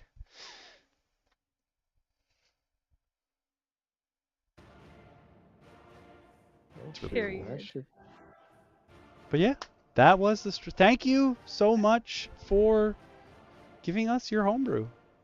Like, you came right in and gave it. Thank you, and it was on theme too. We have had people come in and be like, "Hey, can you look at my homebrew?"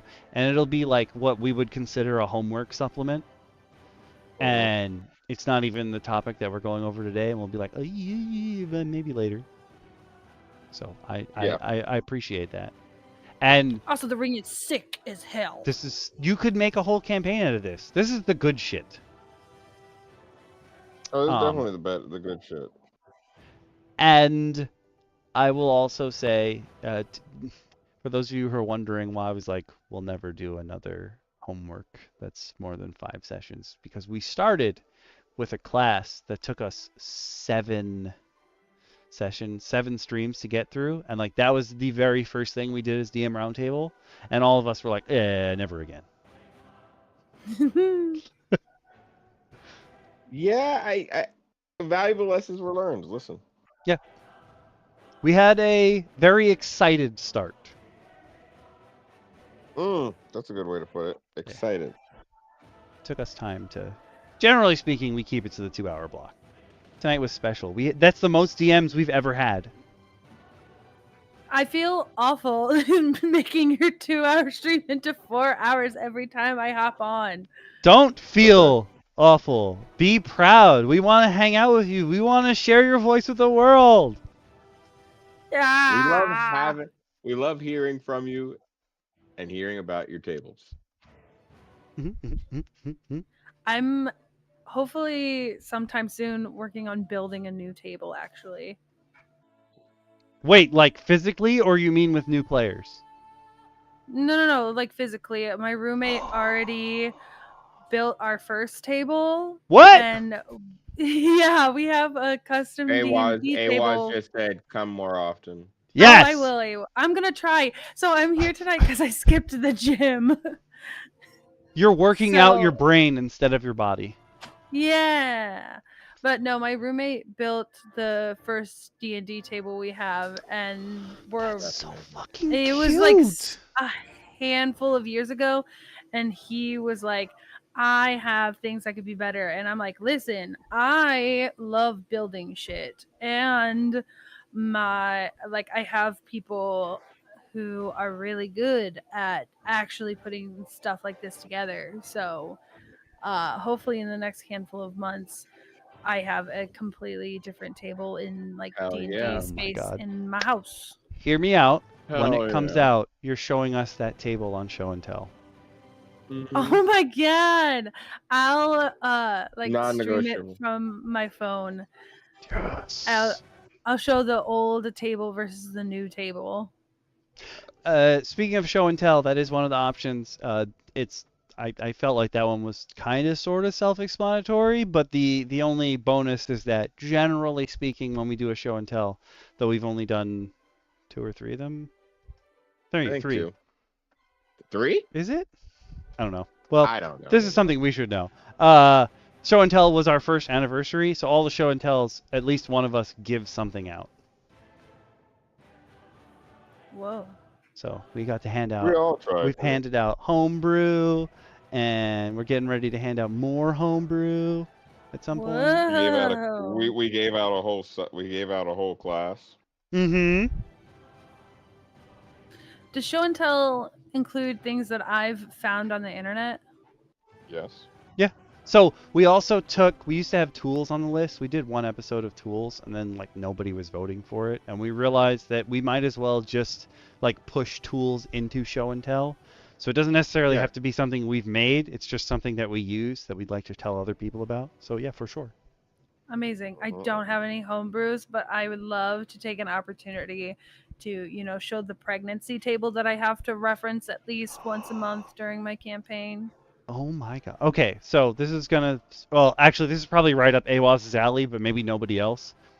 So back in the day when I was collecting images and stuff to use as minis, like paper minis, I came across this one artist and I was like, oh, this is super cool. These are all like weird. I've never thought of like mother and child minis like being together for other weird species like tree ants. Like what do Yeah. baby tree ants look like and what have you. And so I was like, oh, this is so cool. I'm going to use these. And then like as I started looking, I was like, there's a lot of very specifically this race pregnant. And like I was like 8 pages in before I was like, oh, this is somebody's fetish. God damn it. Sometimes I think it is. Sometimes. Like No, there's I definitely like minis I've seen that I'm like, no, you Ooh. definitely had a thing you were feeling that day and we're like, yeah. Woof.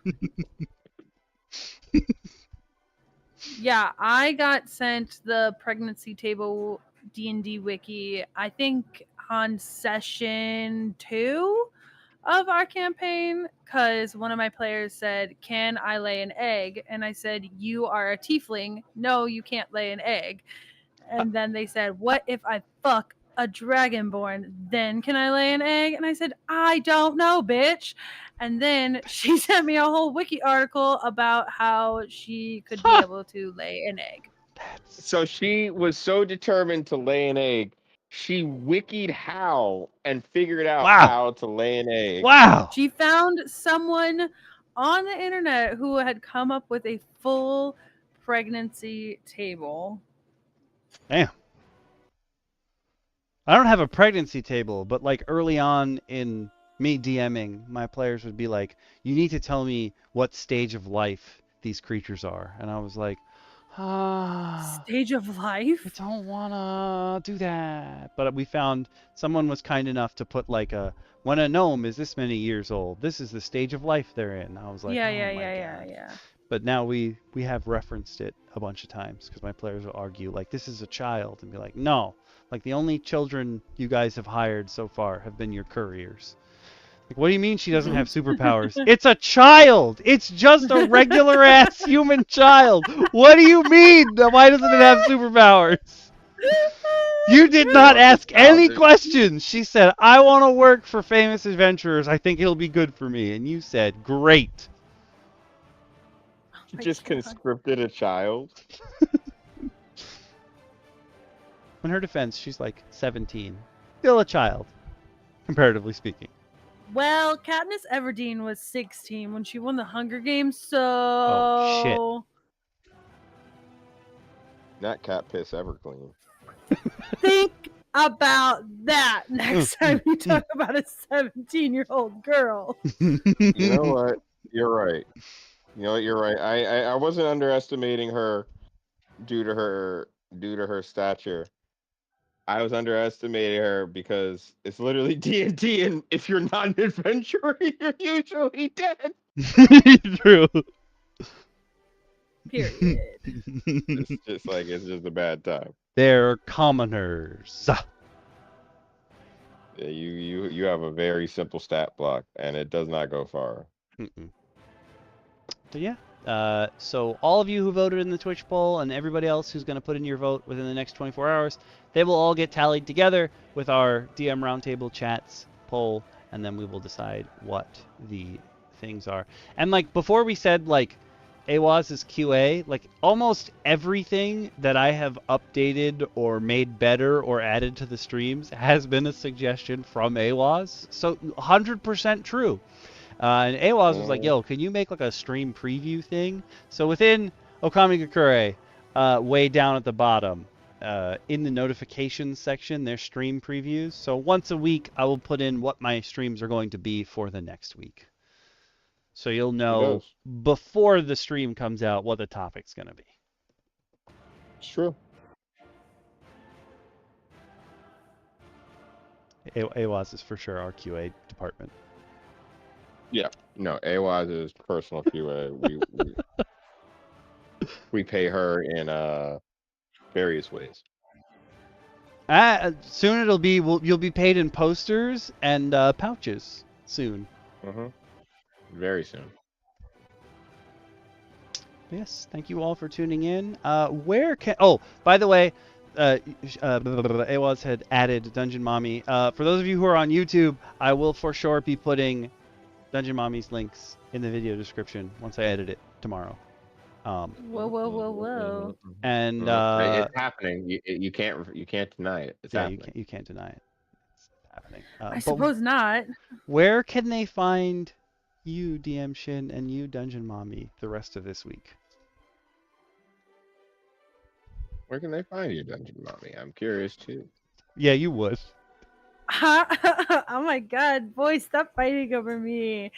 I will be working with the children. You can find me anywhere near a child. Don't take that in the wrong way. Oh, they will. The internet will, for sure. Perfect. Well, I am mommy, so in a very legal way.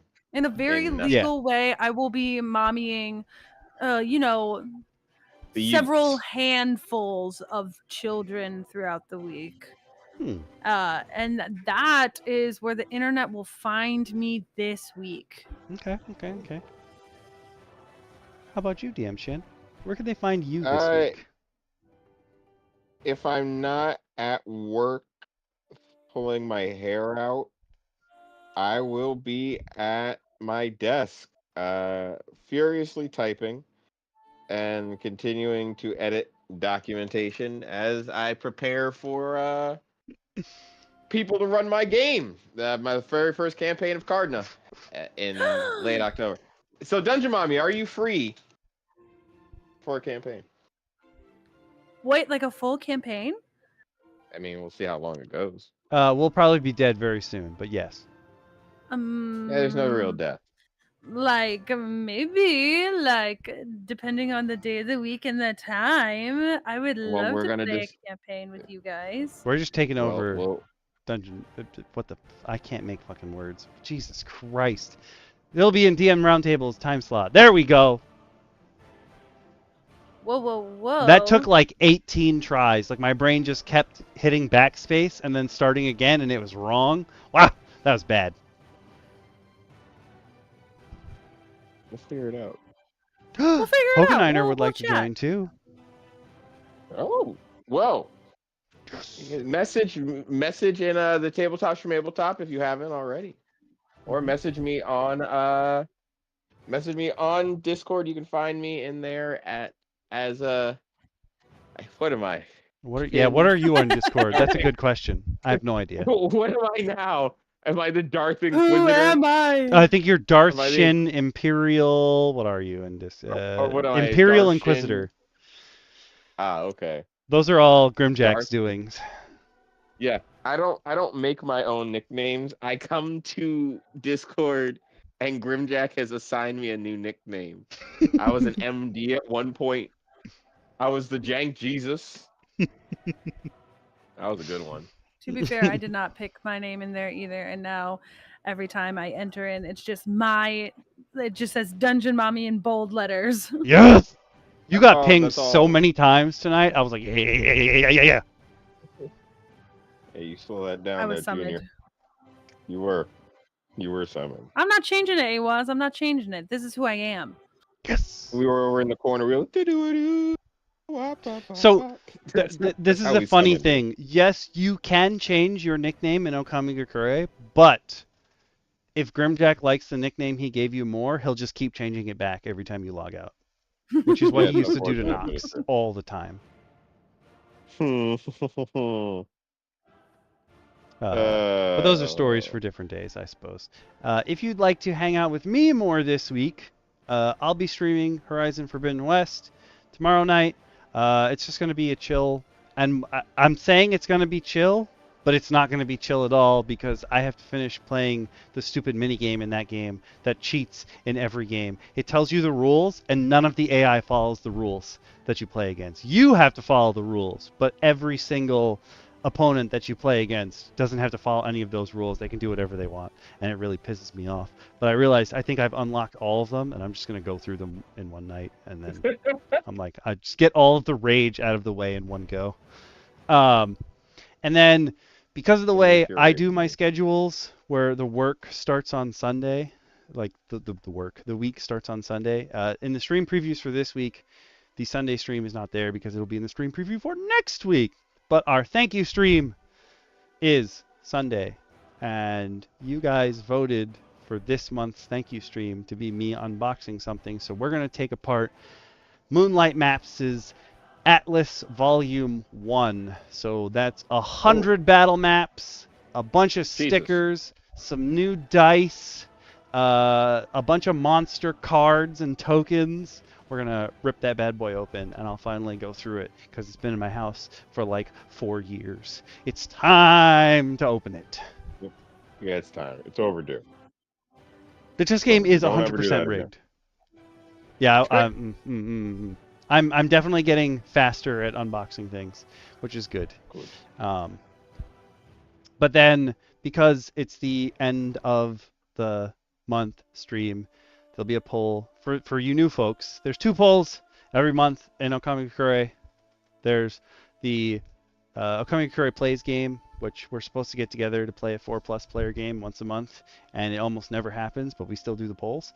And eventually we'll get together and play a 4+ player game. And then there's the thank you stream poll, which is where you guys decide how I'm going to hang out with you at the end of the month. Forever in the works. Yeah. But in the meantime, you can hit all of us up from DM Roundtable. So me, DM Shin, Dungeon Mommy, Clubs, and DM Speedy are all in the Discord. DM Lacara is not in the Discord because that's too many damn people for her. So if you do want to bother her, talk to me or Shin, and then we'll relay your message. Mm-hmm. We're her gatekeepers. We hold down. We hold the key to the sky.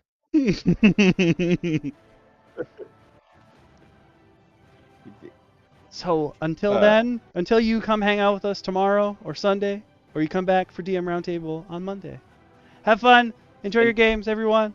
Bye. Oh, I forgot to do the stupid. I got to do it on YouTube super early. I should have done it now. If you didn't know, Nightbot is incredibly slow on YouTube, but it is really fast on Twitch. And if you haven't already, hit all the buttons that do good things for Okami because he deserves it. Love you guys. Please and thank you. Yeah. Or else I'm coming to your house personally. Yeah. Bye, everyone. We'll see you soon. Bye, I'm bringing my Twitch. death slab. Yes. That too. Good. Go click those links. I love your links. Remember, there's a free tier on Patreon, so just like come. My brain was trying to do karma chameleon, but it didn't work. I thought you were trying to do Crazy Town's, but I thought you were going to try and do Crazy Town's Butterfly. I'm not gonna lie, and I was gonna be like, that's a spicy song to sing. Okay, bye everyone. There's something wrong with me. Bye Twitch. Bye YouTube.